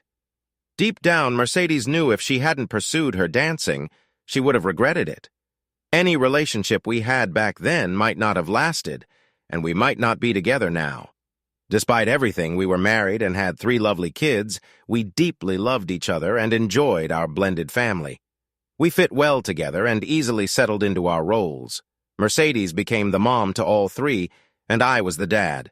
We worked together to set rules for the family and showed the kids love every day by living it. One thing we made sure of was having date nights often. My mom and dad, who the kids called Grandma and Grandpa, loved having them over for sleepovers, sometimes for entire weekends. When they couldn't babysit, we had 2 sisters take care of the kids. Years ago, I sold a horse to 2 young girls, Amber and Pamela Ingram, who still lived nearby. Now in their late teens, they were perfect for babysitting our 3 cute kids, and we paid them well. The kids went to daycare during the week. I wanted them to, and Mercedes agreed. The daycare was small with a great caregiver-to-child ratio, so there was plenty of supervision. We felt it was important for our kids to play and work on projects with other children. Tommy, Judy, and Maddie loved it, judging by their stories. They learned a lot about getting along with others. Things were going great. Actually, they were almost perfect. The overhead monitors showed the 318 flight from Philadelphia had landed on time. Mercedes and I waited near the luggage carousel for her latest recruit for her dance school. She told me it was a woman she knew from her dance troupe who was also retiring. Mercedes had retired from touring after a bad ankle injury and a long recovery. The injury healed, but her ankle wasn't strong enough for the stress of stage dancing and long hours of practice anymore. So she started teaching, and she loved it. I was watching people check in for their flights, wondering why most didn't use the check-in kiosks. It didn't make sense to stand in long lines when touchscreens were available, but oh well. "Hey, did someone say this is National Fly Naked Day?" asked a soft voice behind me. I flinched and turned around to see Stephanie, I said, surprised. "What are you doing here?"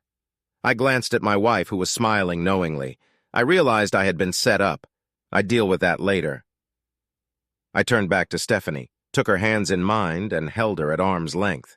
She was still as striking as ever, captivating every man around, plus some women, too.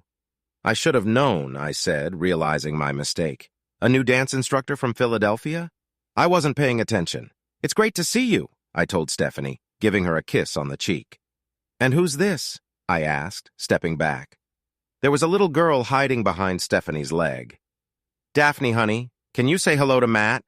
I crouched down to be at the same eye level as the little girl who was clearly Stephanie's daughter. Smiling, I held out my hand. "Nice to meet you, Daphne. Did your mom tell you we were friends a long time ago?" The little girl nodded slowly, then smiled. Suddenly she ran up to me and hugged me tightly. I wasn't ready for it and almost fell back, but I caught myself with my left hand on the floor. I settled back on my heels and gently hugged her back, giving her a small kiss on her cheek. "So let's play a game grown-ups do," I said. "How old are you?" She held up 4 fingers, beaming happily. "And what's your full name?" "Daphne Mercedes Walton," she replied cheerfully. I glanced quickly at Mercedes. "Do you know that lady?" I asked, pointing at my wife. Daphne nodded eagerly. "Aunt Mercedes," she said. "I think Aunt Mercedes needs a hug too, don't you?" I suggested. She nodded again and rushed to Mercedes. My wife bent down and picked her up, and they hugged tightly. When I stood up, Stephanie walked up to me and hugged me tighter than before. "I've missed you, Matt," she whispered. She gave me a light kiss on the lips, pulled me close, then let go and moved over to Mercedes. The 3 of them shared a big group hug.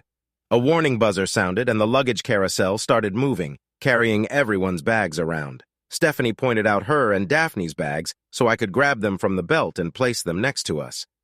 Stephanie and Mercedes each took a large suitcase and rolled them towards the exit. I pulled 2 big duffel bags with wheels behind me. Little Daphne put on a tiny pink backpack with bunnies on it and walked with us to the parking lot.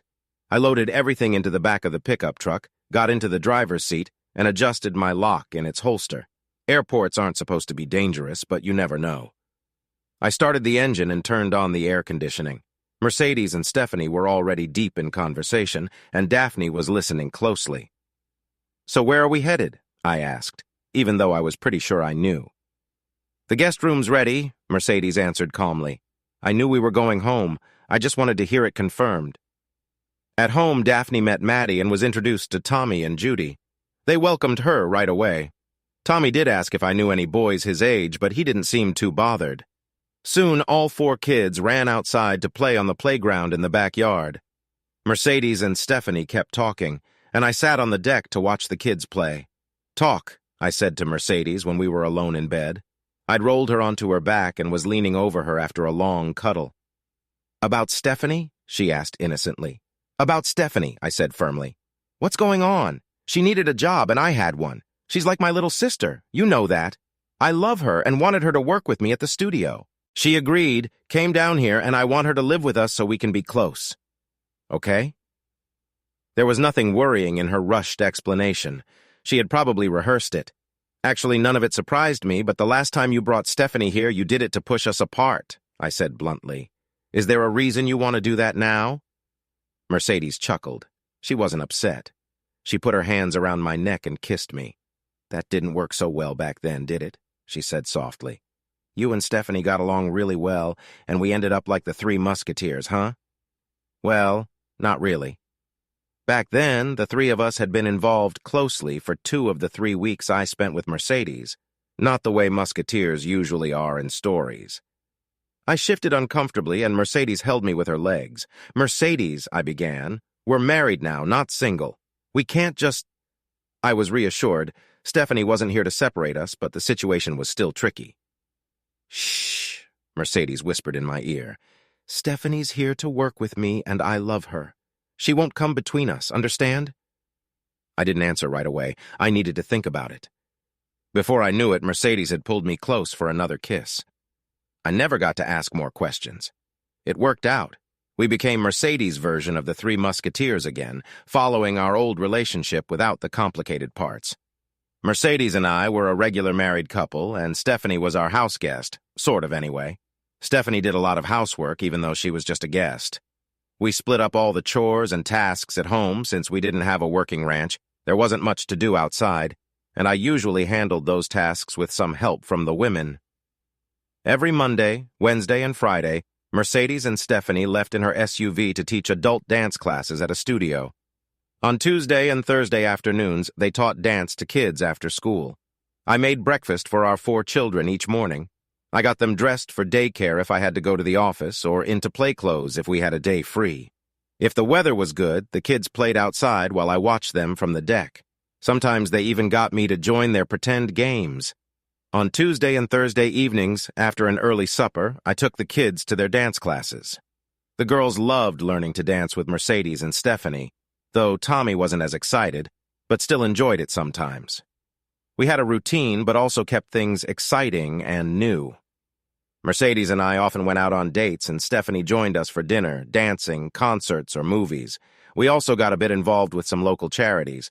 One night, we were invited to a ball at Kyle Mulvane's home to raise money for local historical sites. The Mulvanes were very influential in the city. I managed to get an extra invite so Stephanie could come with Mercedes and me. The event was black tie optional.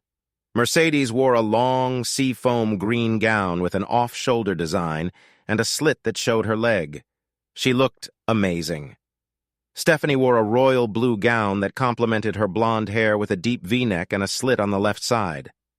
I wore a black tuxedo, white formal shirt, black bow tie, cummerbund, and shiny Wellington boots. The cummerbund helped hide the Glock 38 I carried for protection. I often carried a gun because I had a concealed carry permit and felt safer with it. We caught a lot of attention when we arrived because Mercedes and Stephanie looked stunning. We also drew eyes when we started dancing. Mercedes and Stephanie had danced for years and taught dance at their studio. They wanted me to enjoy dancing, too. I had a basic idea of how to dance before I met them, but Mercedes and Stephanie taught me a lot more. They created a new dance step for 2 women and a man, and I was their partner.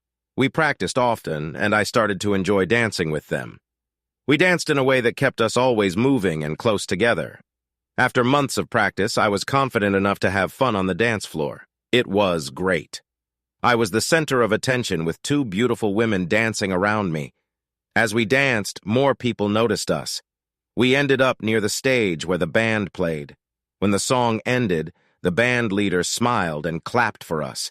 I turned and saw many people had cleared the floor to watch us. There was nice applause for our dance. I bowed, and Mercedes and Stephanie curtsied, smiling. We then walked off the dance floor towards the bar. Dancing with those 2 girls was fun, but it sure made me hot and sweaty. The girls and I joined a group of men and women hanging out at one end of a long bar.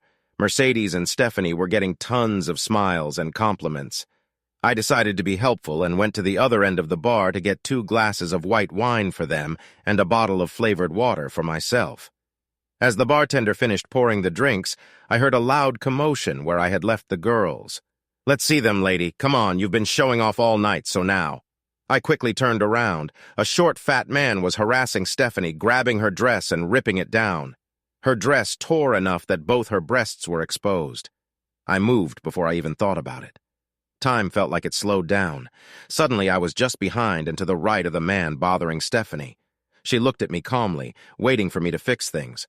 I grabbed the man's right shoulder, spun him around, and punched him hard in the stomach with my other hand. As he bent over, my right knee came up fast and hit his chin. He fell backward and hit the floor hard, unconscious and bleeding. I thought about kicking him while he was down, but it wasn't needed. He was already knocked out. I turned around and took Stephanie into my arms. She hugged me tightly around my waist. "You okay, honey?" I asked softly, pulling back to see her face. She nodded and pressed her cheek against my chest, holding on even tighter. After a moment, I pulled off my jacket and put it around Stephanie's shoulders to cover her up. The place was in chaos. People were asking what had happened, and others were explaining their version of events. Not everyone saw what actually went down, so there were a lot of different stories. I looked around for Mercedes. She was right beside me, looking concerned and a bit worried. Mercedes held up her phone. "I got it all on video," she shouted. "That guy tried to hurt Stephanie right here. I recorded everything." Her words silenced the room for a moment. I nodded and guided Stephanie towards the stairs leading to the door we had come in. Just before we reached the steps, a very tall and large man in a tight tuxedo blocked our way. "Mr. Mulvane wants to see the lady's phone, sir," he said firmly, pointing to a man standing by a column. This Mr. Mulvane looked very angry. "No," I replied firmly. "Not going to happen." I tried to walk around him, but he blocked me with his arm and placed his hand on my chest. He gestured at Mercedes for the phone with his other hand. I moved, and the big guy grabbed my shoulder to stop me. "Look down," I said, in a low, warning tone. He ignored me, confident he was in charge. I prodded him in the belly with my Glock. "Look, down," I repeated.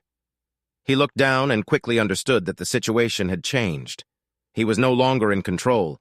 My hand was on the trigger, and it would only take a light squeeze to start firing. "It's aimed up at your heart," I said. "If I shoot your gun, understand?"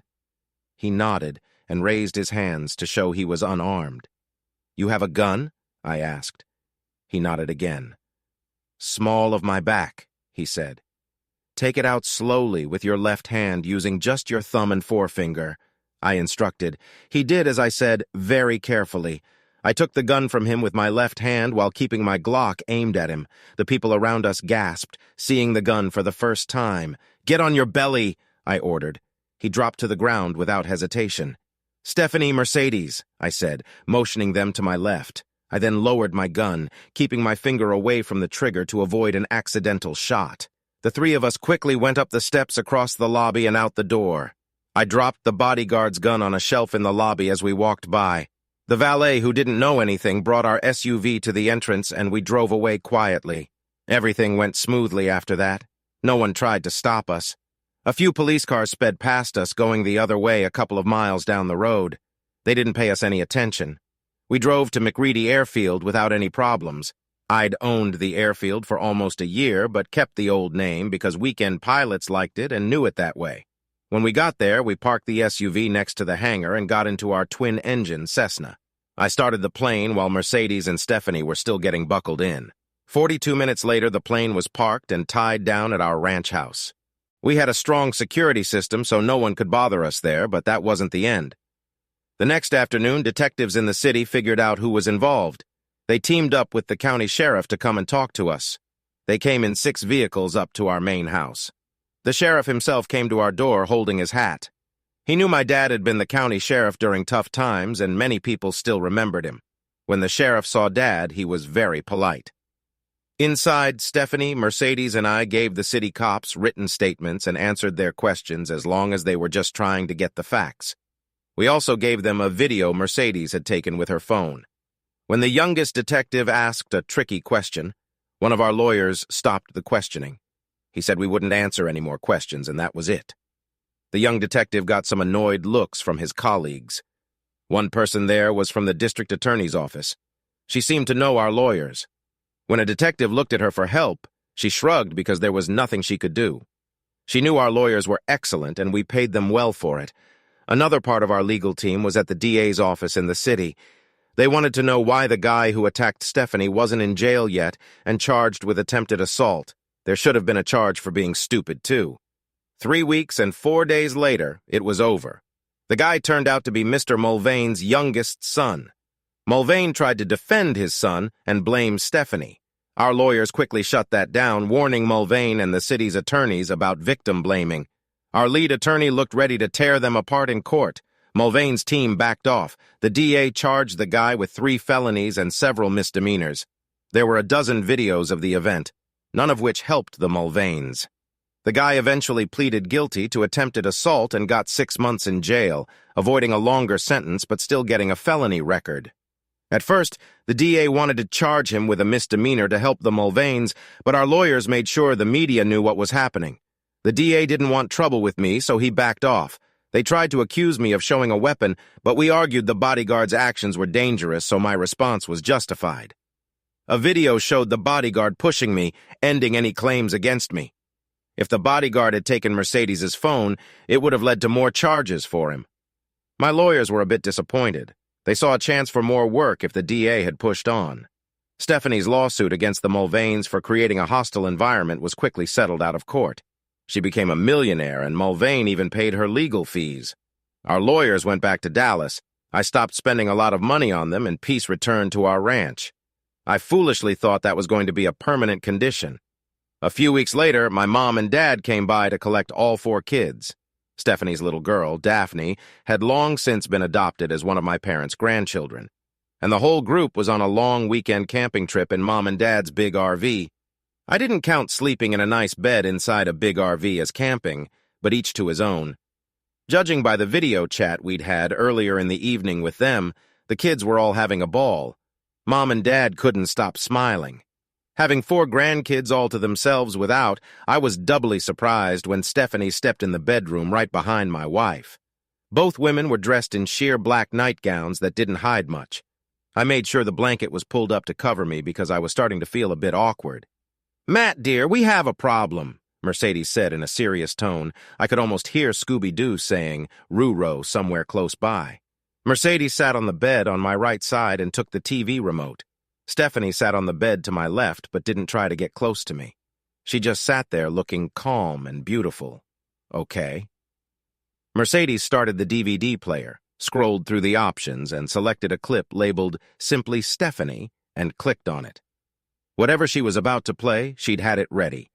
"Watch this," Mercedes commanded. It was the video she'd taken of the Mulvane incident. I knew it well. I watched as some guy goofed around in front of Stephanie for a moment and then put his hand on her upper chest. A second later, he grabbed the top of her fancy dress and ripped downward. Stephanie's chest was exposed. She didn't scream, though others in the background did. Suddenly, I appeared in the video, grabbed the guy, and took him down quickly. I liked how I'd handled it. Enough forced to stop him, but not too much. I thought it showed I was growing up. All of my lawyers liked what I'd done, too. It left no chance for anyone to charge me with anything. The clip ended with me taking off my jacket and putting it over Stephanie's shoulders to cover her up. "Did you see it?" Mercedes asked with a lot of emotion. I wasn't sure what she meant other than the obvious. "I've seen it before, yes," I answered, not giving much away. I had no idea what Mercedes' point was. Mercedes started the video over. "See what's happening here, Matt? Watch Stevie's face. Watch her eyes." I did just that as Mercedes played the clip in slow motion. I didn't see much of anything I hadn't seen before. I shrugged reluctantly. I really wanted to add something to the discussion, but I had to admit, I didn't know what it was my wife wanted me to see. Mercedes crawled up on the bed and I made room for her, shifting under the blanket closer to Stephanie, who was on top of the blanket and therefore safe. My wife pointed the remote at the player again and restarted the video in slow motion. "You see?" Mercedes almost whispered. "Our Stephanie isn't afraid of that guy. She's not even looking at him. She's looking at you coming to save her, see?" Well, that seemed to be about right. Stevie wasn't watching the guy or looking down to see what he was doing to her dress. She did, in fact, seem to be looking to where I suddenly came into view. She didn't even flinch while I dealt with him. When I stepped away from him and turned back to her, all she did was tilt her face up to look me in the eye, put her arms around me, and tuck her face into my chest. Mercedes backed the video up to where Stephanie was looking up into my face and froze the image there. My wife leaned over and kissed my lips gently. "Baby," she said softly. Stevie wasn't afraid. She knew her knight in shining armor was coming to save her. "And you did." She paused for a moment to let her words sink in. "Honey, see how she's looking at you? You can see it. My sister is in love with you." "And you know it," she finished. I took a deep breath. I couldn't deny what Mercedes said. "And here's what Mrs. Stanley got with her phone," Mercedes said, stopping anything I might have said to defend myself. Mercedes played another very short clip. It only showed me taking off my tuxedo jacket quickly, putting it over Stephanie's shoulders and hugging her close to comfort her. When the player reached the end, Mercedes backed it up and stopped it with me looking down at Stephanie. "And, darling," Mercedes murmured, "you love her too." I didn't know what to say. What she said was true, though I'd been denying it to myself for a long time.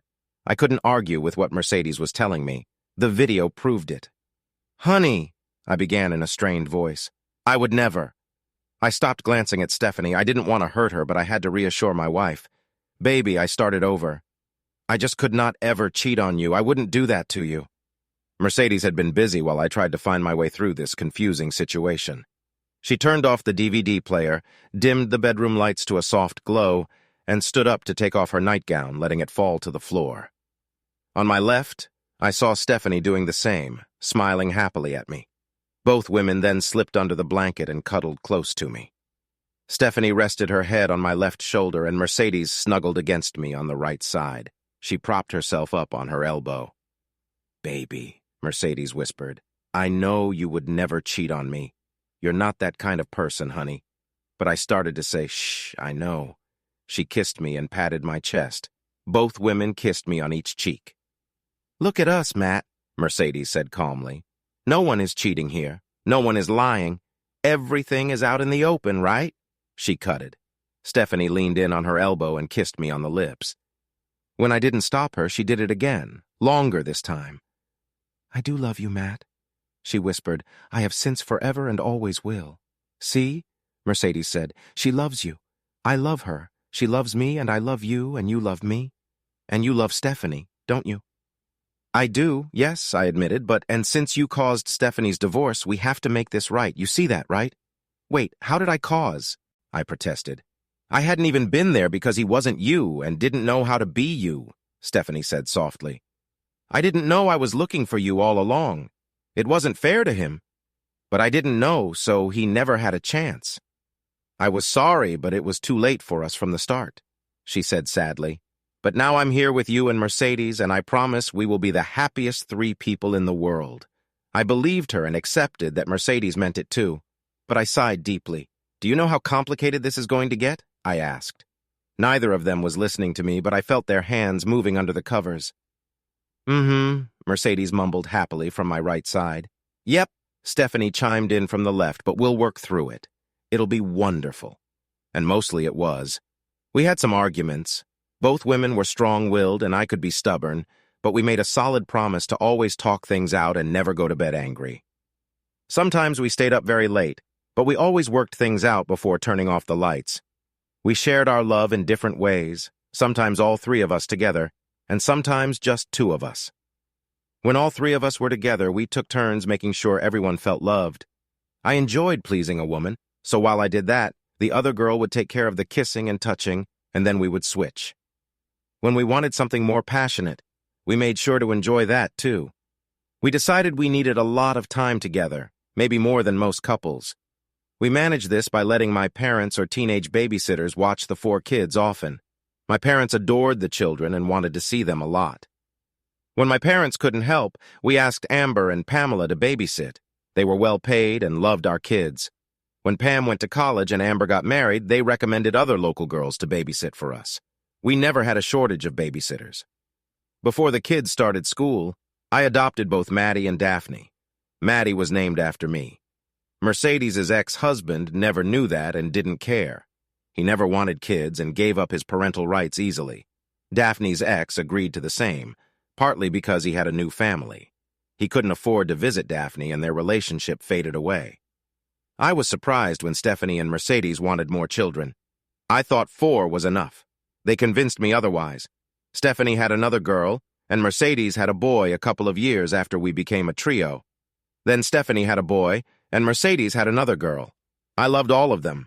My life was full of love from my ladies and all the children. Epilogue looked down the slope and saw my 19-year-old son Tommy and 2 of the older girls coming up to the house, probably for supper, though they were a bit early. Mercedes handed me a glass of iced tea, and we all settled back to enjoy the cool evening. Tommy had grown into a stronger version of me, but you could see his mom in his nose and the seriousness in his eyes at times.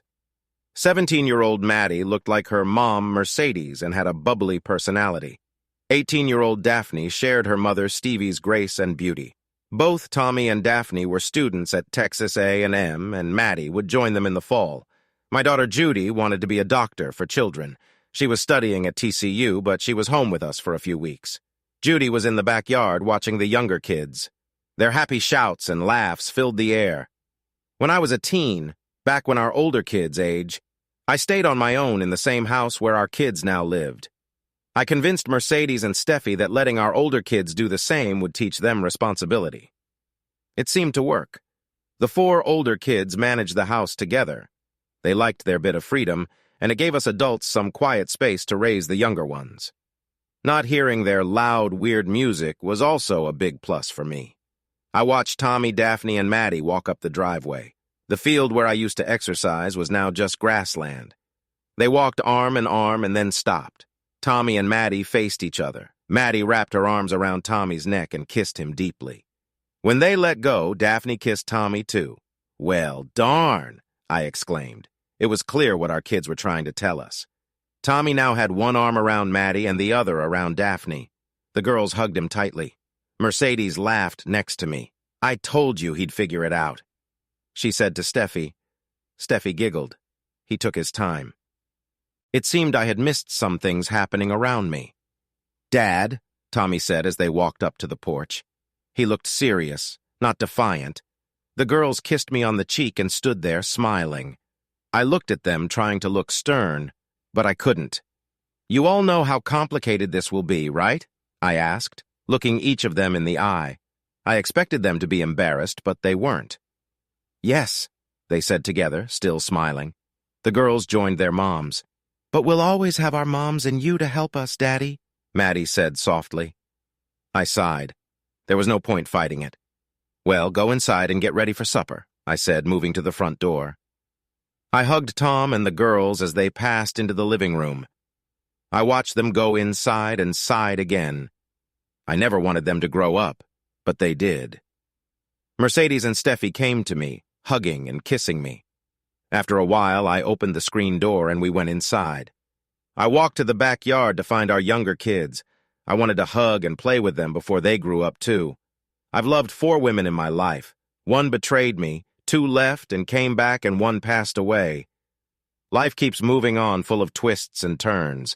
You have to hold on tight or you'll be thrown off. Hey, audience, if you like this video and want to keep up with more thrilling stories, make sure to subscribe to Prince Cheating Tales and hit the notification bell. You don't want to miss out on our upcoming adventures? Thanks for watching, and we'll see you in the next wonderful story.